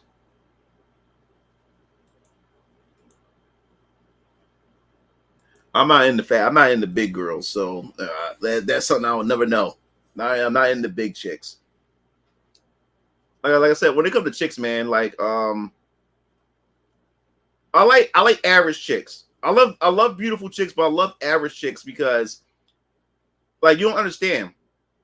Like, it's hard. Like, women got to prove themselves to me now when it comes to this. But man, I love spoiling my woman, and I learned that you can't do that nowadays as a man because women see that as weak, sees that as being a simp and stuff. But I would love spoiling my woman, like especially if she reciprocate the same love in return too. But I used to love spoiling my woman. Like, I love average women because with average women you can customize them. Like they like my real life size Barbie doll. And the thing is, like, you have to have a woman who's very cooperative because like women who are cooperative, man, they would do anything and try anything, you know, because it yields great healthy results between you and her in a relationship. Like I said, the chick that I was with in college, man, I would have married that chick, but it was so many problems. Not because of her. Most of the problems came from her family. She was also a woman that dealt with sexual abuse, and that was something that I never dealt. Well, my baby mom, she dealt with it too, but she dealt with sexual abuse from her family and stuff like that, from the males in her family. So it was such a big, heavy load. Trying to deal with that. And you gotta understand, when I first met her, I just broke up with my baby mom. She left my daughter with me and stuff. I just went back to college, getting my life together, and I was not ready. I was not prepared to be a superhero again for a woman. I was not ready for that. So when I met her, she was an incredible woman. And she was a virgin. I took her virginity and everything. Beautiful.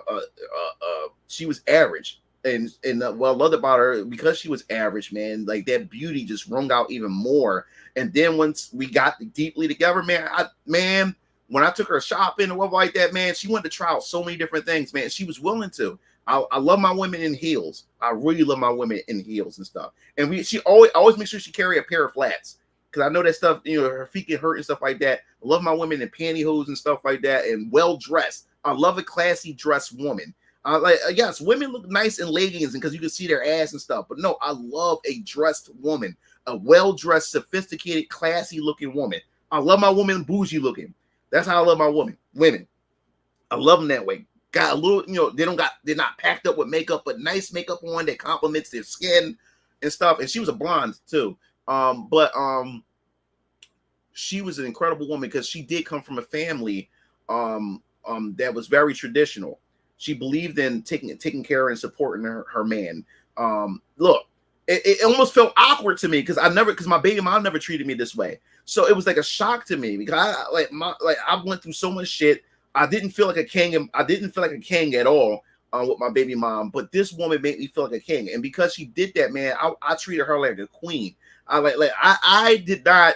We didn't even get into arguments, and when we did get into arguments, I didn't want to argue because she was that incredible to me. You know what I'm saying? If you get what I'm saying, like it felt almost awkward because I wasn't used to it. Like even though because I was dealing with my baby mom, she conditioned me to feel the way that I feel. And I remember one time I was sitting down in my bro's room in her dorm. Her dorm room was down the hall from where my bros were at, and my bros had their girlfriends. And these chicks, these chicks with the feminine shit. But my girlfriend comes in. She made me tuna fish sandwiches with chips and iced tea. Brought it in the room, and I was confused because I was like, she came in with the plate and everything. I didn't ask her; she just did it. I didn't ask her to do that for me. She just did it. And I said, "What's this for?" She says, "Yours. Like I made it for you. Like I knew. It's like you just finished coming from the gym. I knew you was hungry and stuff, and I just made you some sandwiches." I was like, what? My baby mom never did that shit for me. And when my girlfriend did this for me, all the other girls in the room that were with my bros, they were boyfriends, they all started looking at him. You see what she did? And like they were pissed. Like why? Like how dare why would she do that? Like she not his maid and all this other type of stuff. Like what? Like no, she catered to me, man. When she did that, I made sure whatever she ain't had to part her lips for anything. She ain't had to complain about nothing. I made sure that she got what she wanted because that woman did me well. She was an incredible woman. Like she even ironed my clothes. I didn't even ask her to. My pants were ironed. My clothes were ironed. Like because I had to go I had my business professionalism class, which every Monday I had to dress like in business attire. So she would iron my shirts. She would iron my dress pants. I never asked her to do that. She just did those things because that's how she was raised. Feminine and fit. And she was a country girl. So she had the country accent and she was strong as fuck because she was a country girl. Because she went hunting with her father, chop firewood and shit like that. So she was one of those country girls. And she always used to call me a city boy. And she always used to call me that. That's how we used to make fun of each other and stuff. But she kind of sound like Tina from Dead or Alive. She had that accent. She had that Tina accent or whatever like that. And man, she was incredible. And the fact that she was a virgin, man, The sex was incredible. Much it was better than my baby mom's, because I lost my virginity to my baby mom. But when they came to this girl, man, like the sex was incredible because I molded her into the sexual partner that I wanted her to be. She knew what it was that what I liked. And the thing was, like, we explored together, sexually together, and I also knew what she liked and stuff like that. And man, she was, oh my god, she wanted sex. Like, I got a sex drive that's crazy, but she outperformed me. It was so look, we were fucking so much. I was like, yo, I had no more to give. I was like, yo, babe, I need some rest. I need to recharge. I had no more come to give. Like, now my dick is sore and tender. It's hurting because there's nothing left. Now it's not even fun. Like, you enjoying yourself, but I'm not enjoying myself. This shit hurt. Yo, she was wearing me out, but I loved every last bit of it. It got so good to the point because, like, in my dorm room, how much universities changed so much. Now men and women is co-ed now. Men and women live on the same floor. So we had these two white chicks that live next door. Man, the sex was so good. The chicks had to knock on the wall. They laugh and knock on the wall, tell us to chill out a bit because they can hear us. They can hear us and shit. But and it used to be so awkward because we used to come out the room. They would see us. The two white chicks would look at us and stuff and see us. And my girlfriend be turning all red and stuff like that because they knew exactly what we was doing in the room and stuff. But oh man, it was just incredible. But I just felt sorry for her because she, like I said, she was sexually abused when she was younger, and oftentimes she would cry randomly at random times, and I didn't know how to handle it. I didn't know what to do. Like, what can I do about that? I tried to comfort her, but even that wasn't enough and stuff like that. Then that started depressing me because, like I said, I just got finished leaving a relationship. You know, I'm a single dad and stuff like that, and I'm still going through my problems. And now I'm taking on another load from a new woman this time, but she was worth it and whatever. But it got so bad to the point where her grades were so bad because of the trauma and the problems that her parents would bring on to her, and her GPA dropped and she got dismissed from the university, which put me and her at a long distance relationship. And what was so bad about it was, I remember when we were making love to each other, she cried to me while I was making love to her. She said, please don't leave me. Because she felt it for some reason that she knew that I was going to break up with her. Because that was the last semester that she was going to be on that campus. And I remember she was holding me tight as we was making love. And she kept saying to me, as she was kissing me, please don't leave me. Please don't leave me. And she was crying, holding me and stuff like that. Because she knew that I was going to break up with her. Because I wasn't ready to deal with a long distance relationship. I didn't want to deal with that. You know what I'm saying? And yeah, I let a good one go. I would have definitely married that woman. And then she ended up dating a white guy because she's white herself. And what made it worse was he started beating on her when he found out that she used to be with a black guy. This dude was racist.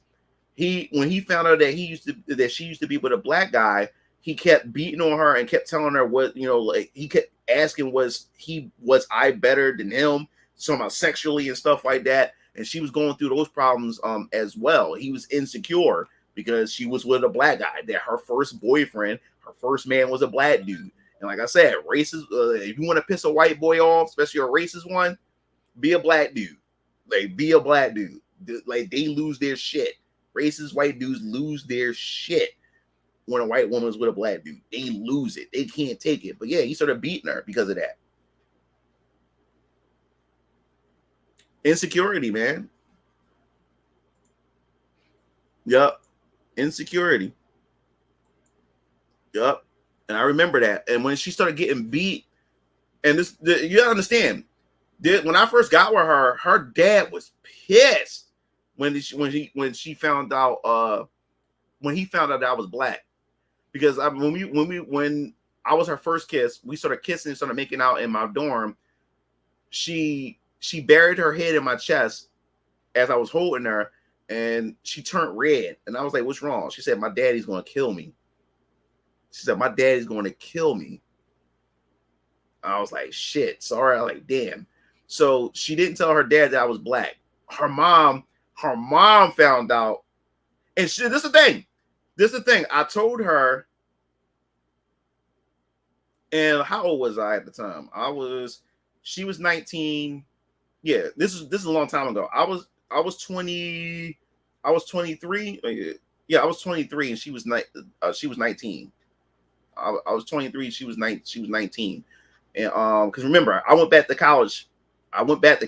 So I'm older than like everybody on my campus. But yeah, she was 19, and I was 20. I was 23, and we was together. And I remember when I told her, I was like, "Listen," I said, "Maybe because after we made out, well, that's some heavy shit." Yeah. I remember when we made out, I told her, I said, maybe we should take it slow, because I was like, let's not become like say that we're boyfriend and girlfriend right away until we see where this is going. Because like I said, I was 23, she was 19, and I was like, wait, maybe we should just wait first. And I don't want to jump into something that we may regret or whatever like that. And then I remember she said, and then I remember. She said, "No, you my boyfriend. I'm making you mine." Like I'm like, "Oh shit!" She literally made me like, "No, you're my boyfriend. Like I'm making you mine." That I ain't gonna lie, that turned me on. That turned me on, because I never had a woman want me like that. Like at first it was like that with me and my baby mom. My baby mom. I remember when me and her got there, she couldn't keep her hands off me. She just kept kissing me, and like if another woman looked at me, she would lose her shit or whatever like that. But when it came to her, it was very, very. This one was very different, man. Like I felt this warm vibe from her, or whatever. And like I said, she made me her boyfriend. She's like, "No, you my boyfriend." I said, "No, maybe we should." She said, "No, you're my boyfriend."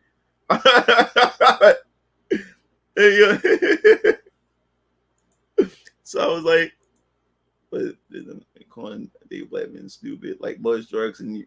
You're right. They hate seeing us above their expectations. That's what it's about, Rav. Them type of white boys, they hate seeing you that you're not that you're not the stereotype. They want you to be the stereotype because that makes them feel good about them. Yeah, but it was different with her. This chick she was always in love with me. Like I said, I was her first. She was a virgin and everything. But yeah, she made me her boyfriend. I said, no, we should. I said, listen, we should we should think about this, not rush into this, because it happened at the end of the semester, of the fall semester. I'm going home for Christmas. It's crazy. I just went back to college and got a girlfriend. I was not expecting to get a girlfriend going back to college. My first semester going back to college, I come back with a girlfriend. I'm like, how the fuck did that happen? That was not part of the plan. But I remember it was right before everybody's leaving campus to go home for the Christmas holiday. And she's like, "No, you're my boyfriend." And she told her sister. She told her sister that I was black. That I was black or whatever. And then it shocked her mother, because when her mother went to go pick her up, she couldn't wait to introduce her mom to me. Like that's why I say we was moving fast. She wanted to introduce me to her. And like I said, she's a traditional chick. That's the traditional thing. Like she got interest in the boy. She introduced the boy and stuff like that. So this is kind of like fast. So she brings her.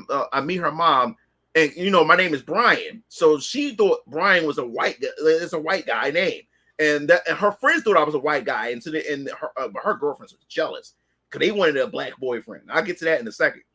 So I remember she brought her mom. She brought her mom to me, and her mom was like, "Hey, Brian." It was so weird because she was expecting to see a white guy because Brian. So when she saw me, she saw I was black. I saw her expression. Like it was like a shock. See a black guy with individual braids and shit, like long and shit like that.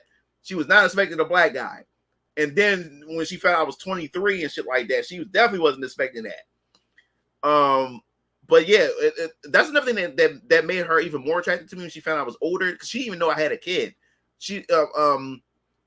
She went on my Facebook. She said, "You 23?" That automatically intrigued her even more. And she said, "You got a daughter?" She said, "Don't mind me. I'm creeping your Facebook right now." She went on my Facebook and saw my daughter and said, "Oh my gosh, she's so." And that's another thing. She was so nurturing because she has 8 siblings. What was it, like, or 6 siblings, 6 or 8 siblings. and she's like the third oldest. So most of her little brothers and sisters are like her kids. So she's very nurturing. She had that mother instincts in her too. So she would have made a perfect mother of my children, man. And she's like, "Oh my God, your daughter's so cute. She's so adorable." And at the time, my daughter was like 2, I believe, 2 or 3. And she said, "Oh my God, I would love to meet your daughter," and all that type of stuff. But anyway, she introduced me. Her mom said, "Come here, give me a hug." I'm like, "Huh?" So her mom hugged me and stuff like that. It was just awkward. But yeah, she's like, "Yeah, that's my boyfriend, this, that, the third." And like, yeah, it was official. Like we were boyfriend and girlfriend. She said, "No, you're my boyfriend. You're my boyfriend." I'm like that. I'll make you my boyfriend. I was like, okay. So yeah, man. Then when we went home for the Christmas break, that's when shit hit the fan, because her young sister, went back and told her dad that I was black. And I remember me and her was talking on the laptop, and her dad snatched the laptop from her. And then the mom was arguing with the husband, with her father, saying like, she's a young woman, she's a woman now, and she should be ever. And oh man, and I felt so bad for her, and she started crying. I remember she started crying and stuff. Her dad was cussing her out and stuff like that. And then her brothers said they was her brother. It's crazy. Her brother's name was Brian as well. Her brother started sending me text messages saying he was going to hang me on a tree and shit like that and everything. And I said, dude, you know what? I said, I'm not going to get into it with you because you're talking shit from the phone. But I'm gonna tell you one thing, bro. Don't pretend that you're a protective older brother, because I already know about you. I know what you've done to your sister. And he got quiet. It shut him down. I know what you've done to your sister. So don't try to pretend that you care about your sister and you're protective over your sister. I know what you've done to your sister. So don't you ever dare approach me like you some tough guy. Like you give a shit. You ain't no fucking man. You ain't her. You supposed to be her protector. You ain't no older brother. You ain't no brother, nigga. Like yo, dog. Like he shut the fuck up, and he tried to pretend that he didn't know what I was talking about. And then later she tells me that he was mad. He said, "Why'd you tell him that? This, that, and the third?" Like, yeah, nigga. Like I know what you did to your sister. It was crazy. It was crazy. It was crazy, man. But eventually her father, dude, it scared me. What I mean scared me was because it was my birthday and my girlfriend and her mom took me out. They bought me a screen capture card, the Dazzler. This is during the Xbox 360 and PS3 era. So I was able to actually record gameplay now, and stuff. So that was a good thing for my YouTube channel at the time. And I remember she took me out. Right after she took me out, we didn't go straight to campus. We went straight to their house. And it was in the woods, dog. And my cell phone lost reception. I was talking to Keo, and my phone reception went out. So I'm like, yo, where we going? I said, I hope you're not trying to kill me. And the mom says, yo, they cut it out, silly. We ain't trying to kill you. It said you relax. All right. And my girlfriend, you know, she resting her head on me, laughing and stuff. I said, where we going? So, oh, you want to meet my dad? I said, what? I was like, oh shit. I was like, why you didn't even tell me that?